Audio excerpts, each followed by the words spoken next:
Pokémon, I became a Pikachu. Welcome back, brave explorers of impossible worlds.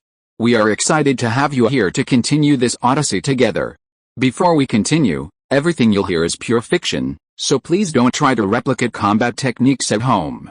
This wonderful story in all its rights belong to its brilliant original author. We are only the messengers of entertainment. Want another dose of adventure? Subscribe to our YouTube channel so you don't miss a single chapter, and if you can't wait, our Patreon has exclusive surprises you'll love. Chapter 501 Utterly Boring. Pikachu, go. My warrior, Aju. Finally, Mu Chen could experience the feeling of unleashing the hounds from behind closed doors. After rescuing the unfortunate Aju from his predicament, Mu Chen decisively chose the Aju attack tactic. The situation was clear, Rika and Ichuki were undergoing special training, and now was the best time to take them down in one fell swoop. Facing two heavenly kings alone, although Mu Chen's strength wasn't incapable, the pressure would be too great. Considering that it's better to avoid trouble, Mu Chen certainly wouldn't recklessly charge in. Just as Aju said, having one more person deal with Rika would greatly reduce his own pressure if he only had to deal with Ichuki, right? Without hesitation, after releasing Aju, Mu Chen pounced on the two undergoing special training without any further hesitation. During Rika and Aju's previous special training, Mu Chen was too far away to observe many details carefully. This time, with the priority of rescuing Aju, Mu Chen also couldn't continue watching. But now, if I don't get a clear picture first, wouldn't that be a waste of this golden opportunity? Yishu. You piece of trash. You could last 3 minutes before, why did you stop after only 2? As soon as Mu Chen and Aju moved, Yishu, who was frantically attacking the village, suddenly stopped. Liho was furious at Yishu's sudden stop. And he tells me he's improved? He could last at least 3 minutes before, now he can't even last 2. Someone's come in. Facing Liho's scolding, Yishu didn't explain much. He said one sentence and then froze again. Clearly, Mu Chen and Aju's movements had caught Yishu's attention, and he was currently using his superpowers to sense their location. What? Someone's come in? Damn it! Hearing Yishu say this, Liho was immediately shocked. Without thinking, she kicked Yishu off her and rushed towards the clothes scattered on the ground. Pikachu, want to get dressed? Dream on. Let's keep this cool look. Just then, Mu Chen arrived. Seeing Rika's movements, Mu Chen didn't have time to think and fired a lightning bolt. Zzz, damn it. It's Pikachu. You useless Yishu, what are you standing there for? The enemy had already appeared, and Yishu was still sensing it. Rika was almost driven mad with anger. No. There's one more. It's Aju. You damned guy, come out here. Mu Chen wanted to seize the last opportunity to observe, so he charged straight at him without any cover. Aju, who had just escaped, would definitely not be like that. Rika had observed every part of Aju, inside and out. Not to mention observing, Aju had already experienced it firsthand. Considering Yishu's powerful psychic abilities, Aju's original intention was to hide in the shadows, wait for an opportunity to launch a sneak attack, and take back his Pokéball. You know, when Aju was captured before, Yishu had confiscated his Pokéball. Unexpectedly, even with Aju's extreme caution, he was still discovered by Yishu and made his primary target. However, this wasn't entirely Yishu's fault. He had indeed considered attacking Pikachu, even using Apollo, but that was all in the past.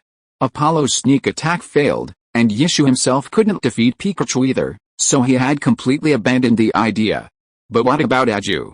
This guy had brought him to the green grasslands. With such deep-seated hatred, who else would Yishu target if not Aju? Damn it. Yishu. Don't think I'm afraid of you. Aju's invisibility device was exposed by Yishu's psychic power, and he could only angrily draw his ninja sword, which hadn't been confiscated. Without a Pokémon, this was all Aju could rely on. Rika. You hold off Pikachu, I'll handle Aju. With Pikachu appearing and Aju free, the situation was clear. At this moment, all I wanted to do was quickly subdue and even kill this weakling, Aju, and then help Rika fight Pikachu. However, I only thought that dealing with Pikachu would be easy for me, forgetting that Pikachu could easily deal with Rika in her natural form. Damn it. That wretched yellow-skinned rat, not getting the clothes wasn't a big deal. After all, which of the two men in this room hadn't seen her? The problem was, the Pokéball hanging on the clothes was the most crucial thing. Without the Pokeball, Rika was just a fit, well-trained young lady. Let alone facing this ferocious Pikachu, even against any Pokemon with offensive capabilities, Rika, unarmed, wouldn't have much of a chance. Of course, this situation wasn't uncommon in this world. Humans, unarmed, couldn't possibly fight against such wondrous creatures as Pokemon. Humans could only rely on their intelligence. Now, unable to get the Pokeball, facing this Pikachu, Rika could only resort to her human ingenuity. Little mouse. If I'm not mistaken, you like human women, don't you? Am I pretty? Look at my figure, isn't it great? As Ash's signature Pokemon, the Kanto champion, Pikachu's abilities and nature were already well known. While Pikachu didn't receive as much attention in the Johto region as in Kanto, Rika was still aware of its peculiar preferences. Unarmed and unable to retrieve the Pokeball, with Ichigo still dealing with Kakayo, Rika had no choice but to use her innate talent. She didn't expect Pikachu to be completely bewitched. Even a brief hesitation was enough for Rika to secure the Pokeball. Pika Pika, nice face, nice figure, but unfortunately, a public bus, a derogatory term for a woman who is overly public. Goodbye. Having watched countless movies and even had a real-life battle with Misty, Mu Chen was a seasoned veteran. While the pear blossoms were indeed beautiful, for Mu Chen, they were merely something to satisfy his curiosity. He could only look at them. After seeing them, they became utterly uninteresting. Even ignoring the pear blossoms posing, Mu Chen's cheeks began to tingle with electricity. The mission's objective was to disqualify the pear blossoms and Yishu from their Chengdu region's top rankings. What could be simpler than killing them? Mu Chen wasn't going to bother with anything that required brain power. At this moment, Mu Chen was ready to unleash a 100,000-volt attack on the pear blossoms, sending them flying. No, stop. As the electricity began to surge across Mu Chen's cheeks, the pear blossoms cried out first. Immediately following, two male voices echoed in unison. Chapter 502 Back on track. Pikachu, what the hell? I understand if Ichiki doesn't want me killed, she's his woman. But why the hell is Aju getting so worked up? What's going on? This special training has turned into something more. Originally, he planned to kill Rika, that damn woman, in one fell swoop, and then go help his little brother Aju. But unexpectedly, before he could even make a move, the two men and one woman present all begged for mercy. Rika's pleas could be ignored, Ichiki's pleas could also be ignored, but his little brother Aju's pleas still made Mu Chen hesitate for a moment. However, it was precisely because of Mu Chen's momentary hesitation that Rika seized the opportunity. Come forth. My warrior, Umbreon. With a leap and roll, Rika, seizing the opportunity, picked up the nearest Pokeball, Umbreon. Pikachu, Aju, you bastard. Why are you shouting that nonsense? You've wasted a perfectly good opportunity. Fuck you, you play by yourself.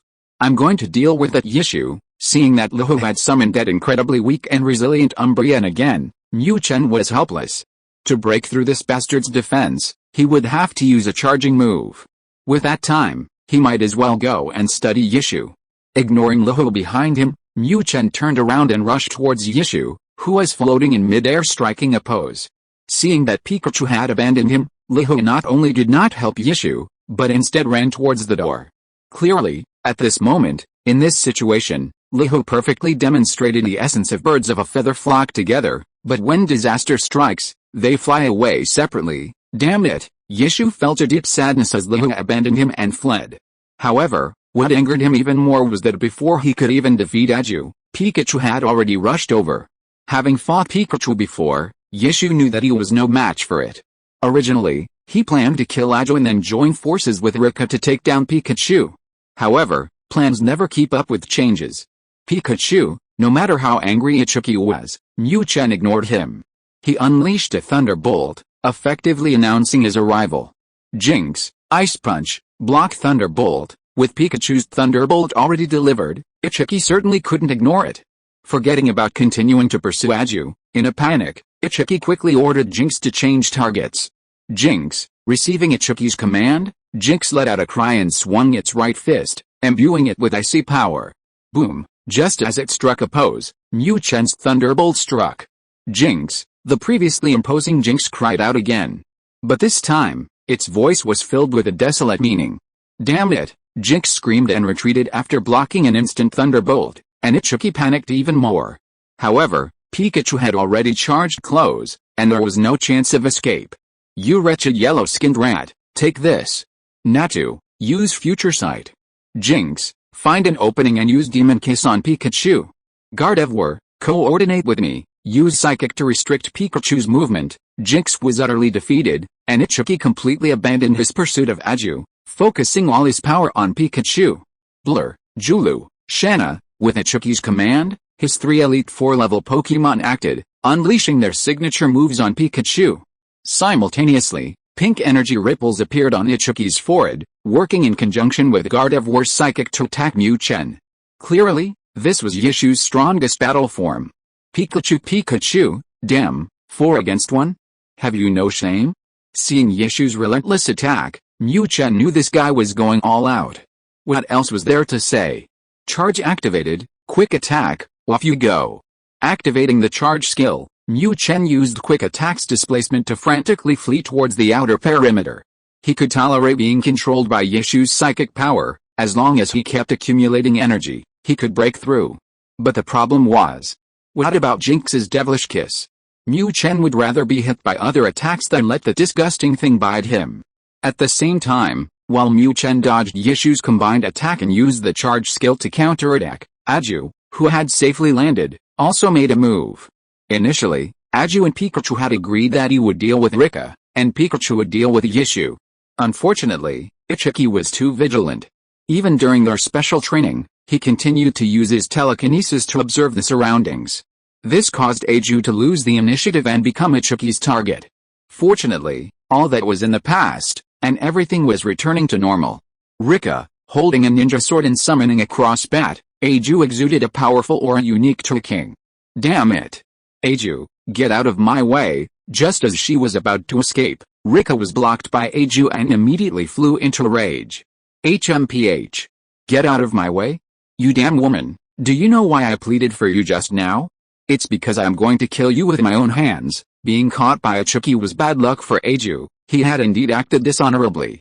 But the problem was, it was clearly Rika who took the initiative, yet this damn woman not only didn't speak up for him but even suggested executing him. They even conducted special training with Yishu right in front of him, which was an immense humiliation for Aju. How could Aju, as a man, tolerate such humiliation?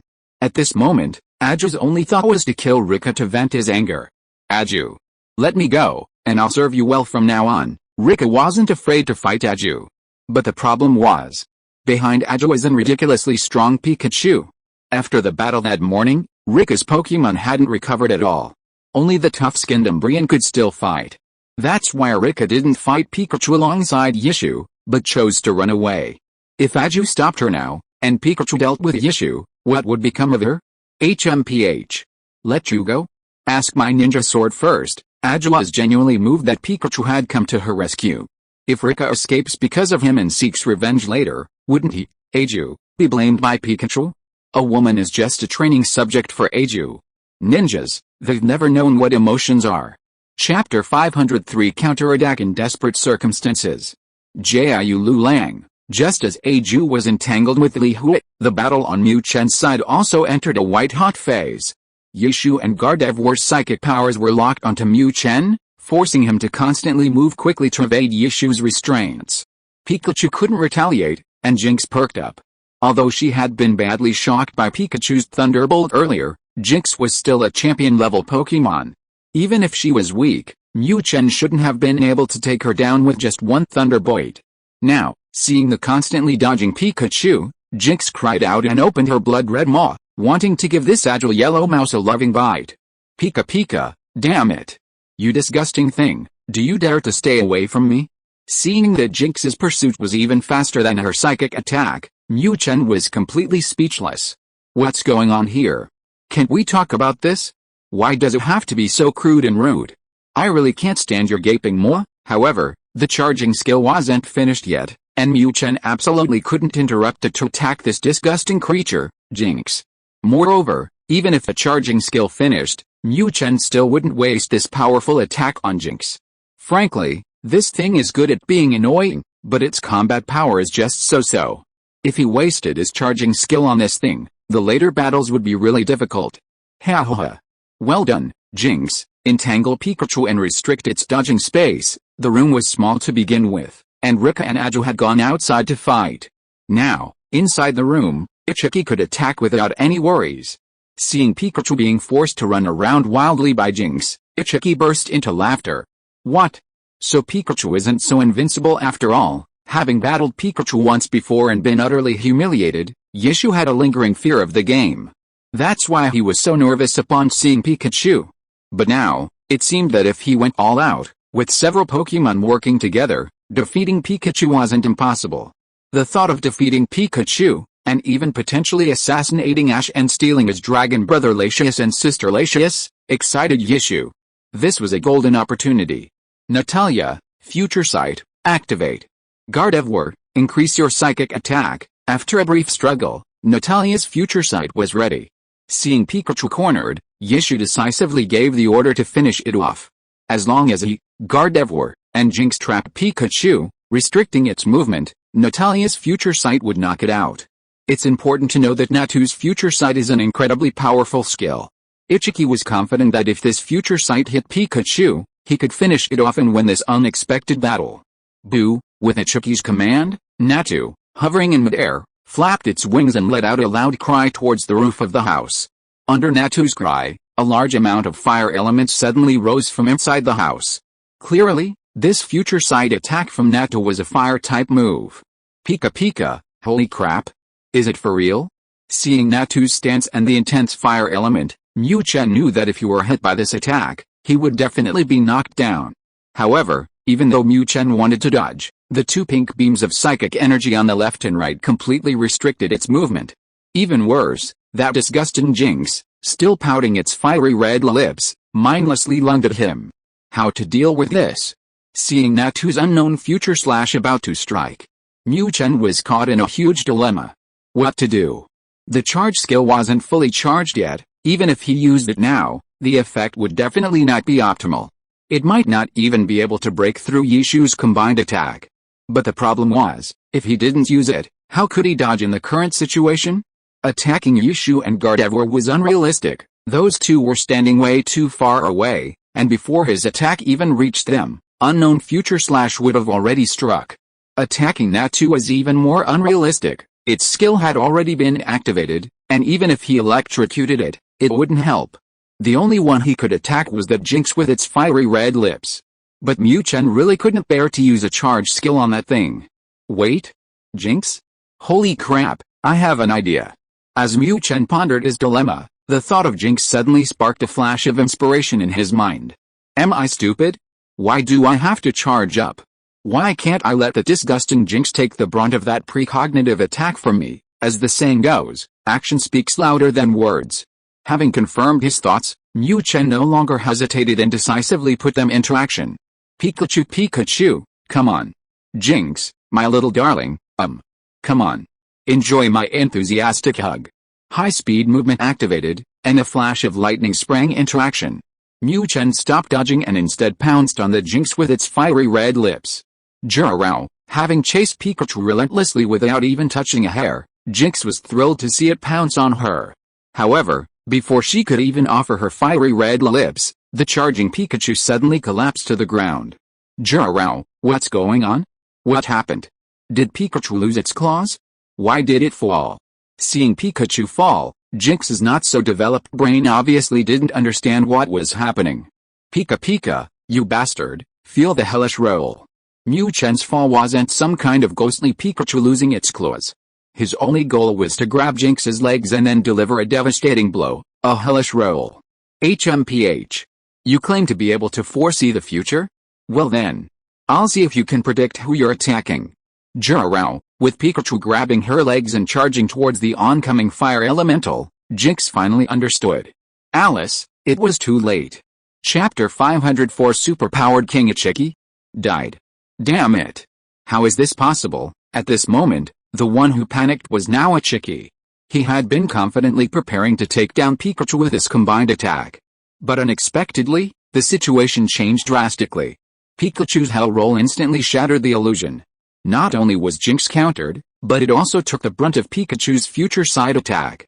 Under the powerful attack of future sight, especially a fire-type attack, Jinx was instantly knocked down, clearly doomed.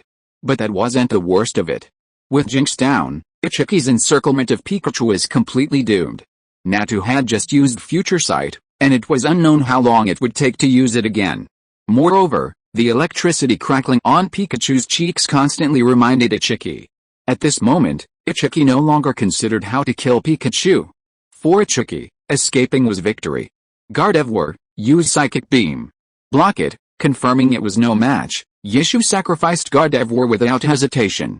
As he gave the order, Yishu used his psychic powers to teleport, flashing towards the doorway. Shanna, while ordinary Pokémon aren't unintelligent, that's only relative. If Pikachu received such an order to be cannon fodder, it would definitely turn its back and say who cares. However, this Gardevoir, under Yishu's command, decisively changed its move, firing a spinning spiral beam at Pikachu. Pika Pika, get lost, I don't have time for you. With Gardevoir blocking, Mu Chen had no time to pay attention. For Mu Chen, only Yishu was his sole target. Without hesitation, with high speed boost and quick attack activated, Mu Chen chased after the direction Yishu had fled. If this tree were Sabrina, then with Mu Chen's speed, it really wouldn't be easy to catch. But this is just a tree, not Sabrina. Compared to Sabrina, the tree's Pokémon might be much stronger, but in terms of its individual psychic abilities, it's simply not on the same level. It was precisely because of this that, just as the tree instantly reached the door and was about to slip out, a golden figure followed closely behind. Damn it! You wretched yellow-skinned rat, get lost! Seeing Pikachu chasing after it, the tree didn't think twice and launched a psychic attack at the creature. Pikachu, you think you can run away? I'll make you die in this room where you often train today. Mu Chen didn't care about the tree's psychic abilities alone. The charging skill was already complete, and with the added boost of high-speed movement, Mu Chen didn't stop at all. He leaped high into the air, flicked his tail, and launched a black electric ball. Crackling, the black electric ball emitted waves of destructive aura. Feeling the terrifying energy emanating from the black electric ball so close at hand, Yishu panicked. Natalia. Go, block it. Yishu felt he had no chance against Pikachu's Mega Electric Ball after it was fully charged. At this moment, the only option left for Yishu was to use Natalia as cannon fodder to delay the ball's bombardment and buy him time to escape. Burp, clearly, Natalia was a bit more cunning than Gardevoir, who had previously intercepted Pikachu. Hearing Yishu's order to his death, Natalia didn't rush forward without hesitation, but instead let out a confused cry. But it was this cry that caused Natalia to miss its last chance to defend. No, seeing the black electric ball crashing down on him, Yishu, who couldn't activate instant transmission in time, let out a desperate scream. Boom, Pika Pika, what a pathetic mess. This? And he calls himself an Elite Four member? Having killed Yishu, Mu Chen was filled with contempt. This tree seems much weaker than the Elite Four members of the Kanto region. But how could Mu Chen know? This tree isn't weaker than the Kanto Elite Four members, it's just that this thing has become stronger. Shanna, its master was killed right before its eyes, and the Gardevoir left inside the house let out an angry cry. Pika Pika, what a load of crap. Either die or get out. Looking at the grief-stricken Gardevoir, Mu Chen really couldn't be bothered to pay attention. He needed to deal with this thing quickly, and then he had to go kill that Rika. Although Aju had already gone to deal with Rika, Mu Chen really didn't trust Aju. If he was careless and Rika escaped, where would he go to chase her? Shanna, it was still crying out in grief. But when Gardevoir heard Mu Chen's threat, it hesitated. Shanna, you're not going to kill me? Gardevoir initially understood that Pikachu had killed two of its companions and even its trainer. As the last survivor, it was doomed. But unexpectedly, Pikachu offered to spare its life? Who wants to die when they can live? Seeing Pikachu tell it to get lost, Gardevoir was tempted. Pika Pika, get lost. Get lost now. You're a woman, I don't want to kill you. Mu Chen already had a Gardevoir as a lover, unless absolutely necessary, he really didn't want to kill it. Otherwise, wouldn't he have a phobia of challenging Gardevoir to duel sometime in the future? Shanna, thank you. Having received confirmation from Pikachu again, Gardevoir ran off without looking back. However, after only 2 steps, before instant transmission could activate, Gardevoir spoke again. Shanna, I have to admit, you are the most powerful Pokemon I've ever seen. But your eyesight isn't very good. I'm male. With that, Gardevoir decisively activated teleport, disappearing from Mu Chen's sight. Pikachu, what the hell? Damn it. Are you deliberately trying to disgust me? Hearing this guy tell him he was male before leaving, Mu Chen nearly died of anger. Damn it. I was just trying not to leave a bad impression. Did you really think I had feelings for you? After cursing a few times at the vanished Gardevoir, Mu Chen activated teleport again. Aju and Rika are nowhere to be found outside. Why don't you hurry up and find them to help Aju defeat Rika? This was the most important thing for Mu Chen at this moment. However, Mu Chen didn't know that Aju hadn't disappointed him. At this moment, the battle between Aju and Rika had reached a critical juncture. Chapter 505 Subduing Pear Blossom. Having killed the superpowered king, Ichiju, Mu Chen naturally rushed outside, wanting to help that unreliable guy, Aju, take down Rika in one fell swoop. As he ran, Mu Chen grew increasingly anxious. What the hell was going on? Aju is already dead? Why wasn't there even a sound of fighting? You're supposed to be a king, give it your all. The thought that Rika might have already escaped fueled Mu Chen's rage. This useless Aju, why did I even save you? Slap. Slap. Slap, HMPH. Didn't you say you were going to conquer me? Let me tell you. With your skills, I'm not afraid of you, holy crap. What's going on? Just as Mu Chen thought Rika had successfully escaped and was feeling sullen, a series of impact sounds rang out. Along with the impacts, Rika's voice also reached Mu Chen's ears. Pika Pika, these two are still fighting. Then I'm relieved. Having confirmed the direction of the sound, Mu Chen sped up and jogged towards it. However, when he finally arrived at the location of the sound and saw the two locked in fierce combat, Mu Chen was stunned. Pikachu Pikachu, holy crap. What the hell is going on? Aju, are you really that reckless? I really underestimated you. Seeing the current state of the two, Mu Chen knew that they must have been engaged in an extremely fierce life-or-death battle.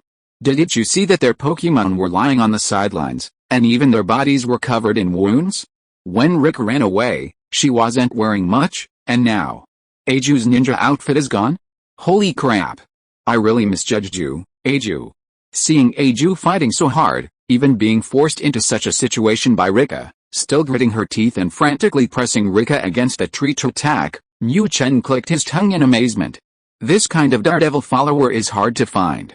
So shocked was Mu Chen that he forgot to control his volume. The shout of Pikachu immediately startled Aju and Rika, who were fiercely attacking. Master, Aju, seeing Pikachu, only felt surprised and embarrassed. Rika, on the other hand, screamed. Aju was already struggling to cope. How could she possibly survive with Pikachu? Besides, no one was stupid. Ichiki was battling Pikachu, and now Pikachu was attacking. It was obvious that Ichiki had been defeated. Thinking of this, Rika's legs went weak with fear.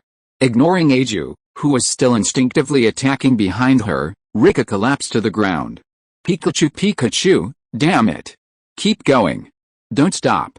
I came at the wrong time, can't I just leave? Seeing that his appearance had caused Rika to completely lose her fighting spirit, Mu Chen was helpless. Damn, I'm totally surprised too. Who would have thought you two would start special training while you were fighting? Master, please spare Rika. Special training can create a sense of dependence. At least, that's how it is for Aju. Rika could guess Ichichu's fate, so how could Aju not? Upon seeing Pikachu arrive, after her initial shock, Aju, disregarding her unsightly appearance, immediately knelt on one knee and began begging Mu Chen for Rika's life. Spare me. I'm willing to serve you as my master, just like Aju. I'll listen to you in everything from now on. I'll do whatever you ask. Aju's plea gave Rika a glimmer of hope. Following Aju's example, Rika also began begging for mercy from the terrifying Pikachu before her. Pika Pika, do whatever? Holy crap. Can't you have some special training with me too? Hearing Liho say this, Mu Chen almost lost control of the small flame of excitement within him. Of course, this was just a thought. At home, there was Aksha, and a bunch of other women like Millis, and outside, there was Lingzi, whom he hadn't yet won over. Mu Chen wasn't particularly interested in Liho. This public buzz, Pikachu Pikachu, ignoring the two pleading for mercy, Mu Chen's first action was naturally to call upon the system. System, does this count as completing the mission? I've electrocuted Yishu, and Lihu has surrendered, shouldn't that count as completing the mission? To Mu Chen, whether Lihu lived or died was irrelevant. As long as he completed the mission and received the reward, that was enough. Everything else was simply unimportant. In fact, after Lihu surrendered, he now had 2 kings who obeyed him in the Chengdu area. By any measure, that was much more comfortable than having only one heir, Aju, right? You see, after taking over the Chengdu region, he could use the help of these 2 Elite Four members to wipe out those despicable Team Rocket members in one fell swoop. That would be revenge for all the harassment he'd suffered before, wouldn't it? Host, the mission requirement is to make Yishu and Lihu lose their positions as Silver League Elite Four members. Faced with Mu Chen's question, the system gave an extremely aloof reply. Pikachu, are you kidding me with this rigid electronic program? Stop talking nonsense. Lihu has submitted to me, so what's the difference? Hurry up and get it over with. I'm asking you if you can do it. Hearing the system's reply, Mu Chen was furious. We're old acquaintances, why are you playing the electronic program game with me? And what's with the mission requirements? Nonsense, aren't missions just issued according to your mood? Anyway, as long as the timeline is changed, does the process matter? Seeing Mu Chen once again switch to his rogue mode, the system could only remain silent. Alright, then this mission is considered complete. Pear Blossom can be subdued. Finally, the speechless system responded. Just as Mu Chen said, as long as the result is good, the process doesn't matter. The system was well aware of Mu Chen's shamelessness. Arguing with him was just asking for trouble. Pika, why didn't you just say that earlier? Why bother? Having received a satisfactory reply, Mu Chen refocused his attention on the begging Pear Blossom and Aju. Pika, alright, stop begging, I accept your allegiance. But wasn't your special training still going? Continue, don't worry about me, you guys continue, I'll observe and learn. Since everyone knows his nature, Mu Chen didn't bother to hide it from his underlings. This on-site special training battle, which he could observe without any worries, from all angles, was a first for Mu Chen. If you are listening to this novel on a channel other than Fanfic World, it means it was downloaded and re-uploaded without effort. We warmly invite you to visit our channel, Fanfic World. There you will find the original version of this story and many other novels of various genres. We look forward to seeing you dive into a world of incredible novels. Chapter 506 Claiming Rewards, Transformation Extended. Pikachu, System. Hurry up, let me have a fun spin on the wheel. Under Mu Chen's command, Aju and Rika awkwardly continue their special training. Of course, it was precisely because of this guy's presence that Aju and Rika's special training could never get back to its previous state. In the end, after watching for a while, Mu Chen, feeling bored, chose to give up. If I keep watching, Aju will probably have some kind of trauma later. As a high-quality, promising young man of the new century, Mu Chen certainly wouldn't do something that would lead to his infertility. Without further ado, Mu Chen, having chosen to give up, staggered away from the battlefield and decisively began studying the system. The mission is complete, shouldn't the reward be issued? I don't ask for anything else, just an extension of transformation time. Having tasted the forbidden fruit for the first time, Mu Chen is now extremely interested in this aspect. He has even given up the pursuit of strength for it. Anyway, strength can be improved sooner or later, so there's no rush, right? Right now, the most important thing for Mu Chen is to increase his transformation time. Xia Ox's slightly disdainful look deeply stung Mu Chen's fragile heart. Rewards issued, please claim them, host. Happy drawing. Although the system is often unreliable, it has never made things difficult for Mu Chen when it comes to distributing rewards. Hearing this guy request to claim the reward, the system's voice immediately rang out. Pikachu, rewards issued? Come on. Spin the wheel, let me spin you around. As the system's voice faded, a model of a spinning wheel reappeared in Mu Chen's mind. This time, the rewards on the spinning wheel were significantly different from before. Previously, the rewards on the spinning wheel were 4 types: racial stats, skills, genes, and question marks.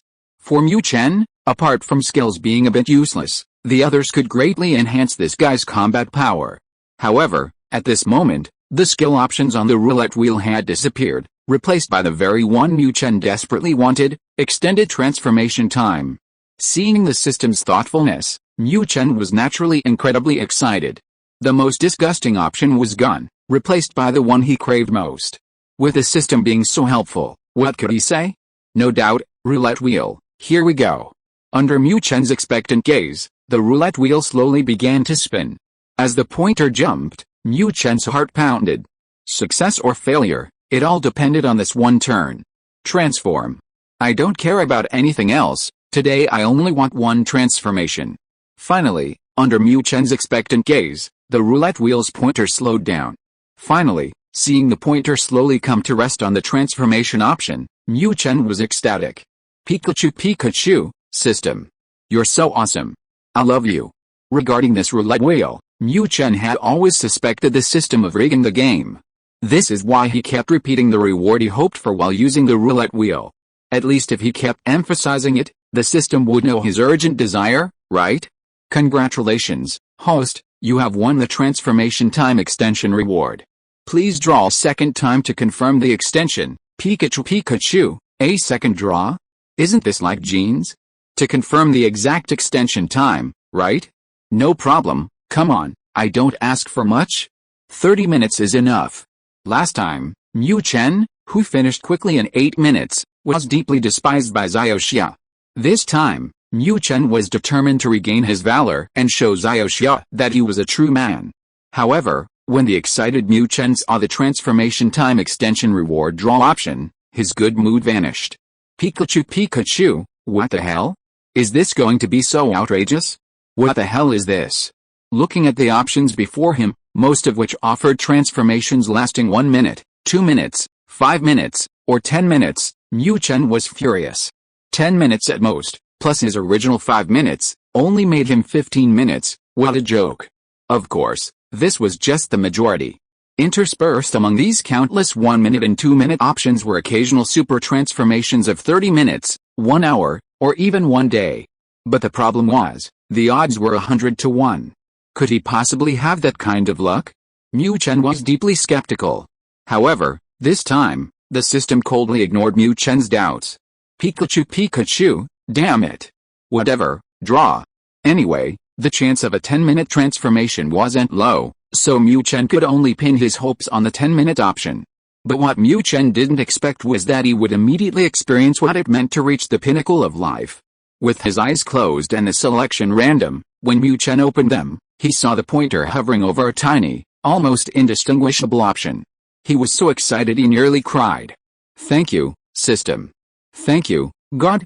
Thank you, CTV. Thank you, MTV. Thank you to your ancestors for 8 generations. The reason for Mu Chen's excitement was the reward from this transformation. Transformation time. 30 minutes, plus his previous 5 minutes, that's a full 35 minutes. Although 35 minutes isn't a long time, if you ignore the warm-up and go straight into the competition, it's enough for Mu Chen to perform. Thinking about being able to hold his head high in front of Xiaoxia again, how could Mu Chen not be excited? Congratulations, host, you have drawn a 30-minute transformation extension reward. This reward is a one-time reward and will disappear immediately after use. The reward will be automatically issued in 10 seconds, and the timer has started. What the hell? I understand a one-time reward, but what the hell is this issued in 10 seconds? Timer starts? Holy crap. Could it be? Mu Chen wasn't stupid. In an instant, he figured out the answer. Clearly, the system was messing with him. The timer started right here in the middle of nowhere? Did that mean the time it took me to get back would be counted? Bang! Just as the panicked Mu Chen was about to activate high-speed movement to return to Xiaoxia's place, a muffled thud sounded from his body. Then, a white light rose. When the white light dissipated, Mu Chen sadly discovered that he had been forced to transform. Looking at the timer in his mind, Mu Chen immediately cursed. System. I'll F your ass, in this damn wilderness, you made me transform into a human and start a timer? Are you trying to make me fight a tree? Chapter 507, 2 random missions in succession. Damn it. Damn it. System, you just wait. At this moment, in this vast wilderness, a blonde, handsome man, dressed in a natural style, angrily cursed while helplessly squatting on a rock, drawing circles. This time, Mu Chen had indeed miscalculated, letting the system play him for fools. Who the hell could have imagined that the reward would be issued and activated instantly? 30 minutes, not a long time, not a short time. If Ju and Li Hua hadn't left, Mu Chen might have considered sparring with Li Hua for those precious 30 minutes of transformation. But the problem was, they had already finished their fight and were nowhere to be found. Returning to Xiaosha wouldn't leave much time, and even if he went back, he'd be looked down upon. Ling Zhu was nowhere to be seen either. In the end, the indignant Mu Chen could only squat on a rock, drawing circles to curse the system, while waiting for the transformation time to end. After all, Mu Chen was a healthy man, and he had no interest in things like walking a bird in the wilderness. Finally, half an hour passed in Mu Chen's endless resentment. However, just as he transformed back into Pikachu, the exhausted Mu Chen was about to return to Xiaosha for a warm hug when the system's voice suddenly rang out. Host, random mission, accept or not, one sentence, simple and direct. The mission appeared. Pikachu, accept? Forget it. Normally, Mu Chen would be full of anticipation for random missions. But this time, Mu Chen utterly loathed this damn random mission. Damn it, once wasn't enough, you want to play a second time. Host, if you can complete this mission, I will give you a fixed item reward. Seeing Mu Chen's unhesitating refusal, the system wasn't in a hurry. Pikachu, what? A fixed item reward? Tell me about it. Having suffered an extremely poor reward from a mission, Mu Chen originally didn't plan to pay any attention to the system or do any of those ridiculous, unreliable system missions for a while. However, when he heard about the fixed item reward, Mu Chen's attention was still drawn to it. A fixed item. This wasn't one of those unreliable transformations where you just complete a mission and get a reward. What was the reason he was so powerful now? Mu Chen knew that a large part of his terrifying attack power was due to the boost from the electric ball. Now, hearing about a fixed item again, how could Mu Chen not be excited? Host, do you accept the mission? Pikachu, accept my ass. Hurry up and tell me what my reward is. Seeing that the system ignored his question and was still playing dead, Mu Chen wasn't having it. This system was too unreliable. Having been fooled once, Mu Chen was absolutely unwilling to trust it easily again. Alright, I won't hesitate to tell you. The reward is a time sand. Seeing Mu Chen's unwavering resolve this time, the system, knowing it couldn't fool him, finally gave in. What else could it do? If Mu Chen didn't play dirty, the system could only watch helplessly, right? Pikachu, time sand? What's that? Hurry up and explain its function to me. Hearing the reward, Mu Chen was even more confused. Time, it sounded pretty high-tech, but what exactly was its use? With a spirit of relentless inquiry, Mu Chen asked again. Time sand can be used as a container to store time. In your current situation, this thing is a divine artifact for you. The system's voice revealed a hint of pride when it spoke of time sand. Clearly, in the system's eyes, this thing was extremely powerful. If it weren't for the urgency of this mission, the system wouldn't have been willing to give such a treasure to this scoundrel, Mu Chen. Pikachu, a divine artifact? What exactly is it? Can you explain this clearly, system? Let me tell you, don't try to fool me again. If you don't explain all its functions clearly today, I'm not falling for it. To put it bluntly, aren't you currently frustrated that you have to transform immediately upon receiving the transformation reward, causing many times it's inconvenient? This time sand allows you to store your transformation time and then release it all at once. Having tricked Mu Chen, the system understood his current mindset. The system had absolute confidence in the time sand's functions. Mu Chen might even have something to say about increasing strength. But the time storage. Pikachu, holy crap. That's awesome. I'll take it. You can make me challenge Ho right now, I'll take it. Hearing that the system reward was this, Mu Chen was excited. What did he need? It was the transformation time issue. With this, would he still worry about not having enough transformation time, or about receiving Xiaosha's disdainful gaze? I could totally store this time for a whole day and then spend it all with Xia. Pikachu, wait a minute. System, can I store my 5 minutes of transformation time every day too? After the initial excitement, Mu Chen suddenly realized a crucial issue. 5 minutes of transformation time, aside from whispering sweet nothings, is practically not enough for anything else. But if he could store it, absolutely. Don't worry, do you think I'd lie to you? Now, host, can you tell me? Do you confirm acceptance of this mission? The system's words were filled with powerful confidence.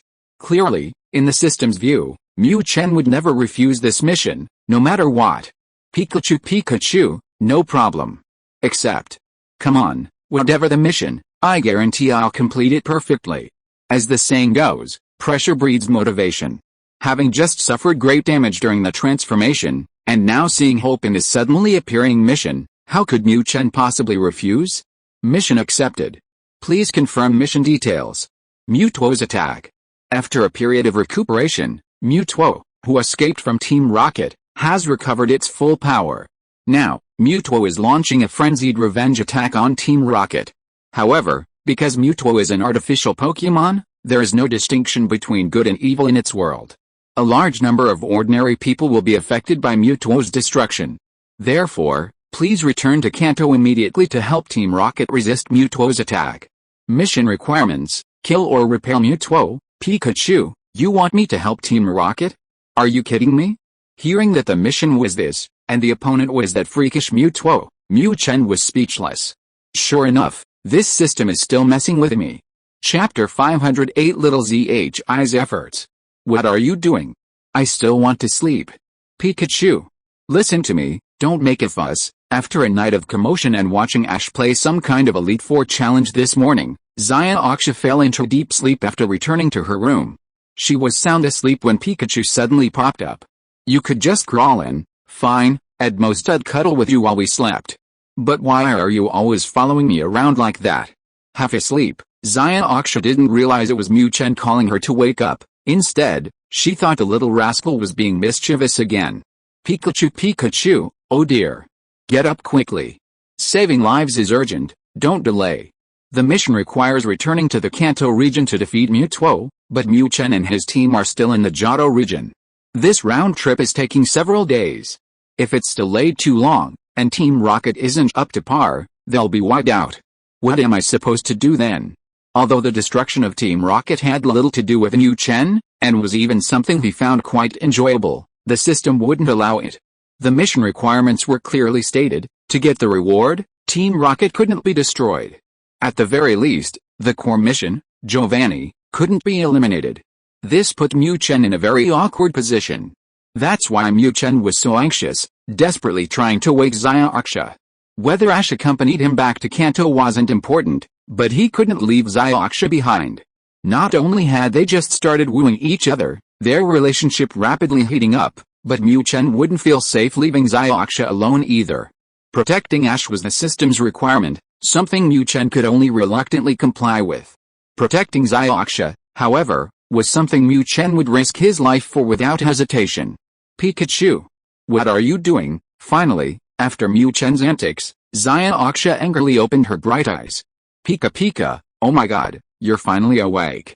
Seeing Zhiaksha awake, Mu Chen immediately started gesturing wildly. Huh? Pikachu, you mean? Going back to Kanto? What's wrong? Zhiaksha was confused when Pikachu said it wanted to go back to the Kanto region, and immediately at that. What's going on? They haven't been away from the Kanto region for long, have they? Why are they going back already? Pika, ugh. Explaining this is going to be a real pain. Seeing Zhiaksha's confused look, Mu Chen got anxious. Who knows how long it would take to explain with all this gesturing. Fine, I haven't gotten the time sands yet, I don't care about the transformation. Considering that gesturing is too much trouble, Mu Chen decisively activated transformation mode. Hey! You bastard! What are you doing? Seeing Pikachu transform without saying a word, Zhiaksha instinctively jumped back in shock. Misty, we have to get back to the Kanto region immediately. That spirit just gave me a mission. Mewtwo needs to go to the Kanto region to take revenge on Team Rocket. Then the spirit told me to stop Mewtwo, to kill it or drive it away. Otherwise, not only will Team Rocket be destroyed, but the people of Kanto will also be greatly affected. Transforming into human form, with limited time, Mu Chen quickly explained the general situation of the mission to Misty. What? Protect Team Rocket. Misty wasn't stupid. Although Mu Chen deliberately mentioned the people, Misty still grasped the key point. Mewtwo was retaliating against Team Rocket. This spirit actually wants Pikachu to go back and fight for Team Rocket? What's going on? Aren't Team Rocket the bad guys? Well, it's about protecting Team Rocket. I don't know the specifics, but that's the mission given by the gods. Misty, this time the gods promise me that if I complete the mission, they'll reward me with a divine artifact that can store transformation time. Then, my transformation time will be. At this point, Mu Chen unconsciously pulled Misty into his arms, his hands becoming increasingly restless. Ouch! You jerk. Take your hands off me. Misty shyly slapped away Mu Chen's mischievous hands and spoke again. So we're going back now. Mu Chen had made himself very clear this time. Regardless of the reason for protecting Team Rocket, that's the mission given by the gods. Of course, that wasn't the point. The point, of course, was the reward Mu Chen mentioned. The ability to store transformation time. This was a divine artifact for Mu Chen, and it was equally so for Misty. Having tasted forbidden fruit for the first time, it would be a lie to say Misty wasn't looking forward to it. Unfortunately, Pikachu was unreliable. 5 minutes wasn't enough for anything. If time could be stored away. Thinking of this, Xiaoxia's pretty face instantly turned red with embarrassment. Let's go back now. If we wait until Team Rocket is completely wiped out, then this mission will be considered a failure, okay? Pikachu, then hurry up and end your transformation. Let's go find Ash. Seeing Mu Chen say this, Xiaoxia was decisive. For her future happiness, what did it matter if she went back to Kanto? What did it matter if she saved Team Rocket? Anyway, as long as that bastard Pikachu's transformation time was decent, she'd have everything, right?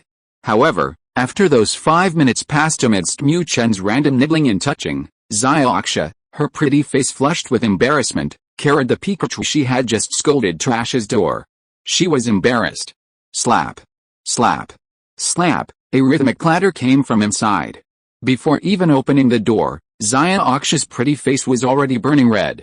Pika, holy crap. Ash is something else. Damn, he truly lives up to his reputation as the chosen one of the world. His stamina is truly extraordinary. I've been working on this all night, and Ash has been working on it too. And what happened? I'm practically exhausted, while Ash is still diligently training? Tisk tisk, his stamina is unmatched. Pikachu, what do we do? Entering now is definitely not appropriate. But the problem is, who knows how long Ash's idiot training will last? Standing outside the room, Misty's pretty face was more than just embarrassed. Pika Pika, what the hell is there to say? Leave him a message, and we'll just leave. This time when I go to Kanto, I'm not taking this Spartan with me. Let him play by himself. Besides, giving them a chance to be alone together, maybe they'll actually develop feelings for each other after a while? Seeing Ash diligently training, Mu Chen didn't want to disturb him any further.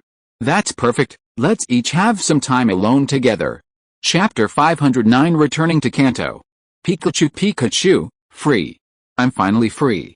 Embarking on the journey back to Kanto with Xiaoxia, Mu Chen suddenly felt an unprecedented sense of relief. He'd truly had enough of being tormented by that idiot Ash for over a year. This time, thanks to the system mission, he could finally shake off that idiot, and Mu Chen truly felt liberated. Hey! Pikachu! You rascal, behave yourself. There are so many people here, on the hover train connecting Kanto and the Johto region, watching Pikachu constantly jumping around in her arms, attracting everyone's attention. Xiaoxia was both embarrassed and angry. Separated from Ash and traveling alone with Pikachu was a completely new experience for Xiaoxia. Plus, Xiaoxia and Pikachu had done everything they should and shouldn't have done, giving their relationship a unique flavor. Now, embarking on this temporary journey together, Xiaoxia was full of anticipation for the future. Damn it! Let me tell you, the task the gods gave you must be completed perfectly.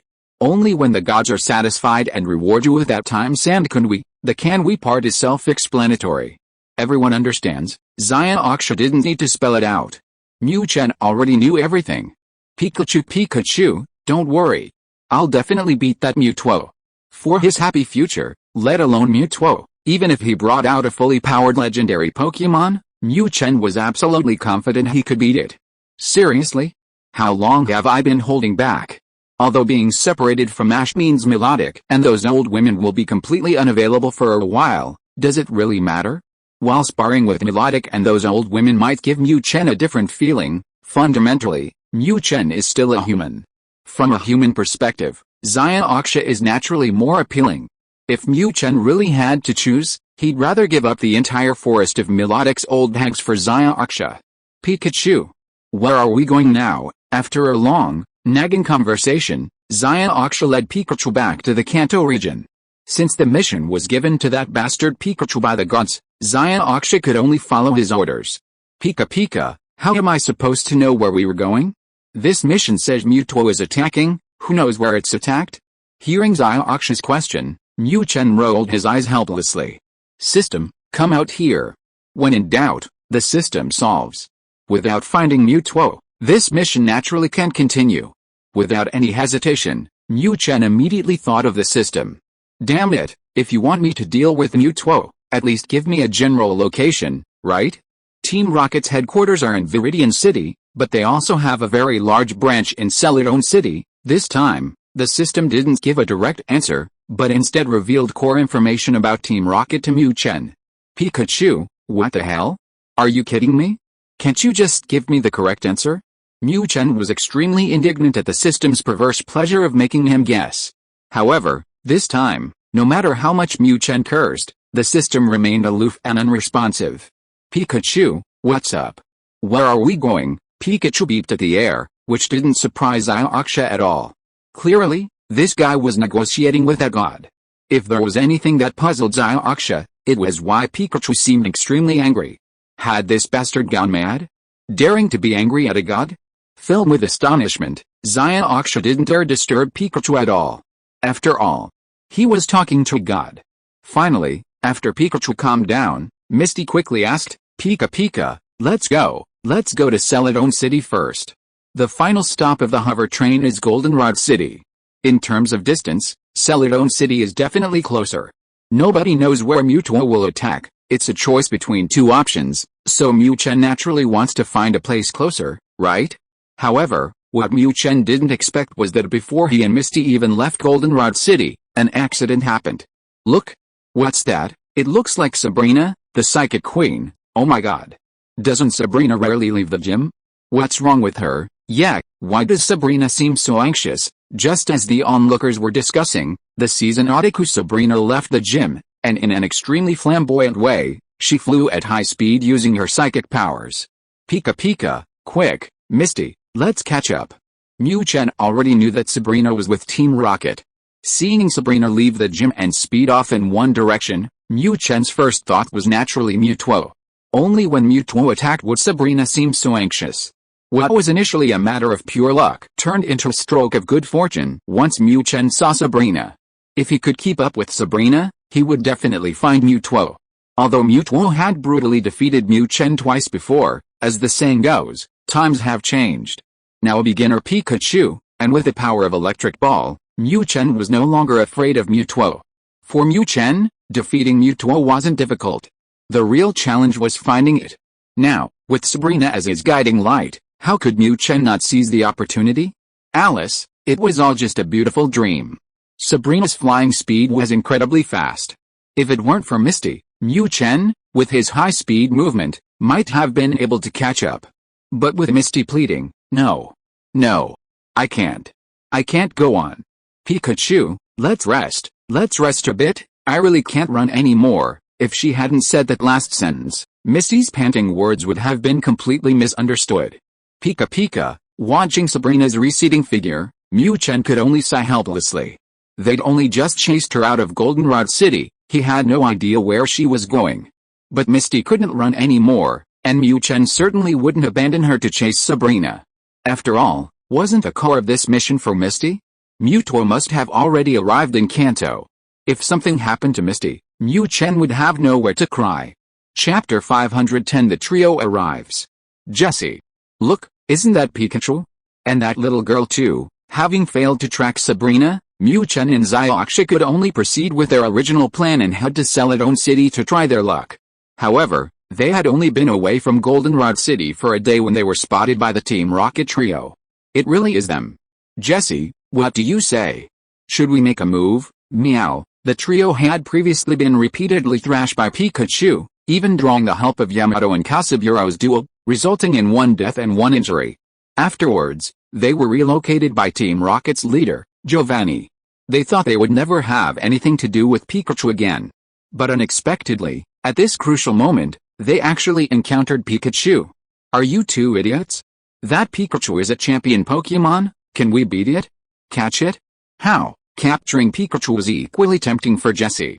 But this is difficult, it was Meowth who said it, not me. After being thoroughly smacked by the leader, Jessie, Kajiro could only mutter aggrievedly. Jessie, what I mean is, we can lure that Pikachu away and let it fight that terrifying guy. Good idea. But, why is only that little girl here? Where's that wretched brat? Are they somewhere else? You'd better investigate carefully. If that brat stops us while we're luring Pikachu, we're in trouble. Hearing Kajiro's suggestion, Jessie's eyes lit up.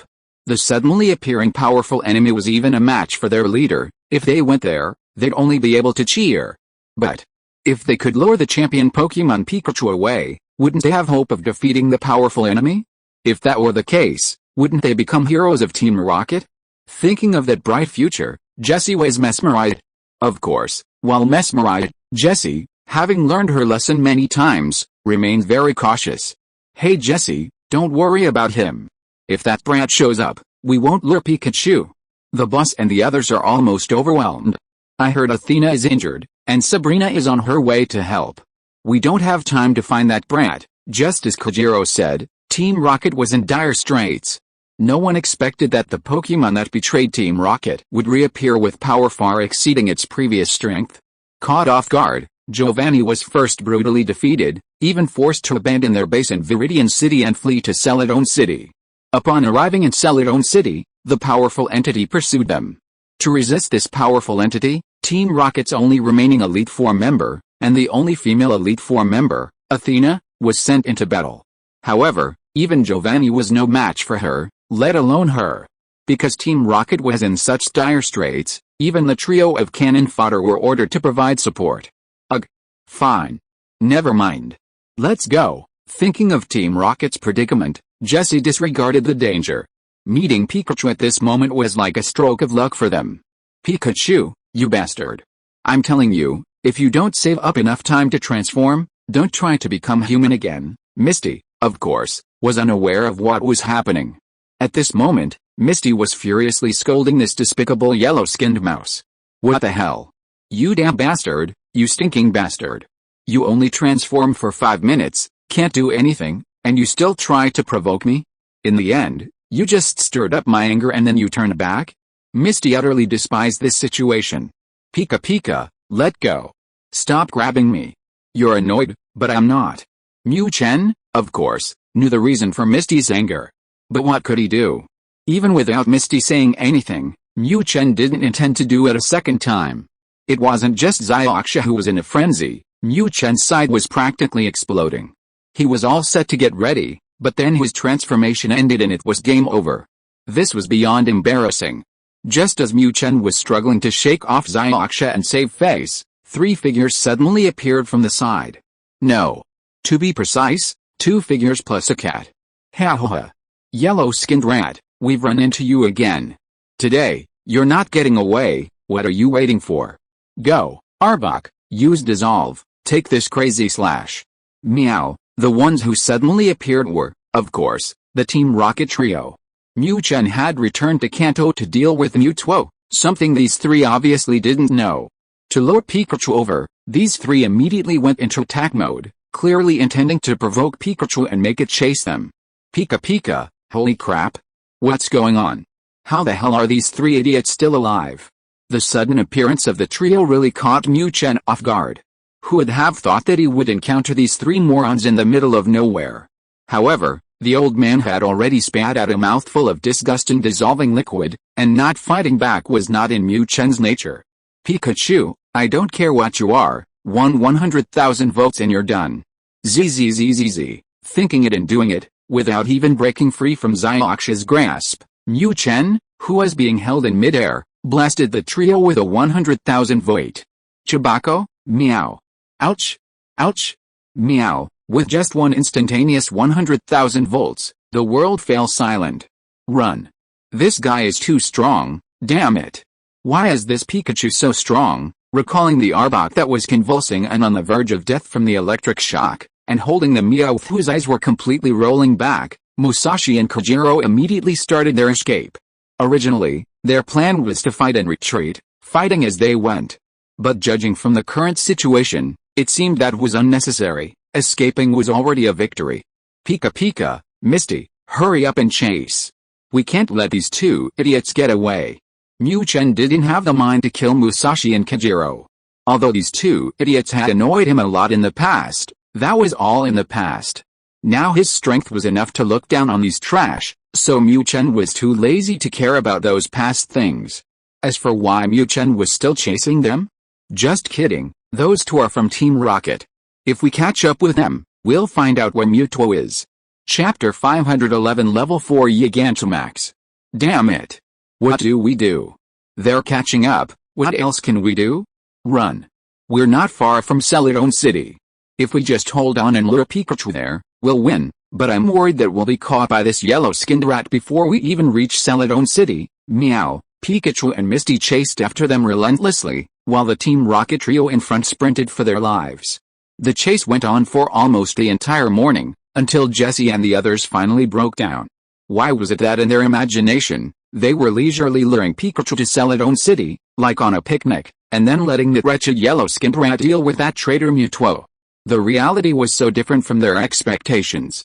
At this moment, Jessie and the others were beyond leisurely strolling, they were drenched in sweat. Looking at Pikachu and Misty still chasing behind them, Jessie and the others were almost in tears. Was it really that bad? What kind of grudge, what kind of hatred, that you insist on chasing him relentlessly? Wouldn't it be better to rest? However, how could Musashi and the others know that Mu Chen was also cursing incessantly at this moment? Pikachu Pikachu, how can these three idiots run so fast? Can't you guys stop and rest for a bit? I'm not really going to do anything to you. He himself didn't care. That's the good thing about Pokémon, their stamina far surpasses that of humans. But the problem is, he can keep going, but Misty can't. Looking at Misty's face, already soaked with sweat, Mu Chen couldn't say he wasn't heartbroken. What to do? He couldn't continue like this. If they kept running, he'd be fine, but Misty would eventually give up. With Mewtwo appearing in the Kanto region, leaving Misty alone here, Mu Chen absolutely couldn't feel at ease. That's it. Damn. I've got it, I have another ultimate move. In his haste, Mu Chen, who was running at full speed, suddenly remembered a move he had repeatedly used and trained, which he had already upgraded to level 4, Dynamax. Because of his formidable strength, Mu Chen rarely used this move in battle. However, whenever he sparred with Melodic and Gardevoir, in order to deliver a more effective and fatal blow, Mu Chen would use Dynamax almost as soon as it was off cooldown, never stopping. Through this continuous effort, Mu Chen's Dynamax level had also soared, already reaching level 4. Although level 4 Dynamax couldn't make Mu Chen's entire body grow larger, it was enough for now. Pikachu Pikachu, my dear Misty, let me show you my ultimate move, don't be scared.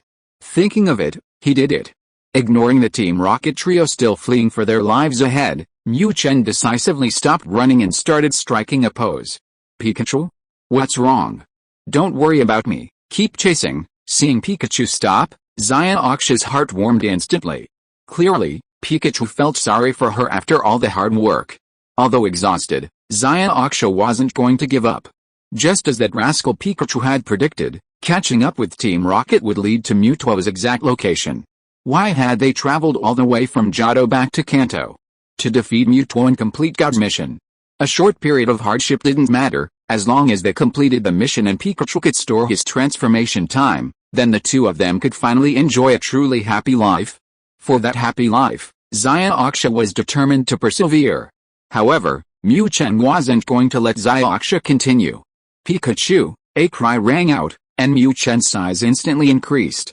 Level 4 Dynamax had already enlarged Mu Chen's entire body, including his limbs. As for the parts that hadn't yet grown, then there's the tail, and that crucial part that represents Mu Chen's dignity. There's no way around it, only by reaching level 5 can he fully transform, but Mu Chen doesn't have time to level up his Dynamax right now.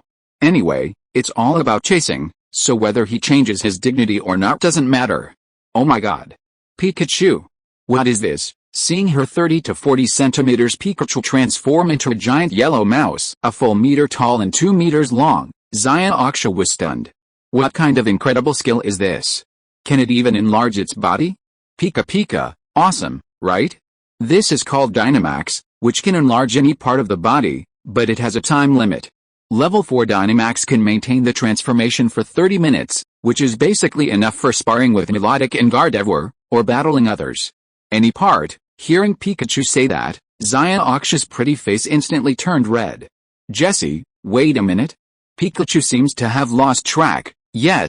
I just noticed, Pikachu and the others don't seem to be following. Meow. Just as Mu Chen was showing off his powerful Dynamax move, the Team Rocket trio running ahead finally noticed something was wrong. They were chasing each other just fine. How did they just disappear? Could it be that they were too strong and managed to shake off Pikachu? Normally, Jessie and the others would definitely be celebrating. But now, what do we do? Should we turn back and look for that yellow-skinned rat? Losing Pikachu after luring it away is extremely awkward. If Pikachu doesn't follow, are the three of them just rushing into Celadon City to become cannon fodder? Although the Team Rocket trio's IQ isn't always on point, they're not completely stupid. Turn around? If we bump into it head-on, can we still escape? Meow, Meow is right. If we bump into it head-on, we probably won't be able to escape. Musashi's suggestion was ruthlessly refuted by Meow and Kajiro. Then what do we do? We can't just sit here like this, can we? Who knows? Oh my god. What is that thing? Just as Musashi was struggling with this dilemma, a huge yellow rat suddenly appeared at the edge of her vision. On the back of that yellow rat was Misty, who had been chasing them earlier. Seeing Misty, and then taking a closer look at the huge yellow rat, wasn't it Pikachu from before? Oh my god. Run, oh my god. Why can Pikachu grow bigger? Why can't I grow bigger? Meow. Musashi saw it, and Kajiro and Meow naturally saw it too. Seeing the huge Pikachu charging towards the three of them at breakneck speed, the trio ran frantically, tears streaming down their faces. Is this even possible? Chapter 512 Finding the Direction. No. No. We surrender. We surrender. With SYNOPSIS on his back, Mu Chen had no more reservations. A high-speed movement boost, a flash of light, and he was up. In a matter of moments, Mu Chen had caught up with the Team Rocket trio, who were running incredibly fast. Seeing the giant Pikachu standing before them, Jessie, James, and Meowth immediately knelt down. What a joke. This little thing could even kill a champion-level Pokémon? What were they? Tell me. Has Team Rocket been attacked by any Pokémon recently? Understanding each other perfectly, Mu Chen didn't need to gesture when questioning the pleading trio. Huh? What did that little girl just ask? She seemed to be asking if Team Rocket had been attacked by Pokémon. Meow. Faced with SYNOPSIS' sudden question, the trio was dumbfounded. What was going on? Had the script changed again? Why didn't they tell us? Even though we're just extras, extras still have human rights, right? The trio originally planned that Pikachu, having caught up with them, would at least give them a good shock, if not kill them outright. After all, they'd caused Pikachu a lot of trouble before, even attacking this little girl in that idiot dash. According to the normal script, it would be reasonable for Pikachu to attack them. But now? Not only did Pikachu not attack them, but this little girl was asking if Team Rocket had been attacked? Oh dear. We're just Team Rocket's pawns, we don't know anything about attacks, yet. We're just pawns, how could we know if Team Rocket was attacked by something strange? That's right. We really didn't know Mewtwo attacked Team Rocket. Meow. Jessie and James's words were perfectly reasonable. But this Meow. Pikachu, seriously, do you think I'm an idiot? You've already mentioned Mewtwo, and now you're telling me you don't know? Hearing Meowth's words, Mu Chen rolled his eyes. They were all Pokémon, yet the difference between them was so vast. Meowth, you're so stupid. Mu Chen realized what was going on, and Jessie and Kajiro also noticed Meowth's earlier slip of the tongue. Because they didn't know Pikachu's intentions, they really didn't want to reveal Team Rocket's attack. But they'd run into a terrible teammate, which was very disheartening. HMPH. Tell me the truth. Where is Mewtwo now? What's the distribution of your Team Rocket members? Where is your Team Rocket leader? And, shouldn't your Team Rocket have another Elite Four member? Where is he? Meowth's words revealed the truth, and the quick-witted Misty immediately seized on the key points. bombarding him with questions. Giovanni was very well hidden. In the Kanto region, apart from a few people who knew his true identity, no one suspected that the gym leader of Viridian City was the leader of Team Rocket. As for the last female Elite Four member, Athena, this girl has taken her homebody tendencies to the extreme. Even within Team Rocket, many low-ranking soldiers are unaware of her true identity. This question, caught off guard by her grammatical error, Misty bombarded them with questions, leaving Musashi and the others in a state of utter confusion. Pikachu, zzzzz, confused? No problem, I specialize in curing all kinds of confusion and other difficult problems. Seeing that Musashi and the others were playing coy and unwilling to give a direct answer, the electric current on Mu Chen's cheeks decisively surged. At 30 to 40 centimeters. Mu Chen's jump was already incredibly intimidating. Now, after growing larger, the oppressive feeling it evoked was even more terrifying. No. Talk.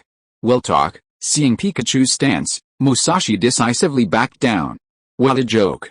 This nearly half-meter thick electric current constantly jumping in front of him, who wouldn't get goosebumps seeing it? Yes. Team Rocket was attacked. The attacker was that rogue Pokémon, Mewtwo. Because Mewtwo appeared so suddenly, Giovanni wasn't prepared, and our Viridian City headquarters was destroyed. Now, Giovanni has retreated to the underground base in Celadon City, where Elite Four member Athena is based, and Mewtwo is also nearby. Under the threat of death, Jessie spilled everything she knew. However, Jessie didn't realize that her words contained even more information than Meowth had previously revealed. Not only did she reveal Giovanni's name, but she also exposed the name of the last Elite Four member. At this moment, only Misty and Pikachu were standing before them. If it were League officials, it would be a real mess. Pika, alright, Misty, let them get lost. Having ascertained Team Rocket's current situation and Mewtwo's location, Mu Chen had no more interest in wasting time talking to these three. Although Miss Jessie was still as radiant and beautiful as ever, for Mu Chen at this moment, defeating Mewtwo was the most important thing. Alright. You can leave now. Receiving Mu Chen's prompting, Misty waved her hand, essentially granting Jessie and the others a reprieve. Ignoring their reactions, Mu Chen turned and left them with a dashing back view. Jessie, that Pikachu, the direction it ran in seems to be Celadon City. Yeah, if I remember correctly, that's the direction we're heading, isn't it? Watching Pikachu's departing figure, Kajiro and Jessie were bewildered. What was going on? Did it know Mewtwo had already gone to Celadon City? Why was it heading there again? Could it be? Was it going to team up with Mewtwo to fight Team Rocket? In an instant, the trio realized a terrifying possibility. Oh no. One Mewtwo is already difficult to deal with. If Pikachu goes too, then Boss will be in real danger. They had initially planned to lure Pikachu to Celadon City to battle Mewtwo. But after calming down, they remembered. It seems Pikachu is also an enemy of Team Rocket, right? It has no reason to help Team Rocket. Quickly tell Boss and the others to prepare. Meow. Just as Jessie and Kajiro were bewildered, Meowth was the first to react. No matter what, they had to let them know first. If you are listening to this novel on a channel other than Fanfic World, it means it was downloaded and re-uploaded without effort. We warmly invite you to visit our channel, Fanfic World. There you will find the original version of this story and many other novels of various genres. We look forward to seeing you dive into a world of incredible novels. Chapter 513 Athena and Sabrina. What did you say? Damn it. You bunch of idiots. Useless. Utterly useless. Inside Team Rocket's underground base in Celadon City, Giovanni, already in a bad mood while making defensive deployments, was enraged upon receiving the message from the Team Rocket trio. These three were utterly useless, more trouble than they were worth. One Mewtwo had already given Team Rocket a major headache, leaving them clueless about how to deal with it. And now, before they could even resolve the Mewtwo issue, these three morons had lured Pikachu over. Previously, Giovanni had indeed been very interested in Pikachu and wanted to capture it. However, after the little creature defeated several high-ranking members of Team Rocket, Giovanni gradually abandoned that idea. Clearly, Pikachu's strength was far too great, it was beyond the capabilities of Team Rocket alone to capture. And now, before they even knew how to deal with the Mewtwo issue, another Pikachu with strength surpassing that of an Elite Four member had appeared? Giovanni's head was buzzing. Athena, Mewtwo is catching up. I suspect it could attack us at any moment, so I have to stay at the base. That Pikachu is yours. You don't need to defeat it, just hold it off and prevent it from attacking our base with Mewtwo's help. Mewtwo is Team Rocket's nemesis, and so is Pikachu. Seeing Pikachu's imminent attack, Giovanni had no choice but to spare another key player due to manpower shortages. There was no other way. If Mewtwo and Pikachu attacked Team Rocket together, Team Rocket would be in real danger. Don't worry, boss, I will definitely hold off that Pikachu. As Giovanni gave the order, a beautiful woman with golden hair knelt before him. Boss, let me go with Athena. If the two of us can defeat Pikachu quickly, we can support you. Now, most of Team Rocket's leadership has been wiped out. As Team Rocket faced a life-or-death moment, even the usually reclusive Psychic Queen, Sabrina, stepped forward. Athena was Sabrina's only friend within Team Rocket. Seeing her best friend about to confront the dangerous Pikachu, Sabrina, naturally worried, volunteered. You two together? Giovanni was slightly taken aback that even the usually icy Sabrina had volunteered. Alright, then you two go together. Remember, if things go wrong, retreat immediately. Don't linger. I'm here, I won't allow any accidents to happen to you. A rare hint of warmth appeared in Giovanni's words. Although these two women were usually just bystanders in Team Rocket, Giovanni knew that they were the most loyal members. Father, please rest assured, Team Rocket will definitely overcome this crisis. The dignified Giovanni suddenly became tender, and Athena couldn't hold back her anger. The word adoptive father revealed their relationship. Athena is none other than the adopted daughter of Giovanni, the leader of Team Rocket. This is why she, at such a young age, could hold the position of Elite Four member and could stay at the Celestial City base without completing any missions. Yes, go. As long as I, Giovanni, live, no one can touch Team Rocket. At this moment, Giovanni, the leader of Team Rocket, was brimming with confidence and brimming with domineering aura. Meanwhile, just as Giovanni received information about Pikachu's attack and was making corresponding arrangements, Mu Chen also stopped running on the outskirts of Celestial City. Pika, Xiaoxia, wait for me here. The Dynamax timer was about to end, and they had already arrived at the outskirts of Celadon City. Seeing that they could be attacked by Mewtwo at any moment, Mu Chen naturally wanted to make sure Xiaoxia was safe. Although Mu Chen's strength had increased, his opponent was, after all, Mewtwo, comparable to legendary Pokémon. To prevent any unforeseen circumstances, how could Mu Chen let Xiaoxia be in danger? Okay, Pikachu, don't worry, I'll take good care of myself. Intelligent and understanding, that perfectly described Xiaoxia. Knowing the level of Mu Chen's opponent, Xiaoxia certainly wouldn't act childish at such a crucial moment. Pika, don't worry, I'll finish this quickly. After today's battle, our happy life will begin. With that, Mu Chen told Xiaoxia and headed towards the interior of Rainbow City without looking back. However, to Mu Chen's surprise, instead of Mewtwo, two beautiful girls appeared before him. HMPH, you wretched Pikachu, with us here, you won't get any closer. What the hell? Looking at the blonde beauty in Team Rocket's uniform in front of him, Mu Chen was dumbfounded. What the hell was she trying to do? What's wrong with me moving forward? What did I do to you? I'm here to help you guys, okay? If it were before, encountering Team Rocket would be a no-brainer, he'd definitely fight them. But this time, Mu Chen really didn't want to fight these two beauties. Mu Chen didn't recognize Athena, but he recognized the icy beauty Sabrina at a glance. Although Sabrina was only a gym leader, her true strength, even a low-level Elite Four member like Akihime wouldn't be a match for her. Sabrina was here, so the strength of the blonde beauty who came with her was naturally considerable. Two seemingly Elite Four level powerhouses would be a huge problem for Mu Chen to deal with. He could encounter Mewtwo at any moment. In this critical situation, how could Mu Chen be willing to waste his energy here?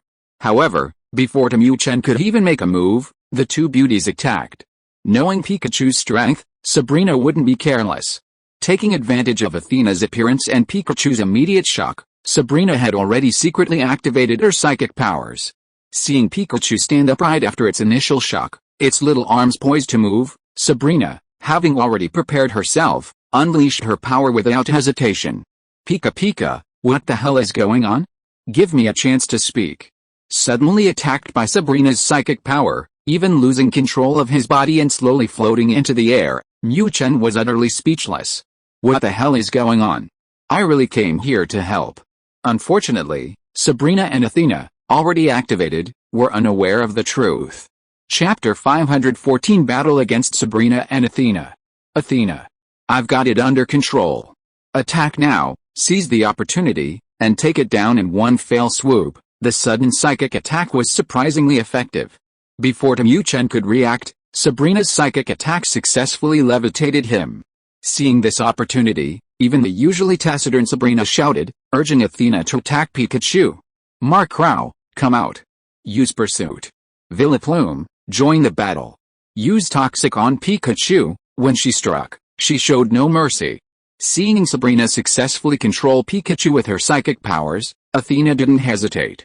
With a wave of her hand, 2 Elite 4-level Pokémon were summoned. Depu, with Athena's command, the 2 Elite 4-level Pokémon she summoned charged towards the yellow mouse hanging in midair. Pikachu, damn it. Pikachu doesn't show its power, does it think I'm Hello Kitty? Seeing these 2 women attack him without warning, and even go so far as to try and kill him, Mu Chen was furious. Damn it, I came here to complete a mission, and incidentally help Team Rocket.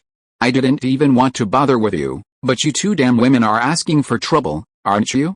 Then bring it on, Pikachu. The enemy's attack was already upon him, and Mu Chen didn't hesitate any longer. The Murkrow's pursuit was manageable, at most, it would just pluck a few tufts of feathers. But the Vileplume's venom, hell. Unless Mu Chen was an idiot, who the hell would stand there and wait for the venom to take its toll? Without hesitation, as he let out a loud cry, currents of electricity began to surge through Mu Chen's cheeks. Zzz. Back when Ash, that idiot, challenged Sabrina to the gym, Mu Chen was controlled by Sabrina and could only break free with the help of the system. But now things are different. He has become a beginner Pikachu and has even obtained the legendary electric ball. How terrifying is Mu Chen's electric energy? With a pulsation of the current, Sabrina's psychic control immediately showed ripples, as if it was about to break at any moment. Athena. Quick. This Pikachu's energy is too strong, I can't control it. As the person involved, Sabrina naturally has the most say in her own psychic attack. Pikachu had just activated its electric energy when Sabrina already felt a powerful backlash. Obviously, this Pikachu is no longer the same as before, definitely not the yellow mouse she could easily manipulate. Damn it. Murkrow, use quick attack to interrupt Pikachu's charge. Pikachu's energy intensity exceeded the 2 girls' expectations. Seeing that Sabrina's control was about to fail, Athena quickly changed the attack command to Murkrow. While a pursuit attack would suit Murkrow's dark type and have decent power, it was too late to use a pursuit attack when Pikachu was about to break free. Receiving Athena's command, Murkrow let out a piercing cry. Simultaneously, the charging Murkrow transformed into pure black electric current, slamming into Pikachu. However, Murkrow was fast, but Mu Chen was even faster. Pika, HMPH. Little duck, come on, take this Thunderbolt. Although she hadn't used charge, Sabrina's psychic control was already crumbling under the constant impact of the current. At this point, it was entirely up to Mu Chen's will. He could break free of this psychic control at any time if he wanted to. Seeing Murkrow pounce, Mu Chen didn't hold back, unleashing a thunderbolt at the creature. Zzz. A bolt of electricity, as thick as an arm, suddenly leaped from Mu Chen's cheeks. Breaking free from psychic control, the current transformed into golden light, striking the charging Murkrow fiercely. Damn it. Murkrow, use Aerial Ace, quickly dodge Pikachu's Thunderbolt. The Thunderbolt attack came too suddenly, Athena noticed it too late. In this critical moment, all Athena could do was warn the charging Murkrow, hoping it would be strong enough to dodge Pikachu's Thunderbolt attack. Alice, reality was cruel. Although Murkrow made an extremely graceful and elegant turn, the moment it turned its body, Pikachu's Thunderbolt slammed into its tail. As the saying goes, the chrysanthemum is withered, leaving wounds all over the ground. Having been blasted by Thunderbolt, Murkrow tearfully left the battlefield, promptly entering a convulsing, near-death state. Damn it. Athena, be careful, I'll hold it off. Seeing Athena's Elite 4-level Pokémon Murkrow taken down by Pikachu's instant Thunderbolt, Sabrina was filled with anxiety. This Pikachu's progress was terrifying. With its current power, even Team Rocket's entire strength wouldn't be enough to defeat it. Moreover, Mewtwo had already launched an attack on Team Rocket. If this Pikachu, whose strength was no less than Mewtwo's, dared to join the fray, Team Rocket would face certain destruction. Sabrina didn't care about Team Rocket's demise. But Giovanni absolutely couldn't be harmed. This was Sabrina's unwavering resolve. Determined to help Giovanni, Sabrina summoned her main Pokémon, Kadabra and Alakazam, without hesitation. Kadabra. Alakazam. My two partners, help me control this Pikachu. To defeat Pikachu, you must first restrict its movement. Yojira, Hoodie. Faced with their master's request, the two psychic-type Pokémon, who had spent countless days and nights training with Sabrina, naturally didn't hesitate. After letting out their calls, the two Pokémon closed their eyes, assumed a cross-legged sitting posture, and slowly rose into the air, landing on either side of Sabrina. Damn Pikachu, with Sabrina here, you won't be able to harm Giovanni, Sabrina muttered to herself, then closed her beautiful eyes as well. Immediately, streams of pink energy slowly rose from Kadabra and Alakazam, eventually converging on Sabrina's forehead. Chapter 515 Overloaded Sabrina. Pikachu. Take this. With the help of Alakazam and Kadabra, Sabrina unleashed the most powerful psychic attack of her life. Enduring the damage inflicted by the immense psychic power, traces of blood seeped from the corners of her eyes, nostrils, ears, and mouth. Clearly, this overloaded psychic attack would also cause Sabrina considerable harm. However, to protect Giovanni, Sabrina was obviously fighting desperately. Pika, damn it. Did she have to go this far? Seeing the massive psychic attack, as thick as a bucket, hurtling towards him, Mu Chen was dumbfounded. If he got hit by that, it wouldn't just be a matter of being controlled. With his small frame, he'd be lucky not to be blasted to death. Without a doubt, facing Sabrina's desperate, overloaded psychic attack, Mu Chen had absolutely no desire to take it head-on or resist it. Mu Chen didn't want to take the hit, but Athena, who was fighting alongside Sabrina, clearly wasn't going to give it the chance. Vileplume, use Toxic. Release it behind Pikachu. Seeing Sabrina was going all out, Athena didn't hold back either. Directly using Toxic to attack Pikachu had a high chance of missing. But what if I had Vileplume use Toxic to attack behind you, restricting your movement? Athena didn't even expect this Toxic to hit. Just delaying Mu Chen's movement for a little while would be enough for her. Dap, receiving the trainer's command, Vileplume, which was already sprinting with its short legs, didn't hesitate and unleashed a thick, dark purple mist behind Pikachu, who was trying to dodge and escape. Pika, damn it. You're going all out just for fun?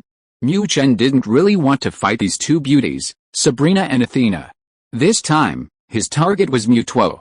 Unfortunately, these two silly girls attacked without asking any questions, giving Mu Chen no chance to explain. Seeing his escape route cut off and the psychic attack from the front getting closer, Mu Chen panicked. No way. I need to think of a way. If I get hit like this, I'm done for. Even fighting a weak Mewtwo is pointless. With his rich combat experience, Mu Chen knew that he needed to remain calm, especially in such critical moments. If he panicked now, he would truly have no chance. He quickly surveyed his surroundings. Dodging left or right made him vulnerable to psychic attacks, and his back was even more unreliable. As for underground, damn it. I don't have any digging skills. All underground escape routes were blocked, leaving Mu Chen with only the sky as his only option.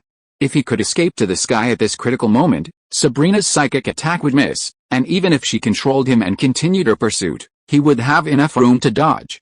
Pikachu, without hesitation, Mu Chen acted on his impulse at this crucial moment. Zzz, electricity flashed, and Mu Chen unleashed a barrage of electric shocks, creating a fleeting, temporary staircase on his path to the sky. This wasn't his first time using lightning. He was quite experienced with this seemingly acrobatic skill. Without hesitation, the electric staircase appeared, and Mu Chen rapidly ascended into the air. Damn it, seeing Pikachu dodge her overloaded psychic attack in this way, Sabrina nearly fainted from anger. Pikachu, HMPH. Pretty girl, how about it? Wasn't my dodge incredibly cool? Mid-air, looking at Sabrina who was practically bleeding from all 7 orifices, Mu Chen became excited. You dodged that overloaded psychic attack? What other tricks do you have up your sleeve? Pikachu, die, forcibly suppressing the intense pain in her mind, Sabrina unleashed her power again. Just as Mu Chen had predicted, her missed psychic attack was forcibly redirected, blasting towards Pikachu in midair. Pika, you have no chance. Mu Chen had only resorted to this because his escape route was cut off. Now, in mid-air, the Vileplume's venom didn't spread as quickly, giving Mu Chen plenty of room to dodge. Without hesitation, Quick Attack activated. Using the powerful impact of Quick Attack, Mu Chen plummeted from mid-air, charging towards Sabrina, who was using psychic powers. "Sabrina, be careful." Seeing Pikachu hurtling towards Sabrina like a cannonball, Athena panicked. Unfortunately, her Elite 4-level Pokémon, Murkrow, was still convulsing. While the Vileplume was tough and resilient, its speed was simply pathetic. Seeing no way to withstand it, Athena could only warn Sabrina, hoping she could use instant transmission to dodge Pikachu's attack. Unfortunately, Athena's expectations were too high. Normally, facing Pikachu's dangling, flesh bomb-like attack, Sabrina could easily teleport away unscathed. But Sabrina had reached her limit. This overloaded psychic attack had left her dizzy. Then, enduring the pain, she forcibly changed the direction of her psychic attack. This increased the pressure on her even more. Seeing the flesh bomb hurtling down from mid-air, Sabrina wanted to dodge, but was helpless. Furthermore, because of her distraction, the energy within her body instantly became chaotic. This energy chaos triggered a backlash. PFFT, a mouthful of blood, suppressed for so long, spurted out from Nazarick.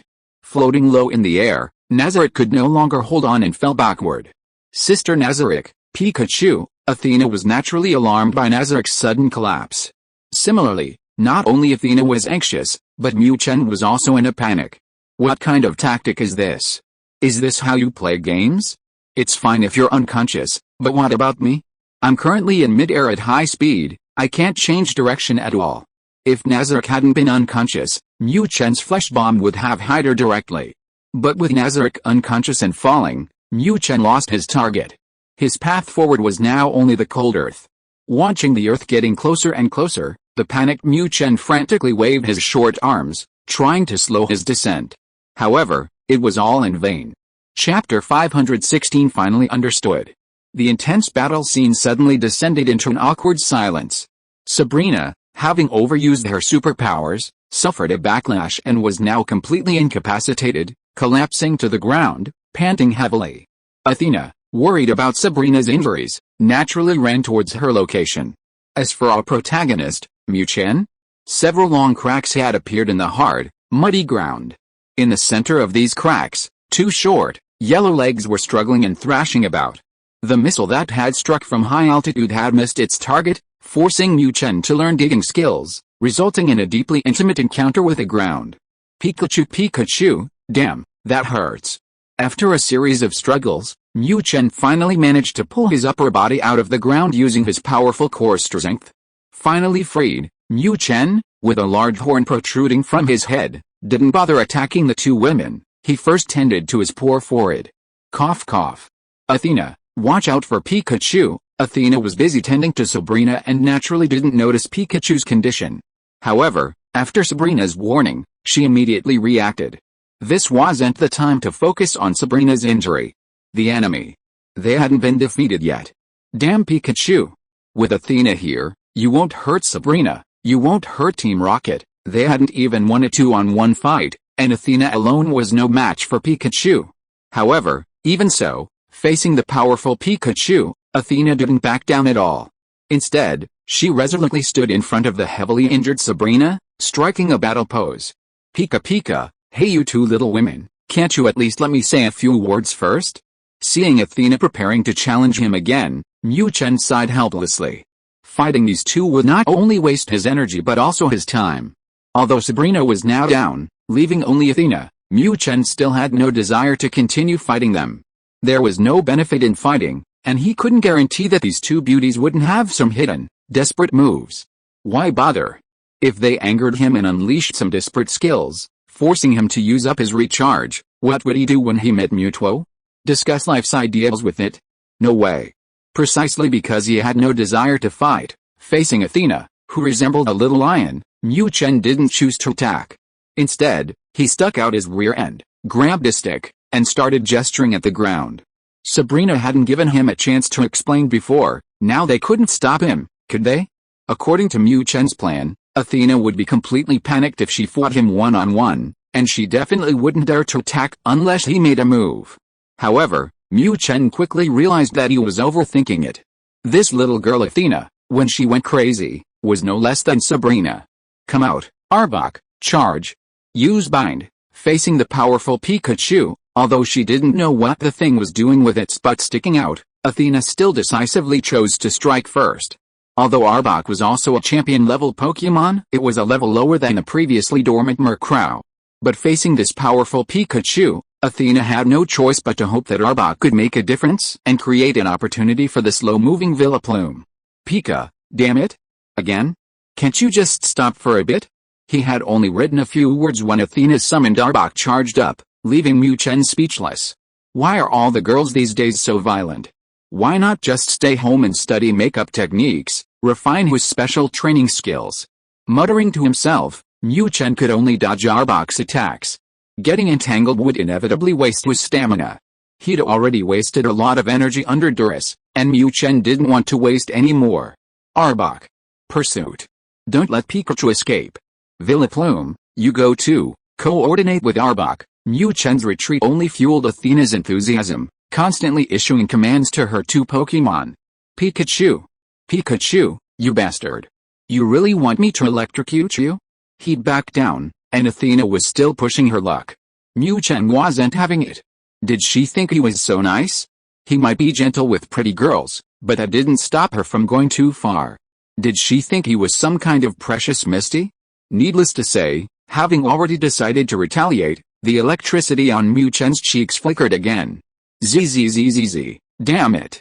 Vileplume, use sleep powder. Seeing Mu Chen about to retaliate, Athena became even more anxious. If it really electrocuted Arbok, she truly wouldn't be able to fight it. Wait. Athena, don't attack. Pikachu. Please, stop. Don't attack yet. Just as Mu Chen was preparing to unleash a thunderbolt, just as Athena was about to have Vileplume use sleep powder to interfere with Mu Chen, Sabrina's voice suddenly entered their minds. Pikachu, what? Giving in? Hearing Sabrina's voice, Mu Chen stopped the thunderbolt he hadn't yet unleashed. Sabrina, what's wrong? Mu Chen was puzzled, and Athena was equally puzzled. What was going on?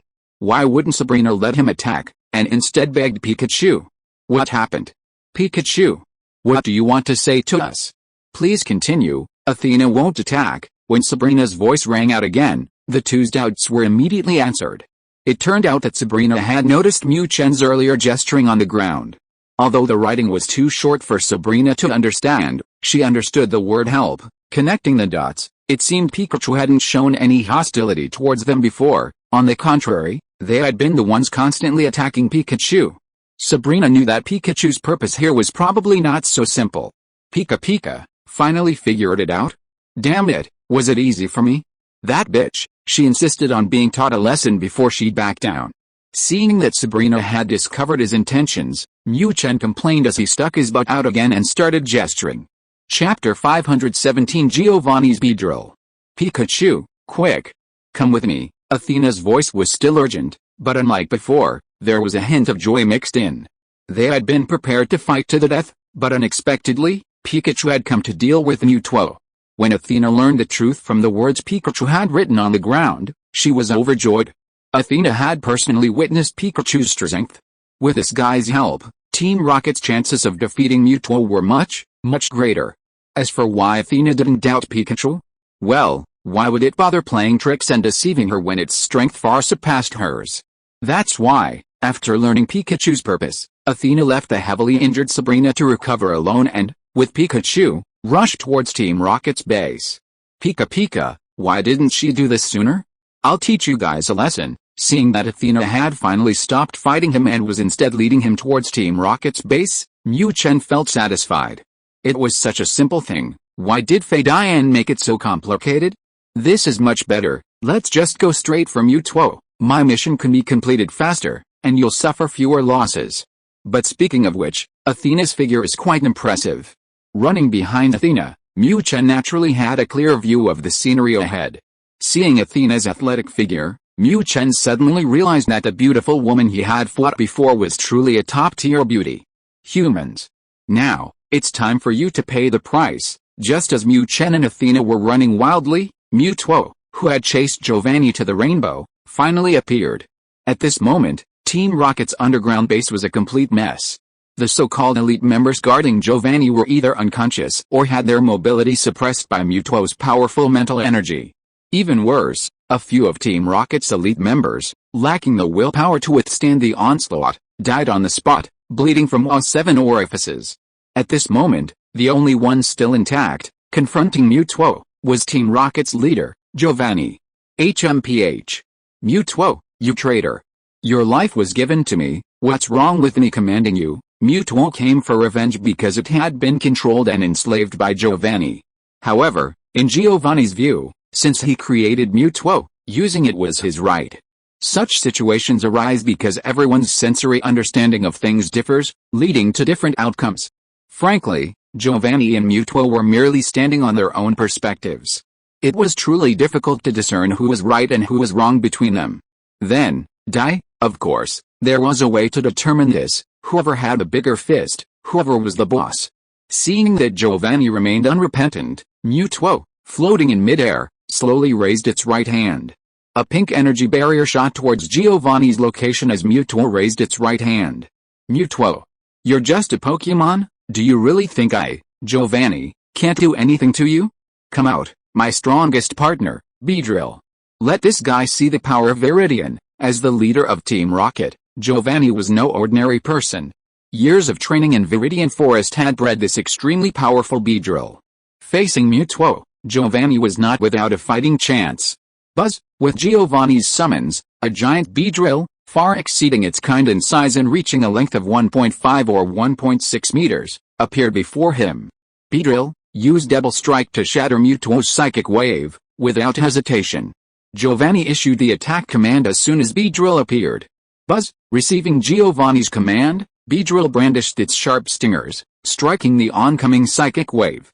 Boom, boom, boom. With Beedrill's attack, a violent explosion echoed in midair, and Mewtwo's psychic wave dissipated. Human, I never imagined you'd enslave such a powerful Pokémon. Today, I will free it. Mewtwo was slightly surprised that the psychic wave was destroyed. It had never seen Giovanni use this Beedrill in its previous battles.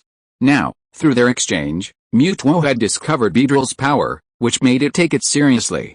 Clearly, this Beedrill was the most powerful Pokémon in the hands of this human named Giovanni. HMPH. Enough talk. Let's fight. Beedrill, charge. Use Frenzied Attack. Atypical Beedrill is a poison bug type, which is completely countered by Mewtwo's psychic abilities. But Giovanni's Beedrill is different. Having trained alongside Giovanni in Viridian Forest for years, it received the same Viridian power as Giovanni. Now, it can completely ignore Mewtwo's type advantage. In other words, to determine a winner between Mewtwo and Beedrill, the type advantage must be disregarded, and the outcome must be decided by raw power. HMPH. You lackey who serves humanity, Mewtwo snorted coldly as Beedrill charged at it. Immediately, pink psychic energy surged from Mewtwo's body, forming a massive energy shield. This was a light wall, capable of defending against physical attacks. Puff, puff, puff. The light wall had barely been erected when Beedrill's attack followed. The continuous striking sounds caused the light wall summoned by Mewtwo to tremble. Beedrill. Use Drill Rush. Seeing the light screen falter, Giovanni seized the opportunity and decisively commanded Beedrill to use its ultimate move. Although Drill Rush is a ground-type move, its attack power far surpasses that of ordinary moves, and it's even comparable to the powerful ground-type move Earthquake. Buzz, upon receiving Giovanni's command, Beedrill's stinger glowed, and streams of yellowish-brown energy rose from it. Boom! Before Mewtwo could react, the fully charged Beedrill slammed into the light screen in front of it. I didn't expect you could break through my defense. The light screen was shattered by Beedrill's attack, and Mewtwo had no choice but to use Teleport to change its position. Looking at the Beedrill with its glowing stinger, Mewtwo's eyes flashed with killing intent. Chapter 518 Pikachu arrives. Pikachu. It's just ahead, we're almost there. Just as Giovanni was battling Mewtwo inside the base, Mu Chen, who had been running at breakneck speed, arrived at Team Rocket's underground base in Celadon City, guided by Athena. Looking at the destroyed gate, the surrounding chaos, the various facilities destroyed by the aftershocks of the battle, and the corpses of Team Rocket members in their uniforms lying on both sides of the base's roads, Mu Chen knew perfectly well that Mu had arrived. Mu Chen knew, and Athena knew even more clearly. Seeing the Team Rocket base destroyed, Athena was frantic with worry. Pikachu, Pikachu, beautiful lady, just watch from the sidelines as I take down that Mu. Following Athena all the way, Mu Chen also enjoyed the scenery. He didn't harbor much hostility towards Athena. Although she was also a member of Team Rocket, this little girl wasn't like those other scoundrels who looked like villains at first glance. Observing Athena's behavior in protecting Sabrina, Mu Chen knew that this girl was inexperienced and deeply loyal. Such a stunning beauty, with a decent nature, was someone Mu Chen couldn't bear to kill. Human, now you should understand the difference between you and me, right? Just as Mu Chen and Athena entered Team Rocket's underground base and rushed inside, the battle between Mewtwo and Giovanni was about to be decided. Although Beedrill was Giovanni's most powerful Pokémon, and even enhanced by the power of Viridian, far exceeding its own species limits, its opponent was Mewtwo, the strongest artificial Pokémon comparable to legendary Pokémon. Although Beedrill caused some trouble for Mewtwo, even stabbing the previously uninjured Mewtwo several times with its sharp stinger, the difference in strength was still significant. After a fierce battle, Beedrill, caught off guard, was finally struck hard by Mewtwo's psychic beam.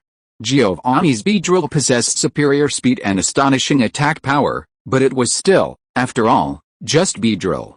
After wielding these two attributes far exceeding those of its kind, Beedrill's defensive boost wasn't as impressive.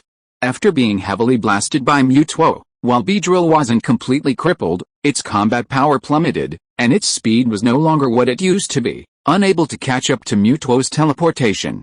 Without its speed advantage, it's no surprise that Beedrill was defeated under Mewtwo's relentless bombardment.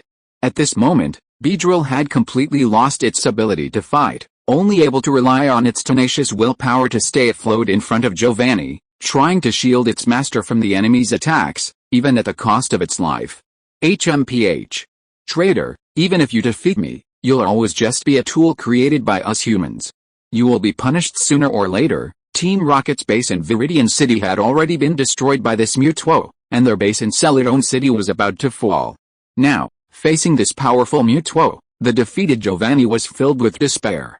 If there was anything that could comfort him, it was that at the crucial moment, he had managed to protect Athena and Sabrina. These two women, one his adopted daughter and the other harboring special feelings for him, were both utterly loyal to Team Rocket. Even if Team Rocket were destroyed, as long as they were protected, Team Rocket would have a chance to rise again. Giovanni firmly believed this. However, Giovanni's unwavering belief crumbled completely within minutes. Father, a slightly panicked voice rang out, and Athena appeared before Giovanni's eyes. Seeing Athena return, Giovanni was filled with mixed emotions. This girl, why did you come back? And you came back, fine. But why did you bring Pikachu, that scourge? Did you think Team Rocket wasn't wiped out completely? Initially, seeing Athena, Giovanni was moved but also worried.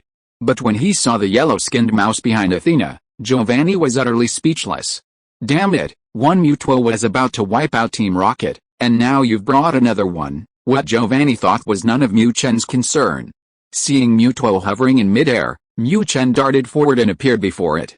Pikachu, Pikachu, Baldi, do you still remember me? Baldi, of course, referred to Mewtwo. In the past, Mu Chen couldn't even hold his own against Mewtwo. But now, HMPH, I'm not the same anymore, I've upgraded. It's you? I didn't expect to meet you here. What, you want to be my enemy too? Looking at Pikachu striking a battle pose in front of it, Mewtwo's tone remained unchanged. Pikachu, Pikachu, be my enemy? I'm here to take you down. What the hell, trying to act all high and mighty. Let me tell you, those previous times, I wasn't serious. Today I'll show you what true power is. Mewtwo is strong, but Mu Chen himself is no weakling.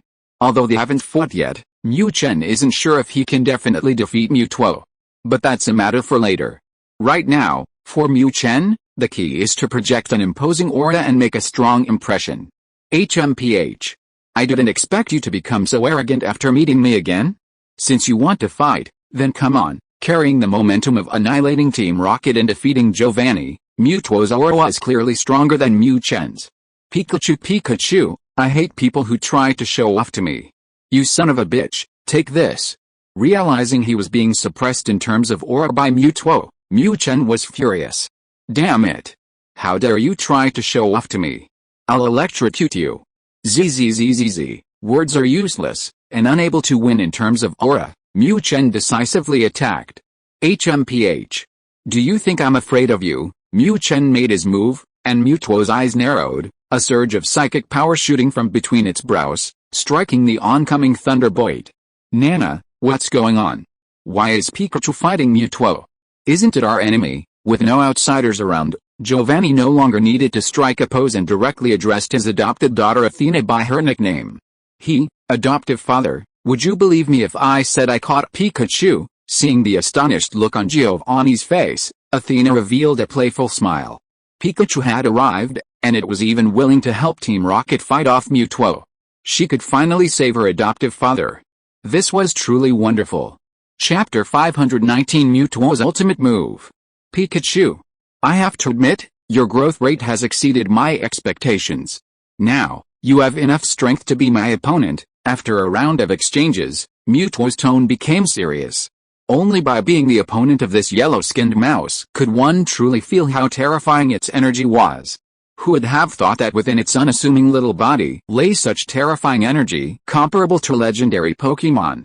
Pika, what a load of crap. I've never considered you a competitor, okay? Seeing Mutuo floating in mid-air playing the aloof card again, Mu Chen immediately retorted. Just kidding, even if I lose, I can't lose face. I will never be intimidated by you in terms of momentum. Pikachu. Go for it. I believe you will win. Seeing Pikachu and Mutuo begin their standoff after a round of probing, Athena became excited. Although Pikachu wasn't the Pokemon she jokingly claimed to have caught, at this moment, only Pikachu could save Team Rocket and Giovanni. Pika, Baldi. See? I'm more brilliant and powerful than you. And there's even a girl cheering me on. Hearing Athena's cheers, Mu Chen got even more excited. What the hell? Trying to outdo me in terms of sheer presence? I'll crush you. Completely defeated in the contest of presence, Mutuo was too lazy to waste any more words. It slightly raised its hands, and a pink energy began to gather between them. Clearly, it couldn't win an argument and was going to resort to violence. Pika, you brute. If you're uncultured, don't start trouble. You resort to violence when you can't win an argument? Seeing Mutuo's stance, Mu Chen kept babbling on and on. This wasn't just meaningless chatter. Mu Chen's actions were merely to disrupt Mutuo. Even if it only caused a slight disturbance due to his constant chatter, it would still be a gain, wouldn't it? Of course, while chattering, the electricity on Mu Chen's cheeks began to surge and brew. Against an opponent like Mutuo, playing the war of attrition was utter nonsense. Only by building up a powerful attack and deciding the outcome in one strike was the most practical approach. Therefore, while Mu Chen was taunting Mutuo with his chatter, he was also simultaneously charging up. HMPH. Take this. Finally, Mutuo couldn't take Mu Chen's endless chatter anymore. Ignoring the fact that its psychic spell wasn't fully charged, Mutuo blasted at the still chattering Pikachu. What the hell? You clearly possess the strength of a legendary Pokémon, so why are you acting like a thug? Can't you have some shame? Pikachu, Baldi, watch me show you what lightning speed really means. The charging skill was charging up, and Mu Chen certainly wouldn't let Mutuo interrupt it. Without further ado, while using Beep to distract Mutuo's mind, Mu Chen activated High Speed Boost and Quick Attack. Where are you going? Seeing Mu Chen start using teleportation, Mutuo waved its hands, and the Mist Psychic Attack chased after Mu Chen. Pikachu, that's all you've got. Can't you come up with something new? This makes me not even want to fight. Mutuo can skillfully control the trajectory of its attacks, making it track and attack, something Mu Chen already knew. Seeing this thing start using the same old trick, Mu Chen remained calm, still running and taunting it. Then let's see this. Seeing that Psychic couldn't stop Pikachu, Mutuo didn't waste any more words. A pink energy shot out from between its brows, blasting towards the still running Pikachu. Clearly, this was Mutuo's second psychic attack. Pikachu, Baldi. That's all you've got. It's ineffective against me. This wasn't the first time Mu Chen had seen Mutuo use a double psychic attack to track him. Therefore, upon seeing Mutuo use this move, Mu Chen remained calm. Mutuo? HMPH. Nothing special, I know your strength inside and out. Seeing that Mutuo's skill wasn't beyond his expectations, Mu Chen felt relieved. However, to Mu Chen's surprise, he was clearly too hasty in his celebration. Pikachu. Today, I'll show you my true power. The electric current between Pikachu's cheeks grew increasingly terrifying, and Mutuo knew it couldn't give the creature any more chance to charge up. Seeing that even a double psychic attack couldn't catch Pikachu, Mutuo didn't hesitate and unleashed its ultimate attack. As soon as it finished speaking, terrifying pink energy began to rise from its body. Suddenly, over 10 psychic ripples shot out from Mutuo's body, bombarding Mu Chen from all directions. Pikachu, what the hell? Can it be like this?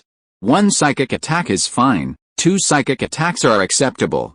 But you suddenly unleashed over 10? How am I supposed to dodge that? Seeing Mutuo suddenly use such a powerful attack, Mu Chen panicked. Judging from the current situation, he had no chance of dodging this sudden attack. Mu Chen knew that if he couldn't dodge, aside from the terrible state he would be in, his almost fully charged charging skill would be wasted. If he failed to charge this time, he would have even less chance later. Arbok. Used Dig. Just as Mu Chen was in grave danger and saw no way to dodge Mutuo's attack, Athena's voice rang out again. Mutuo was attacking Team Rocket, aiming to wipe them all out. Pikachu was fighting against them, making them allies. Athena wasn't stupid. If Pikachu lost, she, Giovanni, and even Team Rocket would have no chance of escape. Therefore, upon seeing Mutuo use its ultimate move, Athena didn't hesitate to summon Arbok. Helping Pikachu withstand Mutuo's attack was unrealistic. With Arbok's small size and type disadvantage, even a single attack would be fatal, let alone 10. Therefore, Athena's choice was to have Arbok use Dig to create an escape route for Pikachu. Pika, holy crap. Awesome. Why didn't I think of that? Hearing Athena's call and seeing Arbok burrow underground, Mu Chen didn't hesitate any longer. He twisted his hips and started digging at his feet. Although Mu Chen didn't know this skill, digging a small hole was still an instinct of the rat race, wasn't it? If you are listening to this novel on a channel other than Fanfic World, it means it was downloaded and re-uploaded without effort. We warmly invite you to visit our channel, Fanfic World. There you will find the original version of this story and many other novels of various genres. We look forward to seeing you dive into a world of incredible novels. Chapter 520 Ping Pong. Damn humans. Damn lackeys. I'll kill you all. Mutuo was enraged that Pikachu had managed to dodge its powerful attack by burrowing underground. Seeing Athena use Arbok to help Pikachu escape, the furious Mutuo ignored the still underground Pikachu and swung its hand at Athena. With Mutuo's wave, a pink energy beam shot straight towards Athena like an arrow. Watch out! Seeing Athena in danger, Giovanni beside her naturally panicked. However, Mutuo's attack was too sudden and unpredictable. Even though Giovanni reacted mentally, he couldn't physically push Athena away. Similarly, Athena, though showing shock and fear, couldn't move her feet. Pika, just at this critical moment, just as Athena was about to perish, a loud cry suddenly came from underground. Bang! A yellow rat suddenly burst from the ground, knocking the terrified Athena aside and avoiding Mutuo's sudden attack. Boom! Almost at the same time Athena was knocked down, a violent explosion came from behind her. Huh? Athena was saved, and Mutuo was even angrier. Pika, damn it! This girl is under my protection. You want to attack the girl I protect? Did you ask me first? Others may be afraid of Mutuo, but Mu Chen is not afraid at all. After this ordeal, the charging skill is now complete. Mu Chen activated the beeping mode again, preparing to find an opening and take down Mutuo with a powerful move. HMPH.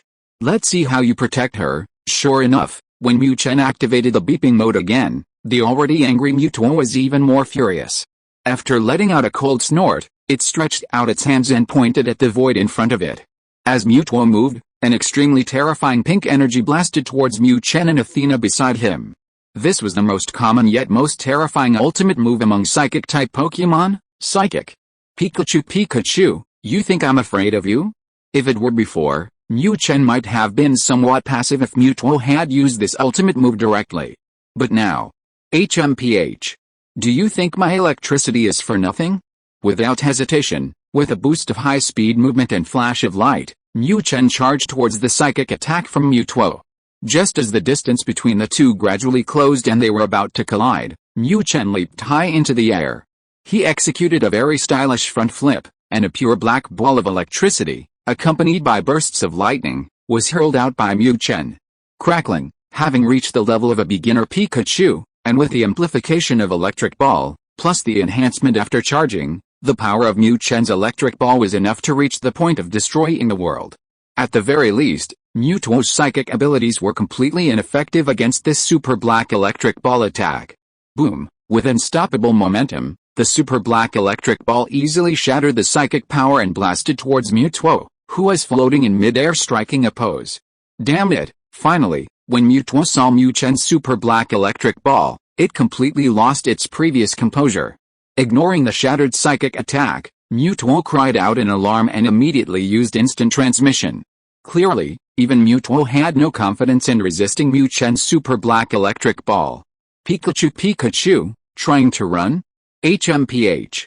You little brat, using skills to track your opponent isn't something only you can do. Today, let me show you what a super ping pong ball really is. Knowing Mewtwo's abilities inside and out, Mu Chen naturally knew that this guy would use the damn instant transmission skill to dodge this super electric ball at crucial moments. Therefore, Mu Chen had already prepared a response. Without hesitation, he activated quick attack and shot towards the direction the electric ball was about to land. Pikachu, look at the ball. Leaping high, Mu Chen unleashed a powerful iron tail strike, slamming his tail into the giant electric ball that was about to crash into the Team Rocket base wall. Crack! A crisp sound rang out as the rapidly flying giant electric ball changed direction, hurtling towards Mewtwo, who had just used instant transmission. What? How is this possible? Seeing Pikachu controlling the black electric ball's attack direction in this way, Mewtwo was completely dumbfounded. You can do that?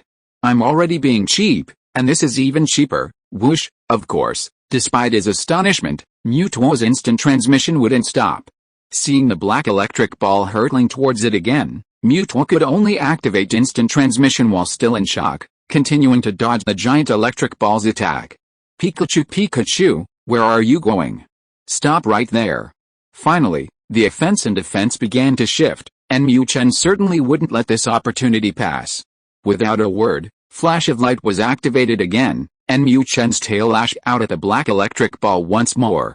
Pikachu! Stop! I can't beat you. You can't beat me.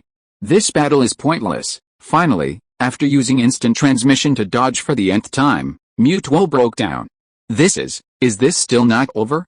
Using instant transmission again and again, and being relentlessly chased by this black electric ball again and again, it's impossible for Mewtwo not to be mentally exhausted. It's a being comparable to legendary Pokémon. Since coming into this world, apart from the initial period when it was controlled by Giovanni, when has Mewtwo ever been this pathetic? But unfortunately, facing Pikachu's black electric ball, Mewtwo really didn't have the courage to take it. Pikachu, stop talking nonsense with me. I'm not leaving until I blast you to death today. Although Mu Chen didn't harbor any deep hatred for Mewtwo, he'd only been beaten by it twice before. He was fighting tooth and nail to complete the system mission and obtain the time sand. The situation was simple. Mewtwo could only dodge the black electric ball's attacks, while Mu Chen could only charge and strike to change the ball's trajectory. This was a battle of endurance between Mu Chen and Mewtwo. Whoever couldn't hold on any longer would be the loser. Chapter 521 Defeating Mewtwo. Enough. Pikachu. Let me end this boring battle. Even Mewtwo, relentlessly chased by the black electric ball, was getting annoyed. More than an hour had passed, and the yellow-skinned mouse was still leaping and bounding, the black electric ball continuing to bombard it. Frustrated, Mewtwo decided to change tactics. Mewtwo knew that if this continued, even the slightest mistake in a hit from the black electric ball would lead to a future it couldn't face. Therefore, after using teleport to dodge the black electric ball, Mewtwo seized the fleeting opportunity to counterattack. With an angry roar, a pink psychic energy suddenly rose from its brow and blasted towards Pikachu. This pink energy attack, while not particularly powerful, was incredibly fast and its angle was extremely unpredictable and tricky. Clearly, Mewtwo's goal was to disrupt Pikachu's rhythm with this relatively weak but incredibly fast attack, preventing it from continuing its pursuit of the black electric ball. If the black electric ball had a solid target, it would explode, completely neutralizing Pikachu's super move. Pika Pika, holy crap. So sneaky. Faced with Mewtwo's sudden change of tactics, it would be a lie to say that Mu Chen, already in a pricker-like state, wasn't panicked. Seeing the psychic beam Mewtwo unleashed hurtling towards him, Mu Chen could only change direction to dodge it. However, this changed Mu Chen's pursuit of the black electric ball. Pika Pika, damn it. Seeing the black electric ball getting further and further away, Mu Chen panicked. Against Mewtwo, he had virtually no chance of winning except for this black electric ball. If his super move was countered by Mewtwo in this way, he would truly lose. Losing wasn't scary, Mu Chen was confident he could escape from Mewtwo. But the problem was, what about the mission? What about the reward? What about the bright future? For these reasons, Mu Chen could only grit his teeth and desperately accelerate, hoping to catch up with a Mega Electabula and blast it away again. It's useless. The black Electabula's trajectory changed, giving Mewtwo a temporary respite. Seeing Pikachu accelerate and chase after the black Electabula, how could Mewtwo possibly give it a chance? Without hesitation, Mewtwo raised its hands, and streams of pink psychic energy, like sharp swords, blasted towards the running Pikachu. This attack wasn't particularly powerful, its overall power was roughly equivalent to a psychic attack. However, Mewtwo's goal was still to obstruct Pikachu's path and slow it down. Pikachu, damn it. Can't we just have some fun? Seeing Mewtwo unleash another round of disruptive attacks, Mu Chen panicked. He was finally close to catching up, and then this happened again. Who could stand it? Mu Chen knew that if he tried to dodge this psychic attack again, he would completely lose the chance to catch the black electric ball. But the problem was, if he didn't dodge and got hit by the black electric ball. Pikachu, I'll hold it off for you, you can go without worry. Just as Mu Chen was in grave danger, a clear voice suddenly came from behind him. Sabrina, who had suffered a backlash earlier, had somehow appeared. As she spoke, she used her psychic powers to barely block Mewtwo's attack. Pika Pika, don't worry. I can't kill it. With Mewtwo's attack blocked, Mu Chen had no more worries and charged towards his black electric ball like lightning. Damn woman. I'll kill you. With its attack thwarted, Pikachu regained its speed. Seeing that it was about to enter its tail-whipping ping-pong mode again, Mewtwo was enraged.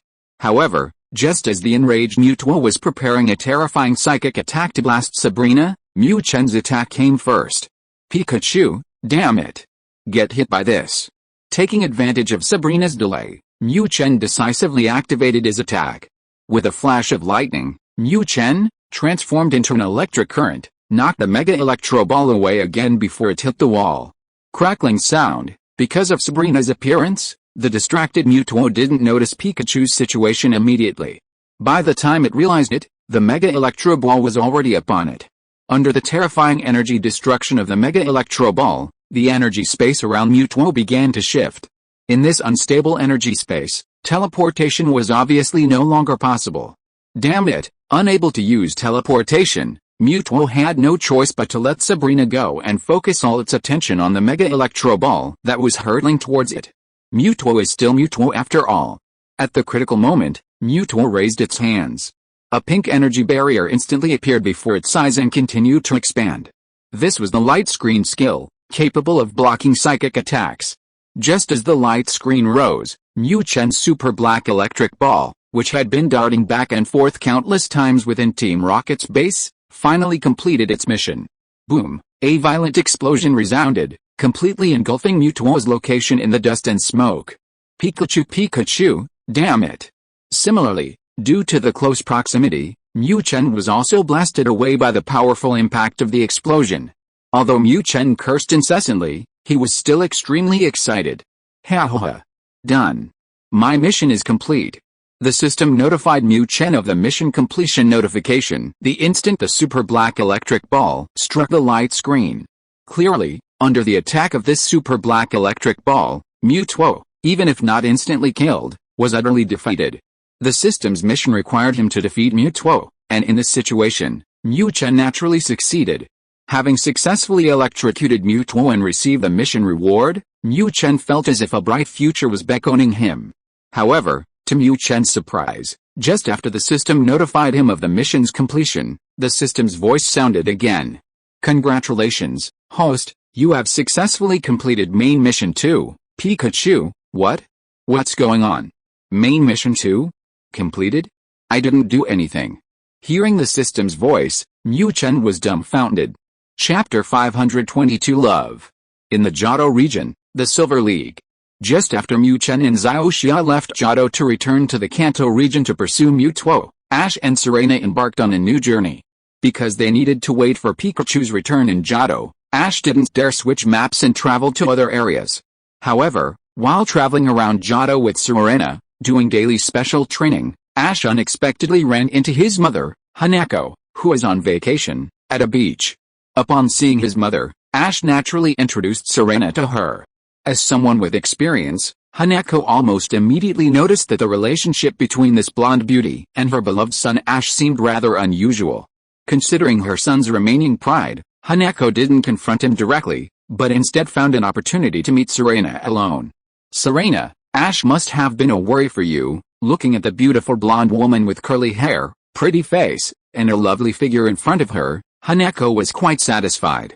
Her son was a bit too stubborn, but it seemed like the travel companions she chose were all quite reliable. Aunt Hanako, you're too kind. Ash has helped me a lot. Facing Hanako, Serena wasn't so composed. This was Ash's mother. Given Serena's current relationship with Ash, calling her mother-in-law wouldn't be an exaggeration. How could Serena not be nervous meeting her mother-in-law? Serena, Auntie wants to ask you. How far have things progressed between you and Ash? Don't worry, just tell Auntie, and Auntie promises, I absolutely won't tell anyone. Her stubborn son had caused Hanako a lot of worry. Look at her neighbor, Gary. Although he didn't win the championship, he always traveled with a throng of beautiful women in luxury cars. And look at her own stubborn son. Now that she had finally met Serena, who was clearly very close to Ash, Hanako naturally wouldn't be polite and ask directly. Auntie, Ash and we're just ordinary friends. Hanako suddenly cut to the chase, leaving Serena clearly bewildered. How was she supposed to explain? Should she tell her that she and her son had done everything they could and couldn't do? Serena was a girl, after all, and she certainly didn't lack any of the reserve expected of a young woman. What are you and Auntie embarrassed about? If you don't tell me, then Auntie will have to ask Ash. Seeing Serena's panic, Hanako became even more certain of her judgment. Auntie, Ash and I were training together. Serena knew perfectly well what training meant. But the problem was, she couldn't possibly tell Hanako about it, could she? Therefore, Serena could only use Ash's words to appease her mother. Training. Hearing Serena say this, Hanako was stunned. What was going on? Had she misunderstood? This child was just training Pokémon with that stubborn Ash? The thought of her stubborn son, so headstrong he could make even a rhinoceros weep, made Hanako hesitate. However, this hesitation didn't last long. When Hanako overheard her son asking Serena for special training, she curiously followed him. What she saw. Son. Tell your mother, do you love Serena? The night passed, and the blush on Hanako's face hadn't faded. No matter how she thought about it, she never imagined that her precious son's so-called special training would be this. Hanako had been worried about Ash's slow learning. But unexpectedly, this kid was even more impressive than his father. Keep in mind, Hanako was only 29 years old. And her precious son? At this rate, maybe when he and Serena's child was as old as Ash, Serena would still be a year or two younger than her. Even considering that most people reach adulthood much earlier, Hanako was still shocked. Her son, this day. Of course, to prevent Ash from following in his footsteps and becoming as unreliable as Gary's foot, Hanako naturally had to have a mother-son conversation with him. Love? Serena's great. We're good partners. But Mom, what is love? Is it the kind of love you feel for Pokémon? If so, then maybe I don't love Serena that much. I love Pikachu, Milotic, and Gardevoir more. Clearly, Ash wasn't as enlightened as Hanako had thought. Son, do you know what you and Serena are doing? Seeing her son still not understanding love, Hanako sighed and rubbed her forehead. We're training. Ash was always Ash. His answer was always so simple and direct.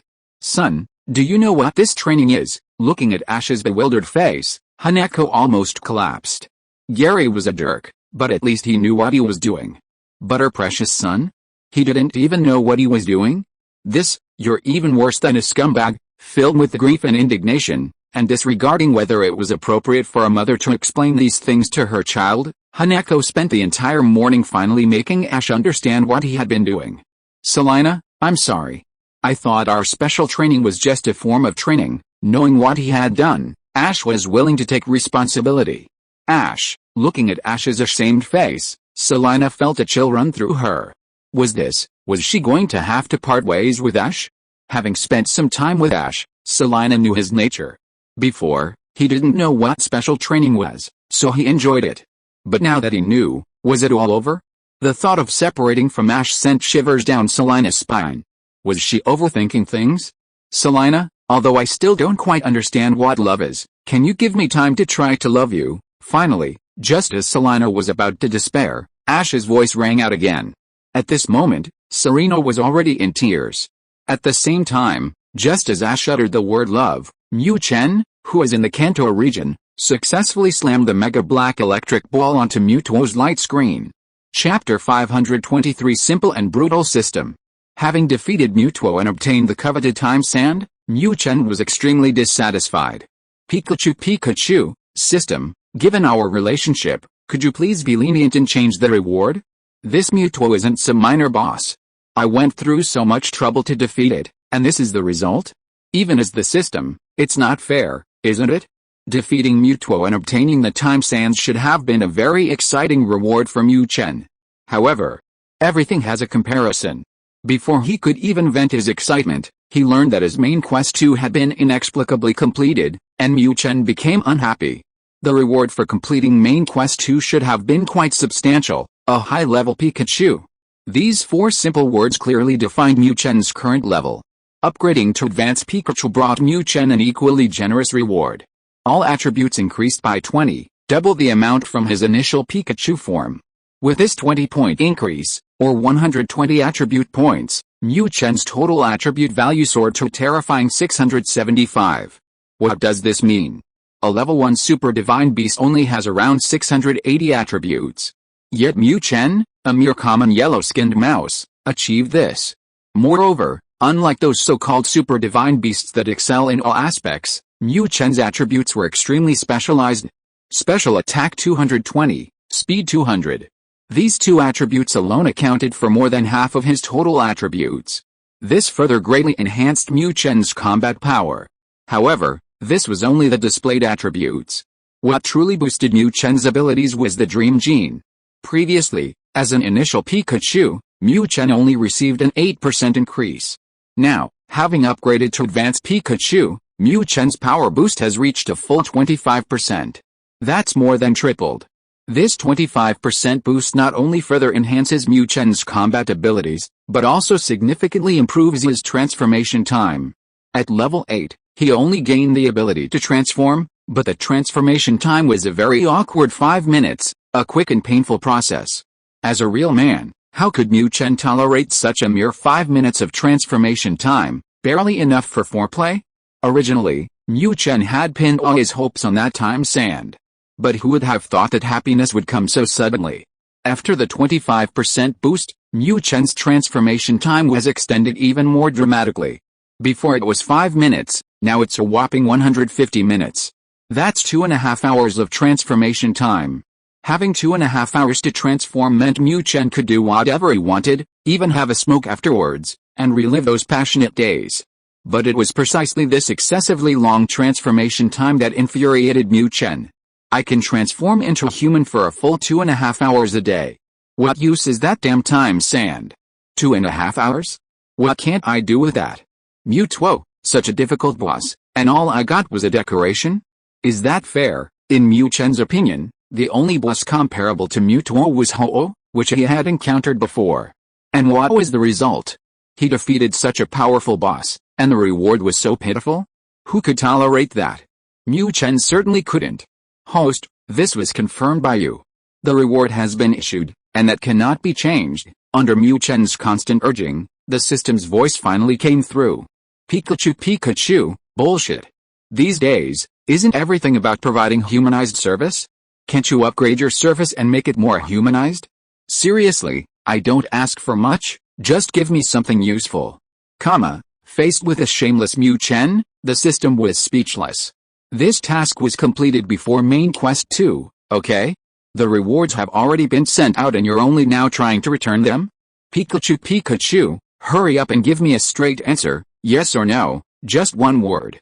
I'm telling you, if it's no good, then I'm not playing anymore. Don't give me any more tasks in the future, 2.5 hours a day is enough for me. I'll go find Xiaoxia right away, and then we'll elope. Seeing that the system was slow to respond, Mu Chen's shamelessness intensified. HMPH. Not talking? Not talking means there's hope. Through constant battles of wits with this system, Mu Chen had gradually grasped its personality. Annihilation, maybe it really could do it. But erasing itself would be equivalent to erasing the system as well. Without its help in breaking the timeline, the system would ultimately be nothing more than a computer program. Surely no one could accept such a tragic fate, right? Alright. Tell me, what kind of reward do you want? If it's not too outrageous, I can consider it. Finally, under Mu Chen's constant urging, the system reluctantly asked. There was nothing it could do, it could only accept its bad luck with Mu Chen. Who told it to have such an unreliable host? Pikachu, do it yourself? Holy crap. Wait a minute, let me think. The system suddenly asked, leaving Mu Chen completely bewildered. What do you want, and you choose? Strength? It seems I can easily defeat anything. Transformation, 2.5 is enough, right? Why take so long to transform? A beauty? I already have Xiaoxia. Wait a minute. What about Lingzi? And what about Athena, the blonde beauty who clearly has a crush on me and could totally develop a relationship with me? Even with Kona and all that other nonsense, in a flash, Mu Chen knew what he wanted. Pikachu, I know. I want beauties. Give me a way to make Xiaoxia not jealous, so I can have Lingzi, Athena, and all those other beauties at the same time. Thinking about what he needed, Mu Chen was excited. However, to his surprise, the system's reply this time was so decisive and sudden. Get lost, one word, simple and brutal, expressing the system's very sincere attitude. Host, main quest 3 has been issued, please accept. Friendly reminder, if the host chooses to abandon or fail this quest, then you will be directly eliminated. Not only did it bluntly rebuke Mu Chen, but the system also returned to its icy state, directly bringing up the third main quest. Chapter 524. Let's be honest. Pikachu, I'm not going. You might as well just kill me already. That way you'll be more satisfied, and I'll be more satisfied too. Revenge. Naked revenge. Although he didn't know the reason, Mu Chen knew in his heart. At this moment, the system was blatantly carrying out inhumane revenge against him. What kind of bullshit main quest 3 is this? This is completely afraid I won't die. At this moment, Mu Chen had long lost his previous excitement. So what if it's a high-level Pikachu? So what if the transformation is extended? No matter how good these things are, can they be more important than my life? He knew this system wasn't up to any good, but he really didn't expect it to be so impatient. Damn it. I just overthrew Xiaoxia. I'm not satisfied. Host, if you choose not to go, I will initiate the direct elimination procedure. I won't harm you. This mission is your destiny, and it's a mission you must face. Don't worry, I will always be with you. If you die, I will also disappear completely. Do you think I would choose to harm myself if I'm perfectly fine? Seeing Mu Chen's strong resistance, the system became unusually talkative, constantly trying to comfort him. Clearly, the system knew this mission was extraordinary.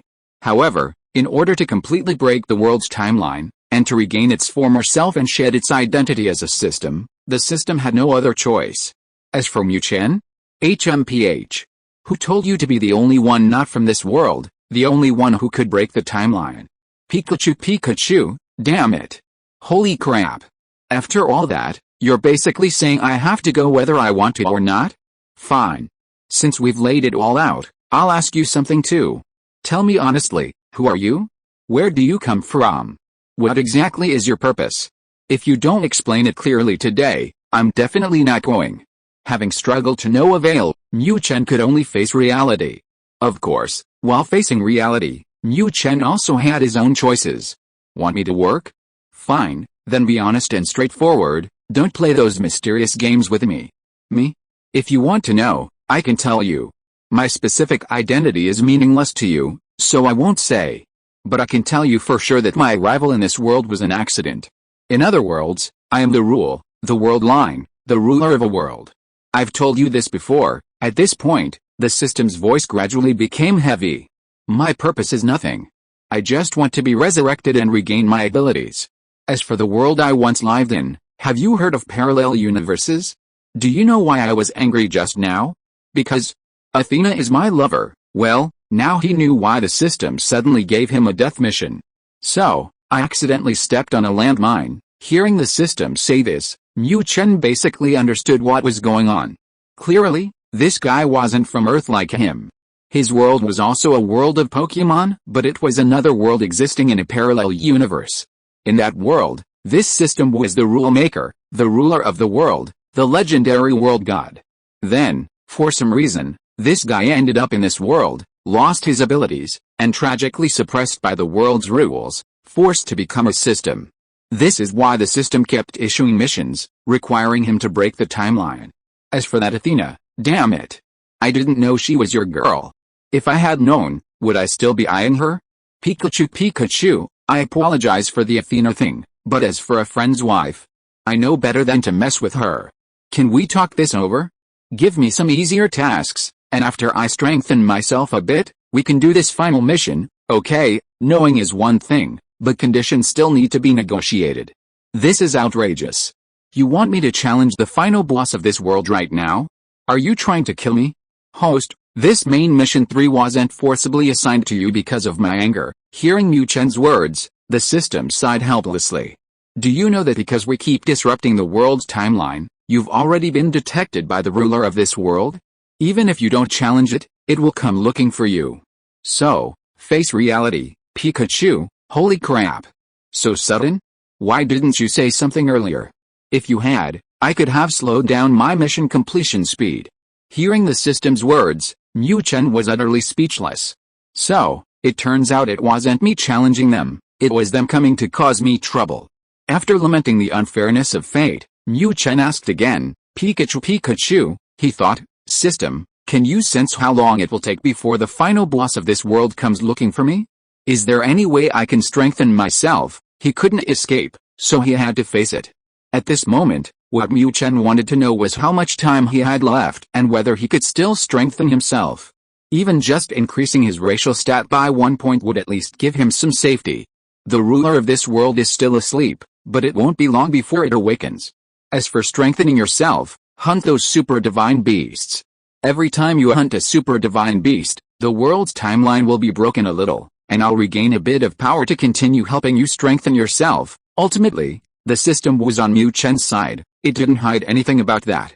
Pikachu, so, I still have time?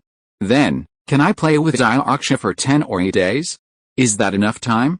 Facing the final boss, Mu Chen had no choice but to accept his fate, despite his reluctance. At this moment, all he could do was try to spend time with Xiaoxia. After all, she was the girl he loved most deeply.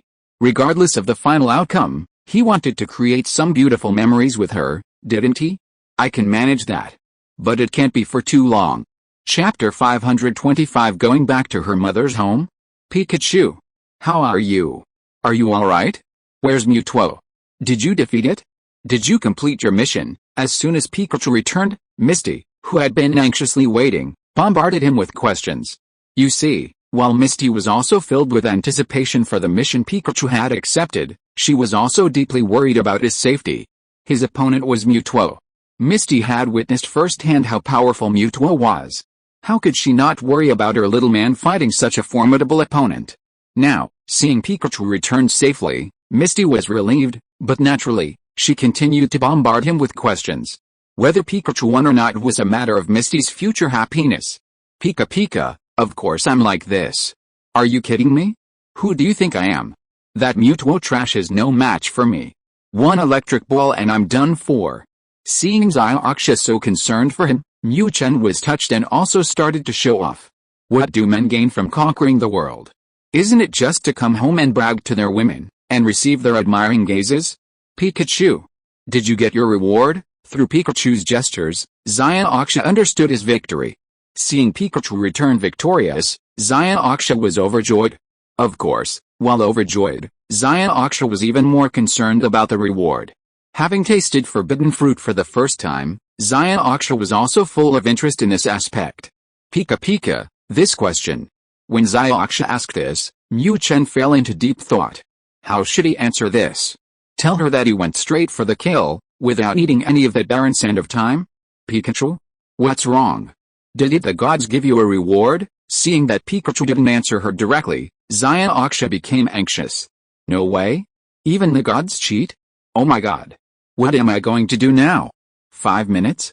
5 minutes is really not enough. Pikachu, what's the rush? How could I not get the reward? Forget it, it's easier to become human. Seeing Zaya disappointed look, Mu Chen reluctantly chose to transform and explain. This gesturing is tiring too, okay? Thinking it over, he did it. Anyway, he had plenty of transformation time now, and Mu Chen didn't care. Bang! Smoke rose, the yellow-skinned rat disappeared, and the handsome blonde male protagonist appeared. Slap, hey! Get lost.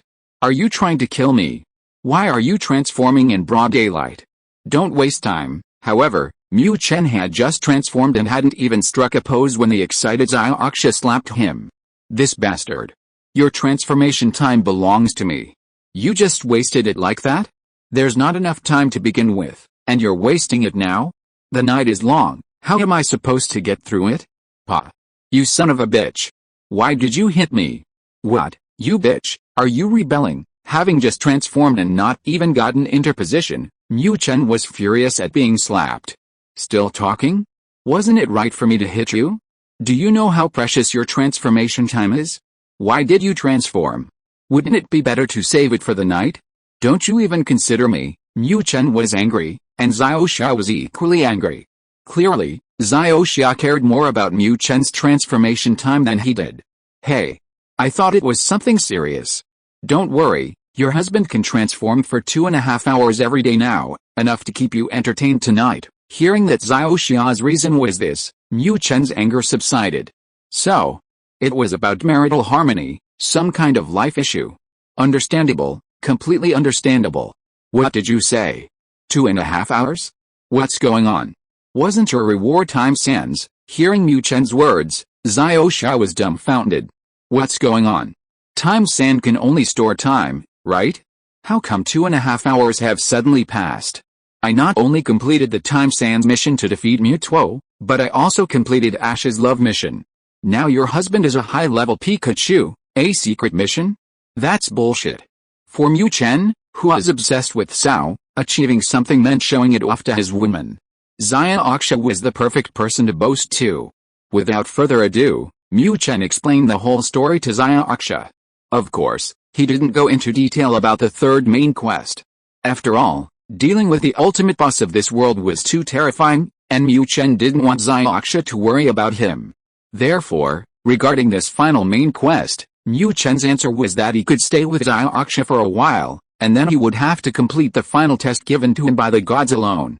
After completing it, he could return and be with Zaya forever. Oh, I see. After Mu Chen's long, rambling explanation, Zaya finally understood the whole story. Darling, after understanding, Zaya's attitude changed drastically. She looked at Mu Chen with seductive eyes, and even adopted a clingy, dependent posture, snuggling directly into the arms of this handsome blonde man who had returned to his natural self. What the heck? What's going on? Damn? So hasty? No way? Seeing Zaya's state, Mu Chen's first reaction was that this little girl had some bad ideas and wanted him to farm her land. No doubt, Mu Chen would absolutely love to do such a thing. I have countless bullets, and I can pay my taxes anytime, anywhere. Thinking and doing is always Mu Chen's principle. Without saying a word, he used his strength to pick Zaya up and carried her into the inner room. Hey! You bastard! Put her down, what are you doing? Zaya's reaction to being suddenly picked up by Mu Chen was quite strong. What am I supposed to do? Wasn't this what you asked for? Didn't you see I've already sounded the attack horn and am ready to pounce? Seeing Zaya's strong resistance, Mu Chen was completely bewildered. What was going on? We're an old married couple, why are you playing coy with me? Besides, wasn't this what you asked for? What are you thinking about all day? When did I ask for anything? Put me down right now. Hearing Mu Chen's words, Aksha was even more embarrassed and angry. Holy crap. Then what are you going to do?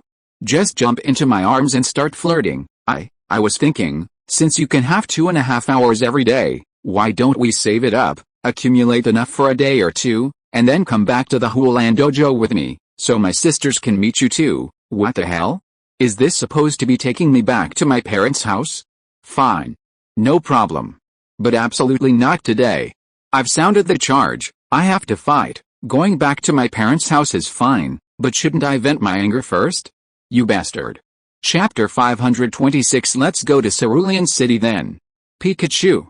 How long have you been in transformation mode? Aksha's pretty face was filled with happiness. Being able to live this kind of life with her beloved, going wherever they wanted, eating whatever they wanted, playing whatever they wanted, seeing whatever they wanted, and even training whenever they wanted, this was true travel for Aksha. As for her previous trip with Ash, what was that? Every day was either traveling or battling. Aksha utterly loathed it. How much scenery did they miss on that journey? After wandering around the Kanto region with Pikachu for about 10 days, Aksha and Pikachu had arrived in Vermilion City, not far from Cerulean City. Aksha knew that Cerulean City would be their last stop on their journey. Pikachu would accompany Aksha back to Cerulean City for a few days, after which it would set off alone to complete the final task given to it by the gods. Once that task is completed, Pikachu will be completely free and can live with Misty forever. As a clever girl, even though Pikachu hadn't described the final task in detail, Misty could guess just how difficult it was. However, to avoid distracting Pikachu, she never asked a single question. Right now, Misty was simply enjoying her trip with Pikachu. She just wanted to cherish every day with this rascal. Of course, while cherishing their time together, Misty's biggest concern was how much time this rascal had saved up. She couldn't let Pikachu perform some kind of magical transformation when they went to Cerulean City to see her sisters, could she? She could accept it, but what about her sisters? It would be embarrassing if they were startled. During their previous trip, Pikachu usually remained in its yellow mouse form, transforming for about an hour each night for some special training. All told, Pikachu had saved up quite a bit of time along the way. Pikachu, only 11 hours, not even a day. What? Pikachu. Tell me honestly, did you secretly transform on your own? Why has it only been 11 hours? Hearing Pikachu say it was only 11 hours, Aksha was indignant. What's going on?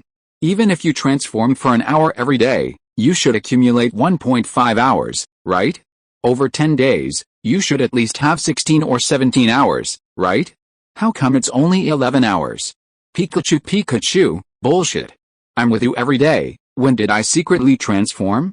Hearing Aksha doubt him, Mu Chen was indignant. Are you kidding me? When did I secretly transform? Can't you do the math yourself? Every time you say 1 hour, and 1 hour is enough? Doesn't the workout before special training take time? Isn't the rest after special training time? Sometimes after special training, there's even an extra match or something, isn't that time? Oh no. What are we going to do? I already told my older sisters we'd arrive in Cerulean City by tomorrow morning. Hearing Pikachu's words, Aksha panicked. What to do? She'd already told her older sisters, and Pikachu's mission was almost over. They really didn't have any more time to waste. Pikachu, how about this? Tonight, don't transform. That way you can save more time, 2.5 hours a day, plus the previous 11 hours, that's 13.5 hours. Aksha thought that if she was careful, it would be enough. She could just rest early and not mess around with her sisters tonight. Pikachu, nonsense. How could that work?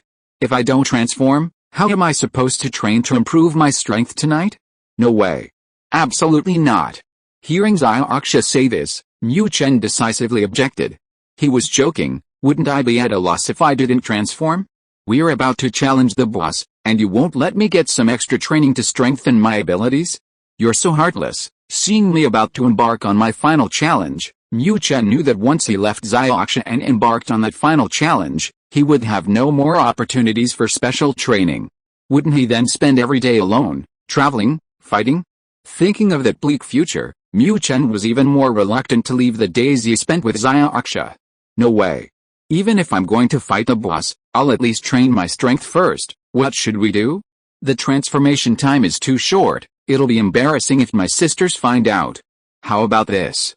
Let's hurry tonight and finish the battle in half an hour. In the end, Xia compromised. Pikachu, half an hour? Damn. Am I such a weak fighter? No way. At least an hour, absolutely no less.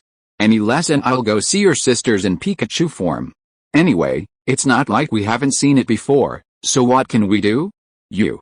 Fine. It's settled then, just 1 hour, no more. Once Pikachu pulled out its shameless act, Xia was helpless. What could she do? She could only try harder to make this thing surrender. The long night passed by with Mu Chen and Xiaoxia's diligent training. As for the specific details? In Mu Chen's words, Pika. Anyway, after using Hyper Move, it only took half an hour for Xiaoxia to surrender. A high-level Pikachu? HMPH. That's not just talk. After a whole night of tossing and turning, Mu Chen and Xiaoxia finally entered Cerulean City. Ah. Cerulean City. It's been so long since I've been back. Cerulean City was, after all, Xiaoxia's hometown. Seeing that they had entered Cerulean City, Xiaoxia immediately became excited. Pika, don't get too excited, let's get down to business. What is business? Of course, I'm going to buy clothes. Are you kidding me? Going to see Xiaoxia's sister? Am I supposed to be in a completely different state? I don't care, but Xiaoxia will probably strangle me. Chapter 527 Abandoning the Entire Forest. Xia. My lovely little sister, you've finally decided to come back, yet. Xia, how irresponsible of you. The cerulean gym belongs to all 4 of us sisters. How could you just leave like that? Do you really think it's okay to abandon your 3 older sisters like that? Oh dear. Alright, eldest sister, second sister, Xia's back now. Let me see what Xia's boyfriend is like. Wow. So handsome. Handsome guy. Will you stay at our cerulean gym from now on? Xia had finally returned to the cerulean gym as soon as she entered the gates. Her 3 older sisters came out to greet her, immediately scolding her. Clearly, they were quite upset about her irresponsible behavior of leaving for a year. Of course, compared to her eldest sister Sakura and second sister Aim, the more carefree third sister, Botan, had a different focus. She'd heard from Xia that she had a boyfriend, and that she was bringing him to the Huolan dojo this time. The third sister, Mutin, was incredibly curious. What the hell? As the older sisters, in terms of age, experience, figure, and looks, which of them wasn't more attractive than Xia, this immature, underdeveloped girl? And yet Xia had a boyfriend, while they were all single? Feeling extremely resentful, Mutin naturally wanted to see what this blind man looked like. How could he be interested in this underdeveloped girl? However, when she saw him, Mutin's eyes lit up instantly. Ignoring Xia, Mutin strode forward, grabbed the arm of the blonde, handsome male protagonist, and asked him expectantly. Holy crap. No. Control yourself, don't do this. The sudden appearance of flesh almost made Mu Chen, who was still posing, lose control. This is insane. Does it have to be this bad? Were you raised on cows? Wow. What a handsome young man, handsome guy. Welcome to the Cerulean Dojo. This is your home now, no need to be so polite with us sisters. Sakura and Aim, the eldest and second eldest sisters who were being scolded by Peony, finally saw the blonde male protagonist behind them. Seeing a handsome man of this caliber, the equally outgoing eldest and second eldest sisters also came forward to greet him. Clearly, the 3 open-minded sisters had very high hopes for this handsome man. Eldest sister. Second sister. Third sister. You better watch yourselves. This is my man. Third sister. Let go of my hand. While Mu Chen was enjoying life, Xia was completely enraged. Xia knew her sisters' personalities perfectly well. These 3 women, while not exactly promiscuous, were definitely not to be trifled with. If it was a handsome man, these 3 women would definitely kill him without hesitation. It's one thing for her sisters to do whatever they want. But not Pikachu. He's Xia's man. Besides, Xia not only knows what her 3 sisters are like, but she also knows Pikachu's rascal nature perfectly well. If he's not kept in check, these guys together will be like dry tinder, ready to ignite at any moment, maybe even ignite a whole bunch of them. At this moment, Xia suddenly felt a pang of regret. How could I have forgotten that these damn women can't resist handsome guys? Why did I do this? Why did I come back? Hey. Xia, don't be so selfish. That's right. Xia, you're still young, you don't understand, Xia. Now that you're back, don't leave, okay? Handsome brother, do you want to stay too? Ignoring Xia's angry rebukes, the three sisters continued to flirt with Mu Chen. Ahem. Sisters. Thank you for your hospitality. However, suppressing his reluctance, Mu Chen broke free from Mutin's grasp, glanced at the furious Xiaoxia, and put on an extremely serious poker face. You should let me go. I'm only accompanying Xiaoxia back this time, and I'll be leaving in a day. Thank you for taking care of Xiaoxia.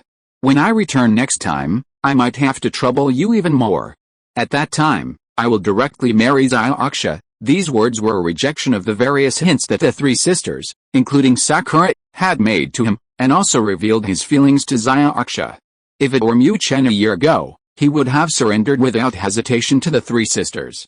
Just kidding, this was already a clear indication, wasn't it? Upon seeing his handsome blonde male lead appearance, the three sisters surrounded him with all sorts of flirtatious glances.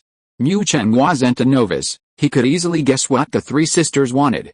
Clearly, they wanted to have a friendly match with him because they saw a handsome guy. As for Xiaoxia? Anyway, they're just boyfriend and girlfriend, not married, so it's not a big deal, right? But Mu Chen is no longer the clueless guy who just arrived in this world, unable to resist pretty girls and getting nosebleeds at the slightest provocation. Through constant trials, Mu Chen's mindset has matured. At this moment, Mu Chen knows what he wants. Although the forest is incredibly beautiful, and the temptations are endless, none of that can compare to Xiaoxia. If he had to choose, Mu Chen would rather give up the whole forest for Xiaoxia. In other words, Mu Chen has already turned over a new leaf. To him, no matter how precious the girls are, they're not as important as Xiaoxia. If he were to hurt Xiaoxia for the sake of the girls, he'd be a complete idiot. Besides, these are Xiaoxia's sisters, so he can't afford to do anything reckless. Ugh. How boring. How old are you? Already thinking about marriage, handsome guy. You're being hurtful. Seeing Mu Chen's words, Sakura and the other two sisters could only give up. What else could they say? His attitude was clear, they weren't really desperate for this handsome guy. If they were just boyfriend and girlfriend, it would be fine, but if they were already discussing marriage, the three sisters knew they couldn't bring themselves to pursue their brother-in-law. Pikachu, thank you. Looking at Pikachu, who had shaken off her sister's advances with a serious expression, Xia smiled sweetly. Knowing Pikachu's nature very well, Xia was perfectly aware of it. For this guy to reject the advances of his three older sisters, it took immense determination and courage. Chapter 528 The challenge begins. First target, Ho-Oh. Xiaoxia, wait for me. When I come back, it will be to marry you, and we'll live together forever. The handsome blonde man, Mu Chen, gave the girl in his arms a tight hug, bidding her a final farewell. Okay. Pikachu, Mu Chen, promise me you'll take good care of yourself. I'll wait for you. Remember, Xiaoxia, will always be your lover. I'll always be here waiting for you. Held in Mu Chen's arms, Xiaoxia's pretty face was already soaked with tears. Usually, they would joke and laugh, and Xiaoxia seemed carefree. However, only this girl knew how reluctant she was to part with Pikachu, how much she didn't want Pikachu to leave her. But Xiaoxia wasn't a fool. The gods were punishing Pikachu, the gods had given Pikachu a task. If she truly wanted to live with Pikachu forever, she couldn't interfere with her in any way. Therefore, Xiaoxia had been playing wildly for the past few days, only thinking about happy things. At night, he spared no effort in special training with Pikachu. He did this simply to cherish the time spent with Pikachu. However, happy times are always fleeting. What's meant to happen will happen. Pikachu finally had to leave. Be good and wait for me. After giving Misty a deep kiss, Mu Chen disappeared from the cerulean gym without looking back. He couldn't help it, Misty's older sisters were watching, and his transformation time was less than a minute. If he suddenly turned into Pikachu, wouldn't those three girls faint from fright? With departure imminent, Mu Chen had no time for such nonsense. Pika Pika, as the blonde handsome man disappeared, the figure of a yellow-skinned mouse reappeared in Cerulean City. This yellow-skinned mouse ran at top speed, its mouth constantly calling out, Pika Pika, to outsiders. It was just Pikachu's instinctive call. But what's the truth of this matter, system? Hurry up, Who should I take down first? Before challenging the ultimate boss, I need to kill some other bosses first. This will not only disrupt the timeline and allow the system to recover more of its abilities, but also give me more help from the system, increasing my chances of winning when finally challenging the ultimate boss. Although this will be more troublesome than directly challenging the ultimate boss, it's not as straightforward or simple. But Mu Chen had no intention of refusing the system's suggestion. Are you kidding me? If I can lower the difficulty, why wouldn't I? Do I want to seek thrills? Even this incredibly powerful system says that the ultimate boss is not easy to deal with.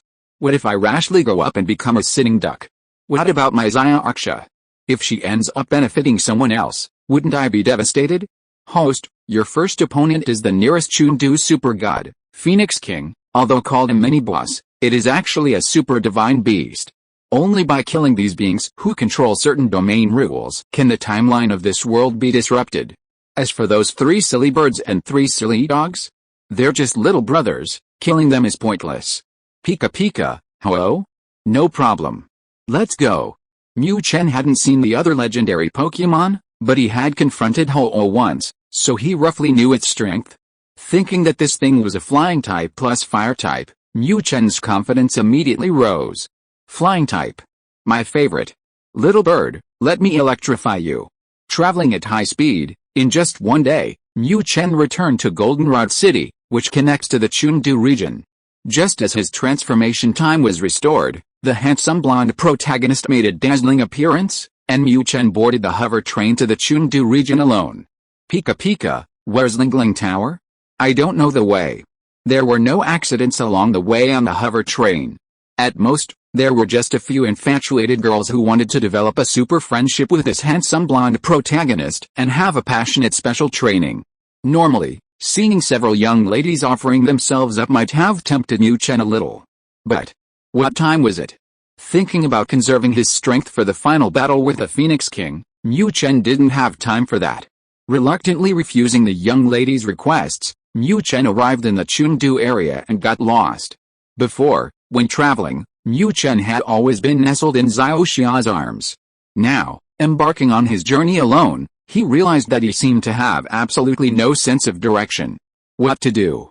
If he didn't know the Lingling Tower, how was he supposed to fight the Phoenix King? Host, the Lingling Tower is to your northeast. At your current speed, it will take about 2 days to reach it. Finally, watching Mu Chen running around like a headless fly, the system was speechless. This guy was supposed to challenge all sorts of bosses? He didn't even know the way. What was the point of challenging them? Pikachu Pikachu, why didn't he just say so earlier? The system was helpless. Mu Chen was utterly contemptuous. He knew the place but didn't tell me. Was he just watching a show? Having learned of Ho-Oh's location, Mu Chen didn't hesitate any longer and rushed headlong towards the northeast. Without Ash, that goofball, Mu Chen could not only maximize his speed but also avoid various unnecessary challenges along the way. Finally, 2 days later, Mu Chen arrived at the Lingling Tower, the place where he had once fought. Pika Pika, Ho-Oh.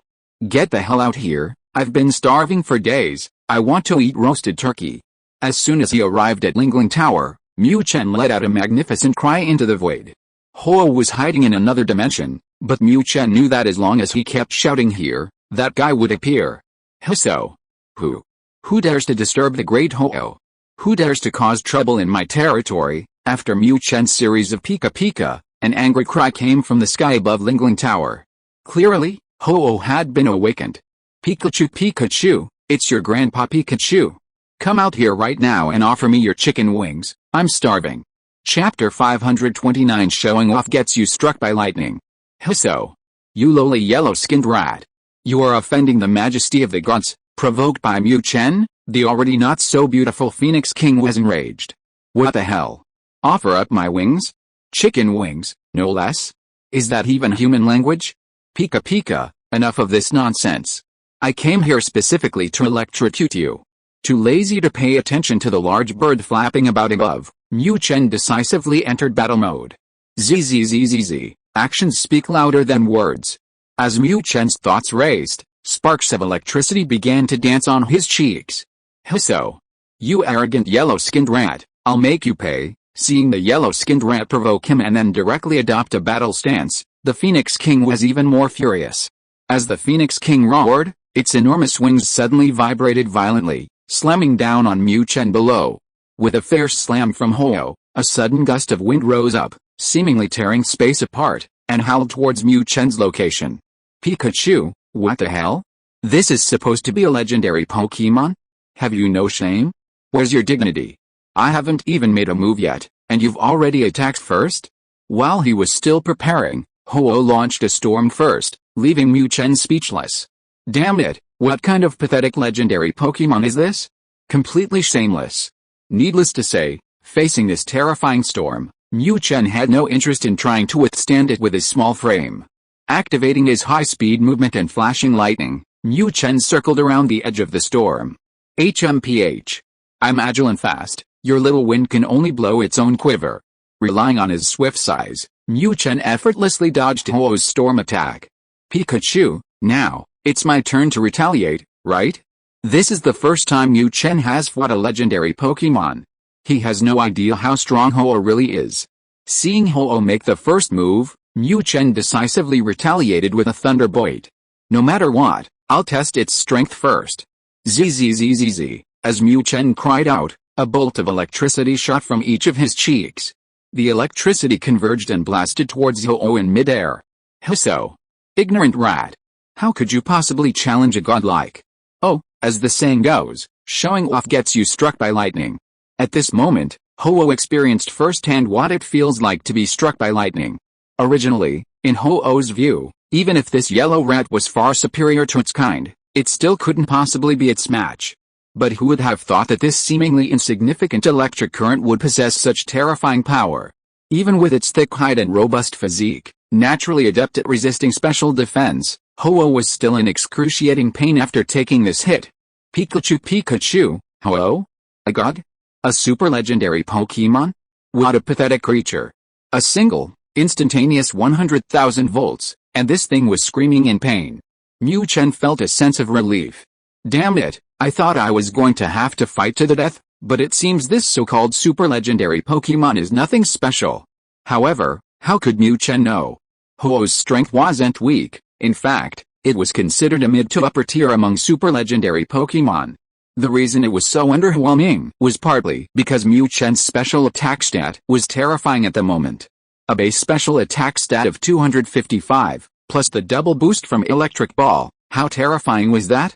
Let alone Ho-Oh. Even the ultimate boss would be in serious trouble if it got electrocuted. This is why Mu Chen could instantly kill Mewtwo with a single charged Electric Ball attack. At this moment, this thing has become terrifyingly powerful. As for the second reason, that's naturally because of its type. Although it's true that once an ability reaches a certain level, it can completely ignore type advantages, that's only relative, not absolute. Faced with Mu Chen's terrifying special attack Electric Shock, the flying type's weakness is amplified infinitely. This is why Ho-Oh is so powerful. Any other flying type Pokémon would be easily killed by Mu Chen's Thunderbolt. Hisso. You wretched yellow rat, you've successfully enraged me. Having experienced the thrill of being struck by lightning, Ho-Oh, now recovered, responded decisively. Knowing the terrifying attack power of this yellow rat, Ho-Oh certainly wouldn't foolishly play the game of tit for tat anymore. To defeat this sudden challenger, the only way is to use your most powerful attack and instantly kill it. That's the only way. Without a doubt, having learned of Pikachu's strength, Ho-Oh, now serious, decisively attacked. As it roared, a flame filled with holy power suddenly began to gather around it. Clearly, this was Ho-Oh's ultimate move, Holy Fire. Pikachu, holy crap. Is it really that ferocious? This looks pretty intense. Seeing Ho-Oh constantly gathering flames, Mu Chen knew this must be its ultimate move. What else was there to say? Ho-Oh had already unleashed its ultimate attack, why should he hold back? Pikachu, zzzzz. Seeing Ho-Oh begin to charge up, preparing to use Holy Fire, Mu Chen didn't hesitate and decisively entered charging mode. As Mu Chen's strength continued to improve, as he inexplicably completed the second main quest, and as he became a high-level Pikachu, his use of the charge skill became increasingly proficient and swift. In a short while, Mu Chen had fully charged. Seeing that Ho-Oh in midair was also about to finish charging, Mu Chen made his move. Pikachu, I told you, I'm having roasted chicken wings today, and you can't escape. A bolt of electricity shot straight into the sky, and large swaths of dark clouds instantly appeared. Crackling, flashes of electricity flickered within the clouds. Clearly, Mu Chen had used his ultimate move, Thunder. Hisso. I am Ho-Oh. I cannot be defeated by you, you yellow-skinned rat. Seeing the terrifying power of Thunder, Ho-Oh, in a panic, unleashed its prepared ultimate move, Sacred Fire, at Mu Chen below. Chapter 530 Pay to Win Player, Phoenix King. Pikachu, damn it. You think you can fight me? Are you even a contestant? Looking at Ho-Oh, which was lying on the ground, charred and convulsing, Mu Chen showed deep contempt. Of course, Mu Chen's appearance wasn't exactly pleasing either. The terrifying power of the Sacred Flame was no joke. Although Mu Chen avoided the Sacred Flame's direct attack, he only suffered a slight scratch, turning his proud lightning-shaped tail into a fire poker. Mu Chen didn't seem to care at all. Who was his opponent? Ho-Oh. A legendary Pokémon. To be able to defeat this giant turkey with such a small price, Mu Chen couldn't be more satisfied. Pikachu, system, come out. This giant turkey is down. Has the timeline been broken again? Where's my reward? Shouldn't you help me level up by now? Ho-Oh had no grudge against him. Even if this guy had bragged to him back then, that's all in the past. The magnanimous Mu Chen said he didn't care about that anymore. So what was his purpose in attacking Ho-Oh now? Wasn't it to change the timeline, thereby strengthening the system's power and ultimately improving himself, so as to have a greater chance of winning against a mid-level boss? Congratulations, host, on successfully defeating the legendary Pokémon representing life, Ho-Oh. With Mu Chen's call, the system's voice finally arrived. Just from its voice, you could tell how excited the system was. It was almost ready to light fireworks and open a bottle of red wine. Pikachu, don't play games with me, give me something real. What's the use of congratulations? Can you eat it? Is it tasty? Mu Chen was incredibly realistic, only concerned with the most practical benefits. Ho-Oh is not dead, the mission is not completed, and the reward cannot be issued. Hearing Mu Chen ask for a reward, the system's voice sounded again.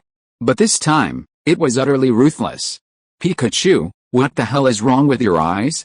It's practically a roasted turkey already, and you're telling me Ho-Oh hasn't been defeated yet? Hearing the system's words, Mu Chen was furious. What's going on? Are you trying to renege on your promise? Seeing the aroma of roasted meat, and the crispy Ho-Oh still steaming with its feet in the air, the system was telling him it hadn't been killed yet. Mu Chen was enraged. You can't renege on your promise like this. Can't the system have any shame? Is there any integrity between Pikachu and the system? And you still want me to challenge the final boss? Are you going to stab me in the back, host? Ho-Oh's power is the power of life. It's only feigning death. You know, as a Phoenix-type Pokémon, reviving is its greatest skill. Faced with Mu Chen's questioning, the system was quite patient. However, while the system patiently explained, Mu Chen was completely dumbfounded. Pikachu, it can revive? Holy crap! Is this even a game anymore? When will it revive? How much strength will it regain after reviving? To quickly defeat Ho-Oh, Mu Chen had used his charged lightning strike. Although Mu Chen's strength was now countless times greater, such a super move as charged lightning still essentially depleted his internal electricity. In his current state, Mu Chen could only use low-energy skills like electromagnetic waves and electric shocks. He couldn't even unleash 100,000 volts. Hearing that Ho-Oh could be resurrected, Mu Chen panicked. So all that effortless lightning attack I just unleashed was for nothing? Ho-Oh is accumulating revival power. In its current state, it will revive soon. As for its strength, Ho-Oh's revival will be at full power. This time, the system's answer was even faster. However, this didn't sound so good to Mu Chen. Pikachu, damn it. Hearing the system say this, Mu Chen didn't hesitate to wiggle his butt and run away into the distance. What the hell? Fully resurrected? This shameless pay-to-win player, how am I supposed to fight him? I can't even unleash a 100,000 volt attack right now. Am I supposed to just run away and wait to die? Host, don't rush. Seeing Mu Chen about to run away without a word, the system quickly intervened. Pikachu, bullshit. He'll be resurrected soon. Am I supposed to just wait to die? Seeing the system still trying to stop him, Mu Chen immediately cursed. Nonsense, I've turned him into a roasted chicken with electricity. If he comes back to life, will he let me get away with it? The moment Ho-Oh resurrects, its strength won't immediately recover. As long as you can seize that moment of resurrection, you can easily defeat it. This is your only chance. Ignoring Mu Chen's curses, the system explained again. Ho-Oh's strength can indeed be restored upon resurrection. However, Ho-Oh is at its weakest in the instant it resurrects. The only way to defeat Ho-Oh is to seize this opportunity.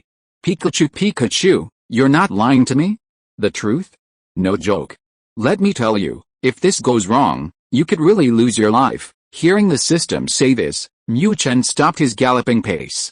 I'm not lying to you. What good would it do me to lie to you? Hurry up and get ready, this big bird is about to revive. Seeing that Mu Chen was still asking endless questions, the system finally lost its patience. It had already explained so clearly. Why all this nonsense? Pikachu, alright. Watch my performance. With the system's confirmation, Mu Chen didn't hesitate. Running away was out of the question, and even if you ran away, so what? In the end, you still had to fight this Phoenix King again, right? If this pay-to-win player could revive with full health every time he was about to die, how was I supposed to fight him? The system had also said that this guy's strength hadn't recovered when he was revived, and he was extremely weak. Wasn't this his chance? Without hesitation, Mu Chen quickly stepped forward and struck a pose in front of the soon-to-be resurrected Phoenix King. Yes, I can't even use 100,000 volts. But you just revived, so you're completely powerless, aren't you? While you're powerless, I'll give you a gentle electric shock, and just to be safe, I'll send you a few paralyzing electromagnetic waves. I don't believe you won't be knocked down. So, finally, to Mu Chen's eager anticipation, Ho-Oh indeed displayed the prowess of a pay-to-win player.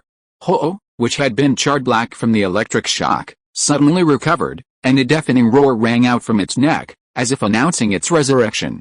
However, Pikachu, zzz, countless electric shocks, as if they were free, blasted at the newly revived Ho-Oh, whose pose wasn't even properly formed. So, Chapter 531. Have a pleasant journey.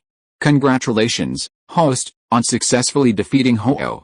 Rewards are being issued, please accept them. This time, Mu Chen finally received the long-awaited congratulations. Ho-Oh can undergo a rebirth, and after rebirth, it can be fully healed. Most people would be completely bewildered facing it. Unfortunately, this thing was unlucky enough to encounter Mu Chen, and even more so, a system that knew its secrets. With the system's guidance, Mu Chen easily took down Ho-Oh with a gentle electric shock. There was no other way, having just been reborn, its strength was zero, and it had no resistance. It would be strange if it didn't die after a series of electric shocks. Having defeated Ho-Oh, Mu Chen finally received the reward he had been expecting. Pikachu, what kind of meager reward is this? Looking at the reward content in his head, Mu Chen was completely bewildered. What is this? Ho-Oh's blessing power? Bullshit. I've already electrocuted it, how can it bless me? If it doesn't curse me, I'd be secretly laughing. Mu Chen found this reward content utterly incomprehensible. Host, it's just a name, why worry about the details? You can check out the specific effects first. Seeing Mu Chen getting hung up on the name, the system had no choice but to remind him again. If it wasn't explained clearly, he'd think it was some kind of trick to rip him off, and would keep nagging. Knowing Mu Chen's nature well, the system knew he was definitely capable of it. Pikachu, detailed introduction? Let me see, if you dare to fool me, I'm going on strike. After uttering this harsh statement, Mu Chen focused his attention on the so-called blessing of the Phoenix King. Upon seeing it, Mu Chen was excited. Gain the blessing of the Phoenix King. Within 10 minutes, the user can receive all of the Phoenix King's abilities. Holy crap. That's amazing. I'm already incredibly strong, and with the blessing of the Phoenix King, I'll be invincible. And this all abilities, does that mean, that holy fire? And that rebirth from the ashes, I can experience that too. Thinking of this, Mu Chen finally realized what he had obtained. Although this thing was only for one use, it was undeniably awesome. Pikachu, hurry. System, who's our next target? Let me electrocute it. Knowing that killing divine beasts had this kind of benefit, Mu Chen was even more motivated. If I electrocute all the divine beasts, wouldn't I be able to possess all their abilities? What kind of concept is that? HMPH. I'm going to experience annihilating the heavens, the earth, and even the air with a single strike. The host can choose one of 3 targets for the next target, or face them all at once. Pikachu, choose one of 3. Face them all at once? What is this thing? Tell me about it. In the Fingian region, there are 3 super divine beasts representing the sky, the earth, and the sea. If you can defeat any one of them with your electricity, it will drastically change the timeline. Of course, if you, host, actively request to challenge these 3 divine beasts of the sea, land, and air all at once, as the system, I would fully support you. Seeing that Mu Chen had actually volunteered, the system didn't hold back. Pikachu, what the hell? What the hell are you talking about? Sea, land, and air? You want me to challenge them all at once? Are you even speaking human language? Hearing the system say this, Mu Chen decisively rolled his eyes. Bullshit. He knew his own strength. Dealing with 1 was fine, but dealing with 3 was just asking for trouble. As for the 3 divine beasts of the sea, land, and air, he didn't need to worry about the land ones. They represented the earth, and his electricity wouldn't work. Was he supposed to go for hand-to-hand combat? The sea and air were both things he was able to control.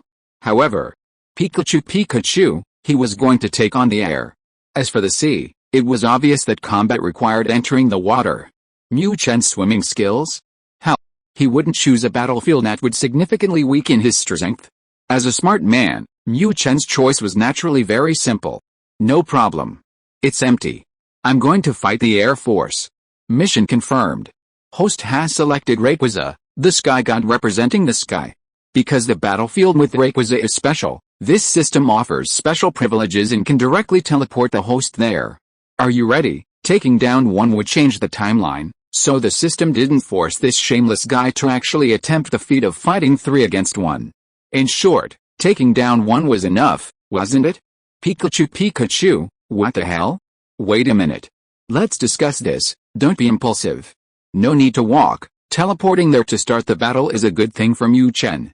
But the problem is, he just finished fighting Ho-Oh, his stamina and energy are almost 0. Being teleported there now, is he just going to be sent to his death? System, let me rest for a day. I'll go beat him up tomorrow. Need I say more? Rest before a major battle is a must. The night passed uneventfully. Lonely Mu Chen could only transform into a blonde handsome man at midnight, relying on his power to fantasize about Misty. Pikachu, come on. I'm ready, let's challenge that Baron Rayquaza. After a night's rest, Mu Chen was fully revived. At this moment, his only expectation was to beat up that Rayquaza that represents the sky. Then, he'd see what reward he received. Rayquaza's blessing? Come on. All sorts of blessings, fire at me. Mission confirmed, teleportation activated, please prepare yourself. Have a pleasant journey. Amidst the system's mocking voice, Mu Chen quickly arrived in a void. Before he could react, a dragon tens of meters long, with a greenish-blue body, appeared before him. Roar, Pikachu, damn it. A dragon this big? I'm so happy I could scream. Chapter 532 The Silly Rayquaza. Roar. Intruder. This is my territory, Rayquaza's territory. You entered without permission. Do you want to die? Looking at the tiny yellow rat in front of it, barely enough to fill its teeth, Rayquaza was utterly dumbfounded. What the hell was going on? This dragon was sleeping soundly. How did a yellow rat suddenly appear? You know, this is the legendary ozone layer. Most Pokémon can't even breathe here, let alone get here. But this yellow rat not only moved through the ozone layer as if it were flat ground, but its breathing was completely unimpeded. Is this even a yellow rat? But how could Rayquaza know that the reason Mu Chen could ignore the ozone layer and even walk on flat ground was all because of the system? Without the system's help? Hell, even if he worked himself to death, this guy would never have been able to get to this ozone layer, which is much higher than the clouds. Pika, why so much nonsense? I'm the legendary flying divine rat. So what if I'm on your turf? You got a problem with that? Let's fight. After a brief moment of shock, Mu Chen gradually recovered. So what if it's Rayquaza? It's still just a Pokémon.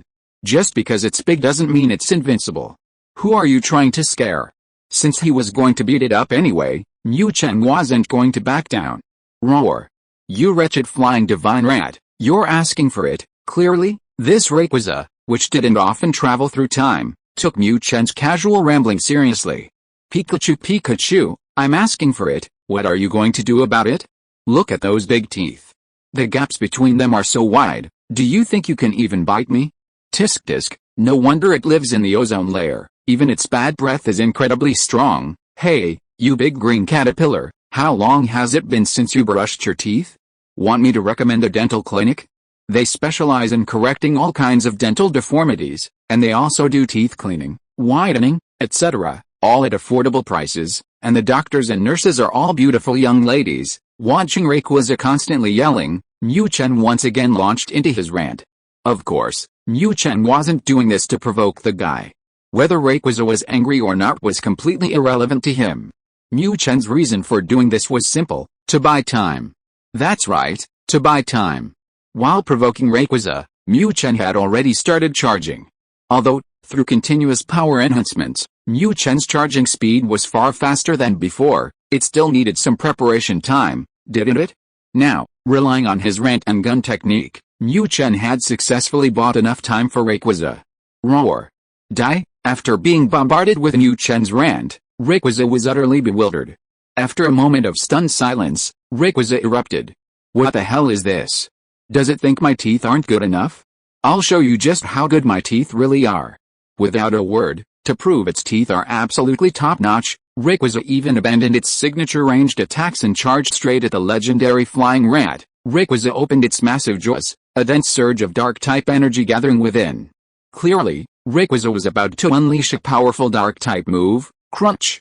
Pikachu, Pikachu, this utterly pathetic intelligence. I truly feel sorry for you.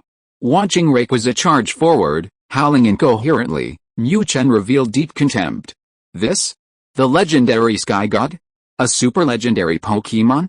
Is your brain filled with ozone? This intellectual crushing victory gave Mu Chen a tremendous sense of accomplishment.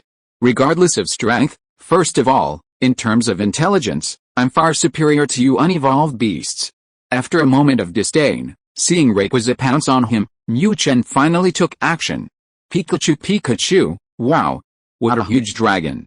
What a huge mouth. What sharp teeth. I'm scared. This was, of course, Mu Chen saying to Rayquaza. HMPH. Idiot, chase? Chase it as fast as you can.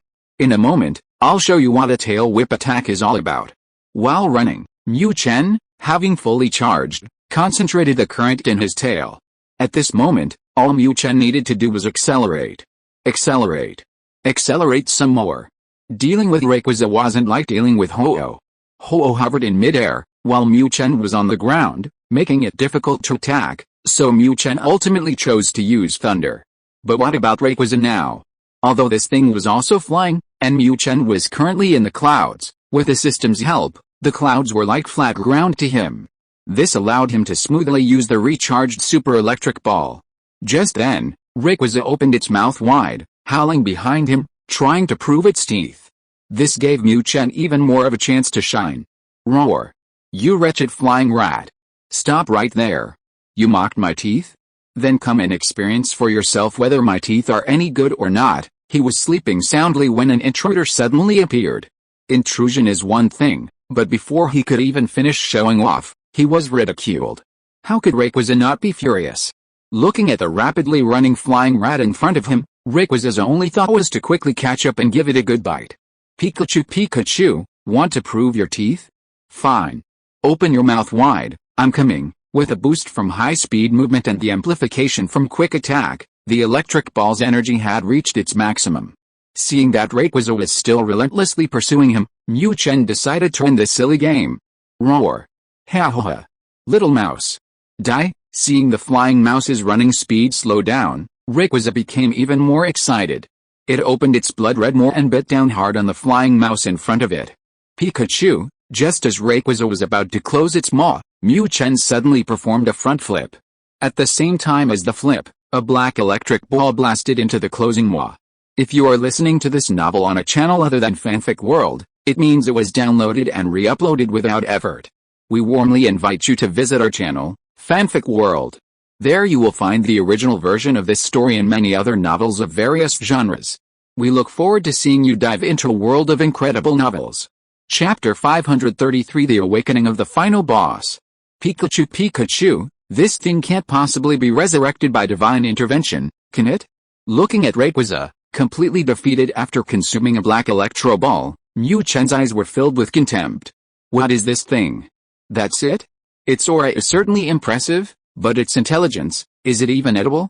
Did it even taste like an electro ball? It swallowed it whole without hesitation. It certainly has high standards. Just recalling the image of Rayquaza swallowing that black electro ball whole and then tumbling around in a crackling motion, Mu Chen was speechless. What a brainless thing. One electro ball and its stomach is cleansed. Isn't that satisfying? Congratulations, host, you have successfully defeated Rayquaza. Please rest assured, host, Rayquaza has no ability to revive. Finally, after Mu Chen's continuous questioning, the system gave it a definite answer. Pikachu Pikachu, yay. I knew it. Not all of these legendary Pokémon can revive, right? Come on. What's my reward? Rayquaza's blessing? How despicable. Successfully defeated Rayquaza. Reward issued, please check, host. Although the system sometimes deeply annoyed Mu Chen, it was never stingy when it came to rewards. Pikachu Pikachu, reward?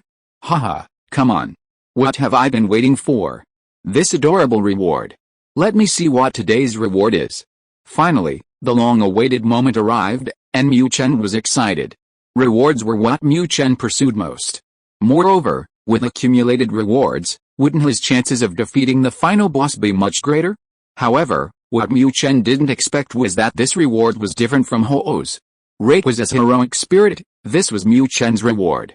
Previously, Ho-Oh's reward allowed Mu Chen to temporarily possess Ho-Oh's power, even allowing him to revive from the dead, a life-saving technique.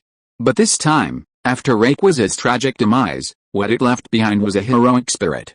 As for the function of the spirit of Rayquaza, formed from the resentment it felt after an accidental death. It can summon a Rayquaza in spirit form for a short time to aid the user in battle. Of course, because this thing is formed from anger and is a mindless spirit, its target could also be the user themselves. Friendly reminder, please choose a suitable time, otherwise we will not be responsible for the consequences, okay? Very simple, very straightforward, very clear. This thing, to put it bluntly, can summon a mindless Rayquaza to fight. However, because this thing is mindless, it cannot be commanded after being summoned. If things go wrong, it might directly attack Mu Chen. Overall, Mu Chen was very satisfied with the reward given by the system.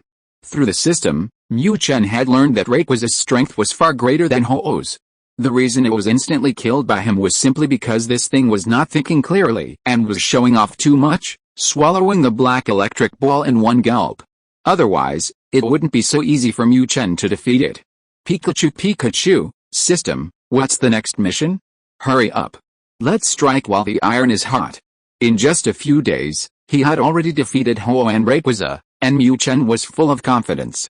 At this moment, Mu Chen only wanted to quickly challenge the next opponent, defeat them, and fight his way to the final boss. As long as he defeated the final boss, Mu Chen, could finally live a happy life with his wife and children in a warm bed.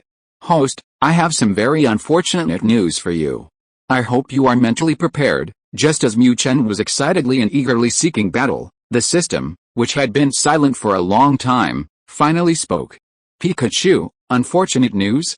What happened? What's going on? Did that idiot Ash die? Am I free again? Hearing the system suddenly say this, Mu Chen instinctively became nervous. To relieve the tension in his heart, Mu Chen could only make jokes. Sorry, Ash the Fool is still alive and well, even quite happy. If the system were human, it would definitely roll its eyes. Still want that idiot Ash to die? You think you're so great? Pikachu Pikachu, what the hell is that? Hurry up and explain it to me.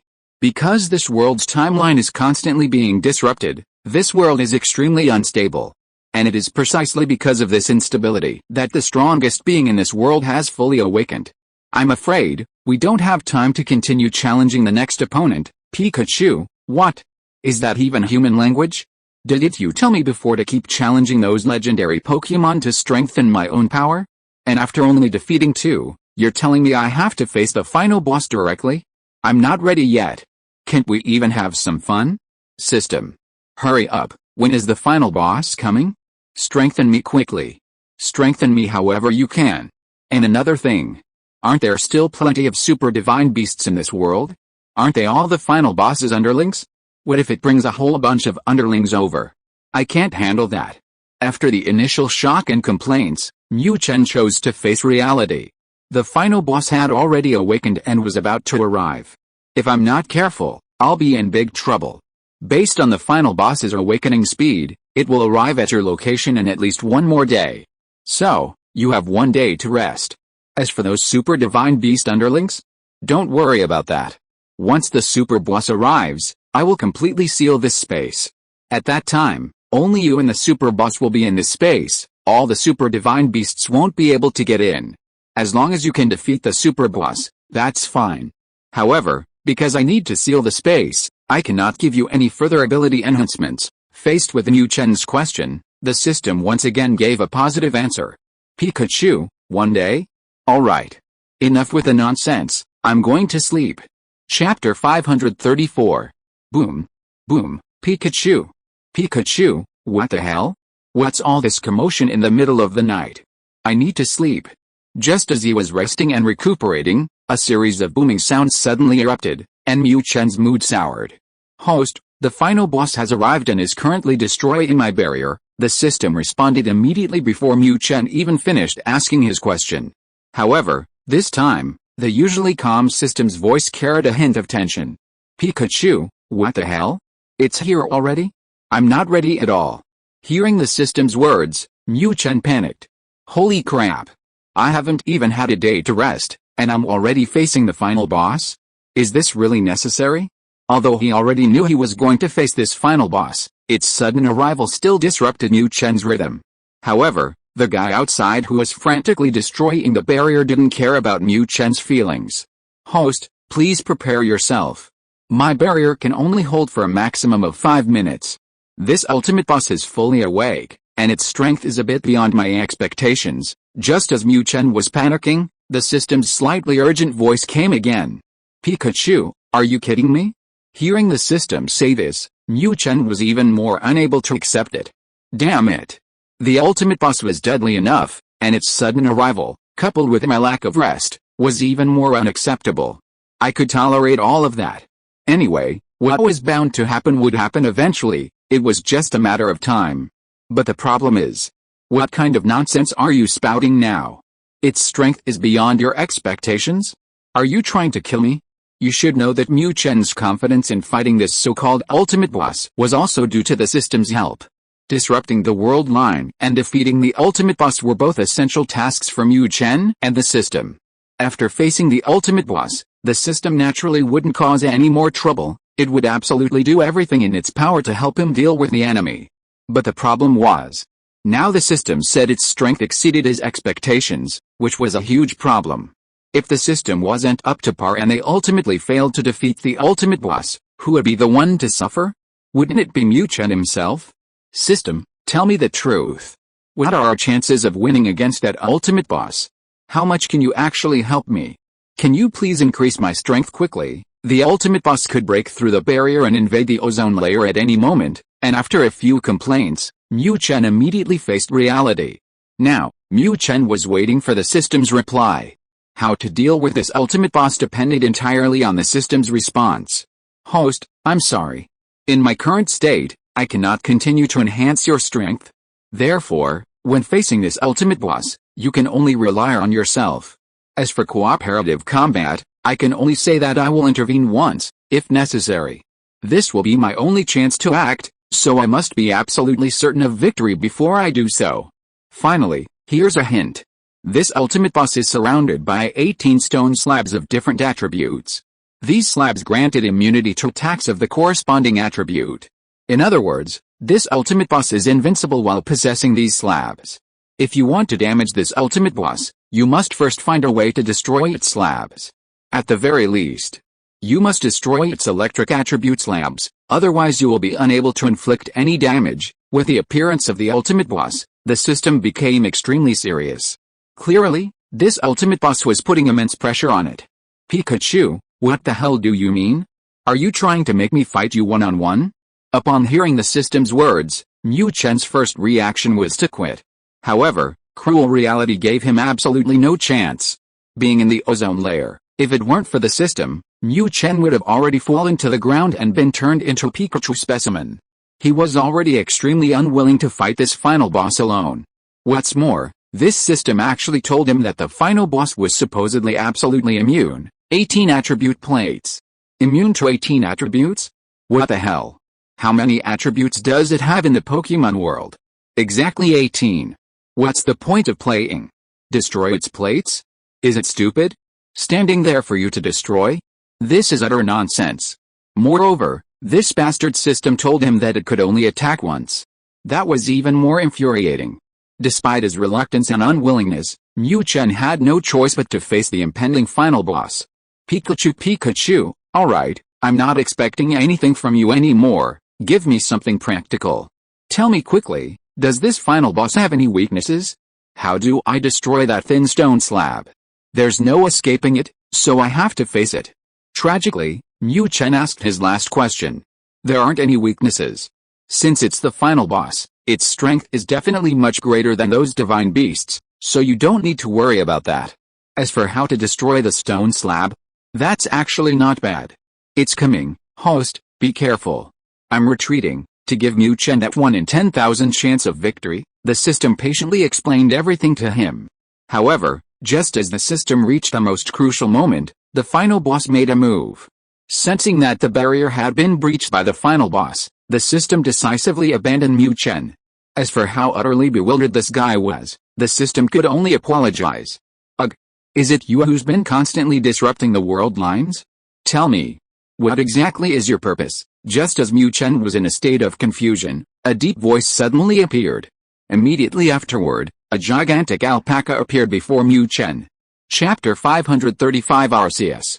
Pikachu, what kind of pathetic thing is this?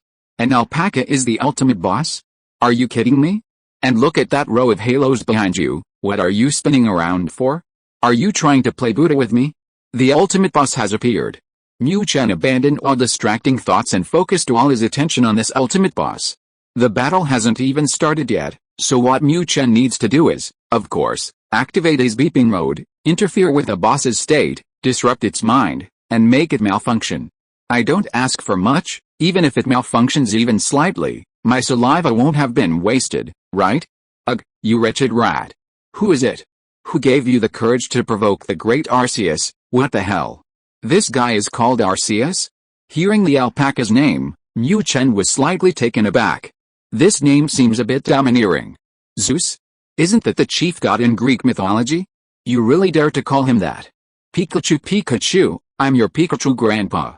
Little alpaca, I'll give you a chance to lick my boots, so quickly kneel down and call me grandpa, and I'll forgive you. Shock was in his heart, but outwardly, Mu Chen would absolutely not show any weakness. Who cares who wins or loses in the end? First, he's not at a disadvantage verbally. Ugh. Little mouse.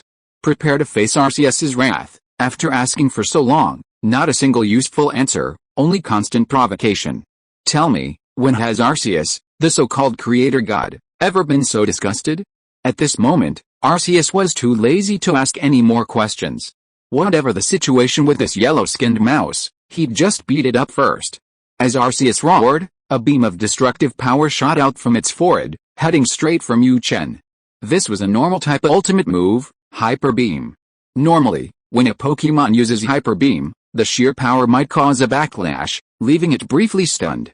But this is a definite exception for Arceus. As the creator god, Arceus's use of Hyper Beam is like a simultaneous electric shock to Mu Chen. One Hyper Beam is fired, and Arceus doesn't even bother to check the yellow-skinned rat's reaction, immediately firing another one in the direction Mu Chen might try to escape.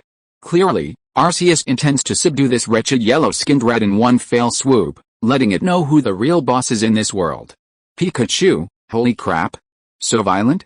Seeing that Arceus's casual attack possessed the power of Ho-Oh's holy fire, which it had spent so long preparing, and could even unleash a second attack without hesitation, Mu Chen panicked. This is, well, the final boss is powerful, but not this powerful? Are you trying to kill me? Arceus's power far exceeded Mu Chen's expectations. Seeing the enraged Arceus unleash an unacceptable powerful attack, Mu Chen didn't bother with further words and decisively activated Quick Attack, slipping away between the two attacks. Pikachu, system, come save me. If I die, you'll be in deep trouble too. Having narrowly avoided Arceus's attack, Mu Chen activated his beeping mode again. However, this time, Mu Chen's target was the already escaped system. Arceus's power far exceeded Mu Chen's tolerance. How was he supposed to fight it? You see, Arceus's two casual hyper beams had already reached the power of Mu Chen's charged electric orbs. Mu Chen had to pose and run at top speed just to use one of those attacks, and then he was practically knocked out. Meanwhile, Arceus's attack was just a gentle electric shock. They were simply not in the same league, so all Mu Chen could do was call for help. Sorry, host, Arceus is the ruler of this world. All the power in the world is under its control. I have no ability to fight it. To defeat it, you must destroy the ring of stone slabs surrounding it. You don't need to destroy them all, just destroy one or two. When the opportunity arises, I will launch a fatal attack. Alright, this guy is coming again. I'm not saying anything more, goodbye. Good luck. In terms of attitude, the system was absolutely impeccable at this moment. However, what it said. Pikachu, can you speak like a human being and do something decent? Hearing the system say this, Mu Chen rolled his eyes and immediately wanted to give up. But Arceus wasn't going to tolerate his bad temper. You wretched little mouse, I really underestimated you. Well then, try this move. Arceus was slightly surprised that the hyper beam was dodged. This little mouse is so agile. How did it manage to dodge that? Pikachu, wait. Stop. Don't fight anymore. I'm not trying. Hearing Arceus tell him to try another move, Mu Chen ran away as fast as he could, shouting repeatedly. What the hell is this? I already had a hard time dodging this time, and you're still going to try? It's obvious that if Arceus attacks again, the power of the attack will definitely be stronger than last time, and Mu Chen has no desire to experience it. What, do you have something to say? Then tell me. Who exactly assigned you to do these things? Why do you keep destroying the timeline? What benefit does it bring you? Seeing Mu Chen call to stop, Arceus quickly questioned him. Obviously, Arceus was also full of endless doubts about this guy's behavior. This yellow-skinned mouse is so powerful that it's comparable to a divine beast. This is simply not scientific. Although Arceus, with its immense power, wouldn't even consider legendary beasts a threat, Mu Chen's actions in disrupting the timeline still put immense pressure on it. This was, after all, destroying the very foundation of Arceus's energy. Chapter 536 Arceus the Show-Off. Pikachu, Brother Alpaca. My name is Pikachu. My appearance here was a complete accident. Before answering your question, Brother Alpaca, could you please enlighten me? I definitely can't win by fighting. At this moment, facing the alpaca Arceus, whom he couldn't possibly defeat, Mu Chen's choice was to outsmart him. First of all, the problem Mu Chen needed to solve most was the invincible slab of Arceus. Through the system's prompts, Mu Chen already knew that if he didn't remove the slab of Arceus, he wouldn't even have the chance to fight back. Failure? That was absolutely unacceptable. Therefore, Mu Chen could only bite the bullet and start using the art of deception to see if it would work. Brother Alpaca? Interesting title. Hearing Mu Chen address him like that, Arceus, who had never been addressed like that before, became a little interested. Ask away, what's your question? Although he was angry at Mu Chen, this yellow-skinned rat, for disrupting the timeline, the damaged timeline wasn't beyond repair. After confirming that the yellow-skinned rat posed no threat, Arceus wasn't in a hurry to eliminate it. Having slept for countless years, it was rare to encounter someone who could speak, and who showed it immense respect, and whose speech was quite amusing. Arceus figured it wouldn't hurt to listen to Mu Chen's questions. Pikachu, great alpaca brother. It's like this. I see that halo behind you is very beautiful. What exactly is that?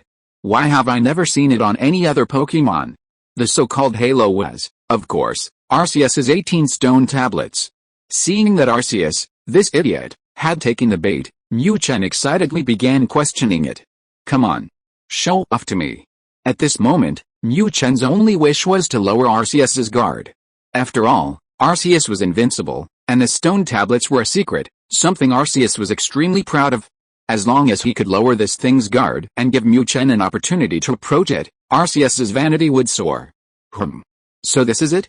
This isn't some halo, it's a stone slab representing my power and majesty. Seeing Mu Chen's rustic appearance, Arceus's vanity was indeed ignited. Arceus, known as the creator god and the ruler of this world, possessed such an impressive status that he was usually quite lonely. Who dared to provoke him? Even if they did, they would be extremely respectful, silent, and obedient. Therefore, upon hearing Mu Chen's somewhat clumsy flattery and having the opportunity to show off, Arceus's vanity instantly took flight. Wearing fine clothes in the dark? That was out of the question. Who doesn't have a desire to show off? Driven by this vanity, Arceus further relaxed its guard against Mu Chen. After all, this little mouse posed no threat to him, wouldn't it be better to show off a bit? Pikachu, wow. So awesome? Representing power and majesty? No wonder it looks so dazzling. Brother Alpaca, may I take a closer look? An opportunity. Seeing the alpaca start its boastful mode, Mu Chen's eyes lit up. Now, for Mu Chen, only the final step remained. As long as the alpaca continued its boastful attitude, Mu Chen would have a chance to get closer to Arceus. If you dare let me get close to you, HMPH, To admire? Interesting. With such flattery, Arceus became even more smug. The reason this guy acted this way was because he had absolute confidence in his strength and didn't believe that this yellow-skinned rat knew the secret of his stone tablet. However, how could Arceus know that Mu Chen had a lewd system hidden inside him, which had already revealed its secret to this yellow-skinned rat? Pika, brother alpaca, your stone tablet is really beautiful. The alpaca Arceus relaxed its guard, and Mu Chen finally had a chance to get close to this guy. While flattering and shuffling along, Mu Chen had already activated his high-speed movement mode. Finally, with each step Mu Chen took, the distance between him and the alpaca Arceus grew closer and closer. Are you ready to pay your respects? Now, you can answer my question, damn it. What are you doing? Seeing this yellow-skinned rat approaching him with an adoring expression, Arceus's vanity was greatly satisfied. However, as the rat got closer, Arceus finally felt a little uncomfortable. Just as it was about to ask Mu Chen a question, the yellow-skinned rat suddenly accelerated, almost turning into a blur, and charged towards the stone slab behind it. The event happened too suddenly, even a being of Arceus's level didn't have time to react. And the price it paid for showing off was that 2 stone slabs, one golden and one white, were thrown out of its 18-circle array by the yellow-skinned rat using its momentum. 2 stone slabs, one representing electric and the other normal, were thrown out of the 18-circle array, leaving Arceus dumbfounded. What was going on? Wasn't this yellow-skinned rat just incredibly worshipful and respectful of him? Why did it suddenly attack? And against his own stone slabs no less? Did it know something? Pikachu, shatter for me. Crack. While the stone slabs made Arceus invincible, they naturally didn't offer much defense. Under Mu Chen's 100,000 volt bombardment, the 2 elemental stone slabs shattered before Arceus's astonished eyes. Damn it! You wretched rat! Do you know what you're doing? Restoring the shattered slabs would take Arceus a great deal of time and effort. At this moment, Arceus was furious. Pikachu, what for? Of course, for you. You stupid idiot, do you really think I worship you? Now that your invincible body is gone, let's see if you can still pretend. Having successfully removed 2 stone slabs, Mu Chen's momentum has increased. Chapter 537 The Shocked Arceus. You wretched yellow-skinned rat. Accept the punishment from Arceus. Arceus, having tried to show off, completely backfired, losing 2 stone tablets and flying into a rage. In its fury, Arceus blazed with light and unleashed a destructive energy wave at Mu Chen. This attack was different from the previous Hyper Beam. The Hyper Beam was merely terrifying in power, but its straightforward attack made it relatively easy for Mu Chen to dodge. However, this time, seeing the energy beam, far surpassing the power of the Hyper Beam and relentlessly pursuing him at lightning speed, Mu Chen panicked. Pikachu, what the hell is this? Is it tracking again? Mu Chen could tolerate Mewtwo's psychic tracking, as its power was still within acceptable limits. But this? Looking at the terrifying energy that seemed to devour even the void and ozone, Mu Chen knew that with his small frame, if he got hit, he'd be dead. Host, please be careful. This is Arceus's ultimate move, the punishing light gravel. Just as Mu Chen was desperately running away, the system's voice came at the right time, warning him. Pikachu, what the hell? An ultimate move? Holy crap. With my small frame, wouldn't it be better to just play with a hyper beam? Even if one shot isn't enough, give me 2, or even 3. You're just asking for my life. Hearing the system's explanation, Mu Chen was utterly speechless. This is going to kill me. System. Hurry up and think of a way. How am I supposed to get rid of this thing? The punishing light gravel is Arceus's ultimate move, and it also has a tracking function. What's even more outrageous is that during its flight and tracking, its speed and power are actually increasing. Seeing that he couldn't get rid of it, Mu Chen could only desperately ask the system for help. You son of a bitch. You tricked me into doing this, so you have to give me an explanation. Sorry, host, I don't have much energy. If I block one attack for you, I won't have enough energy to launch a surprise attack on Arceus later. But don't worry, Arceus's ultimate move isn't like the previous Hyper Beam. Even so, it can't be used without limit, Pikachu. Pikachu, don't worry. I'm not going to let you worry. Even if this thing can't be used without limit, using it this once will still kill me, right? Seeing the system trying to comfort him like this, Mu Chen rolled his eyes helplessly. This is obviously not going to play along with me. Damn it. It's just a skill attack, right? I refuse to believe it. Since the system didn't help, Mu Chen could only rely on himself. He couldn't dodge it, and he couldn't block it. So, the only option left for Mu Chen was Ho-Oh's blessing. Mu Chen didn't care about the little bit of combat power that thing would increase. However, obtaining Ho-Oh's power in a short time and undergoing a rebirth was the most important thing for Mu Chen. Without hesitation, he acted on his thought. He decisively used Ho-Oh's blessing in his mind, and Mu Chen felt a surge of fiery power instantly envelop him. Boom! Just then, Arceus's attack arrived. A violent explosion rang out, and Mu Chen's slender frame was instantly engulfed by the chakra of light. Ugh! You wretched rat! Killing you like this is too easy. Having instantly killed Pikachu, Arceus's anger subsided slightly. At this moment, he even felt a slight pang of regret. Instantly killing this yellow-skinned rat was easy. But then what? In the end, Arceus still didn't understand why this yellow-skinned rat wanted to disrupt the timeline. This was the most crucial thing for Arceus. Unfortunately, the yellow-skinned rat was already dead, and thinking about it further was useless. Arceus could only shake his head and sigh. Just as Arceus was about to retreat and return to its lair to figure out how to repair the 2 stone slabs damaged by Pikachu, a clear chirping sound suddenly came from the void. Pika Pika, damn it. Did you think I was done for? HMPH. You're disappointed. I'm an immortal cockroach. I'm alive and well. Strike a pose. Mu Chen made a dazzling reappearance. Damn it. How is this possible? What are you? Pikachu couldn't possibly withstand my attack, let alone have the ability to revive. Seeing Pikachu reappear in the void as if resurrected, Arceus was no longer calm. This can't possibly be Pikachu? Are you kidding me? Pika Pika, didn't I tell you? I'm a flying mouse. Looking at the astonished Arceus, Mu Chen felt incredibly smug. This idiot, does he know how powerful he is now? Tisk tisk, Ho-Oh's resurrection is truly a godlike, monstrous skill. Even Arceus, caught off guard, didn't notice it at all.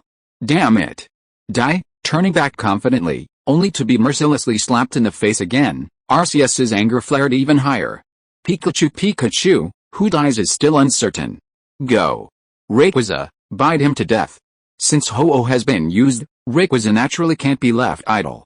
Without hesitation, Mu Chen decisively used Rayquaza's heroic spirit. Although this guy is probably mindless and can't distinguish friend from foe, it doesn't matter to Mu Chen at all. Taking advantage of Arceus's dazed state, Mu Chen decisively summoned it. However, with high-speed movement and a flash of lightning, Mu Chen instantly retreated a great distance.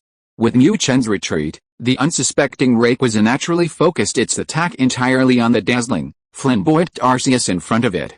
Roar! An angry roar resounded as Rayquaza pounced on Arceus. Rayquaza? Was that Ho-Oh just now? What did you do to them? Rayquaza suddenly appeared and launched a fierce attack. Although Arceus wasn't afraid, it was still extremely shocked. Pikachu Pikachu, what do you care what I did to them? Take this Mega Electric Ball. Upon reviving, Mu Chen had already secretly begun preparing to recharge. Having escaped Rayquaza's perception range earlier, Mu Chen had gained ample acceleration. Everything was ready, so what else was there to say? Black Electric Ball, here it comes. Chapter 538, the grand finale. Oh, damn it. Damn it. How dare you let the great Arceus be harmed? Arceus had been invincible for tens of thousands of years because of the stone tablet.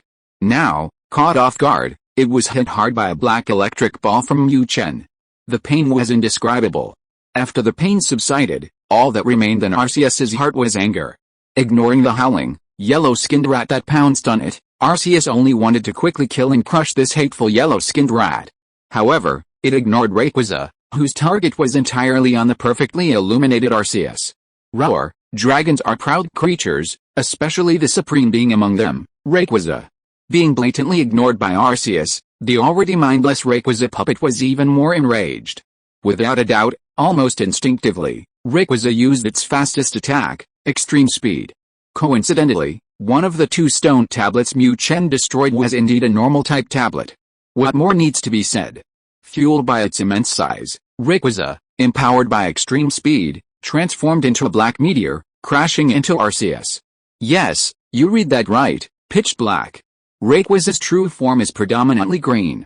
However, now that Rayquaza had become a puppet, devoid of consciousness, its proud emerald green had vanished. In its place was an absolute black. In other words, the current Rayquaza could be called Dark Rayquaza. Boom, like a black meteor, Rayquaza successfully struck the arrogant Arceus. Ugh! Rayquaza! You're asking for death? Arceus's anger surged even higher after he just turned his attention to the yellow-skinned mouse Pikachu, only to be met with a brutal attack from Rayquaza. Had this creator god been out of the loop for too long? Rayquaza, his little brother, dared to attack him? And with such ferocity? This was Rayquaza. While Rayquaza's previous defeat at Mu Chen's hand seemed easy, that was merely a facade. Rayquaza's initial carelessness and underestimation of its opponent, coupled with Mu Chen's racial advantage, led to the final kill. But now? Losing its senses, Rayquaza was unleashing its full power. That ramming attack on Arceus was a display of absolute strength. Such a ferocious impact was unbearable even for Arceus. In his rage, Arceus temporarily forgot about the yellow-skinned mouse Mu Chen and focused all his attention on Rayquaza. At this moment, Arceus only wanted to tear the corrupted Rayquaza to shreds to vent its anger. However, Arceus was unaware that this gave Mu Chen an opportunity, and even more so, the system lurking in the shadows. Host, the opportunity has arrived. Arceus is now focusing all its attention on Rayquaza. Charge. As long as you can get to its side and hold it firmly, I can deliver a fatal blow. Seeing the opportunity, the system excitedly announced. What had it been waiting for all this time? Wasn't it to kill Arceus, thereby completely destroying the timeline and allowing it to recover? Pikachu, was this reliable? This was a one-time opportunity, so you better get it right. I'm telling you, if you can't kill this bastard instantly, we're all doomed. Hearing the system's notification, Mu Chen also became excited. The final moment was finally approaching. Of course, even with excitement, basic confirmation was still necessary. Don't worry. I won't let you go up there to your death if I'm not confident. Pikachu, what else is there to say? Let's go. With the system's confirmation, Mu Chen's last doubts disappeared.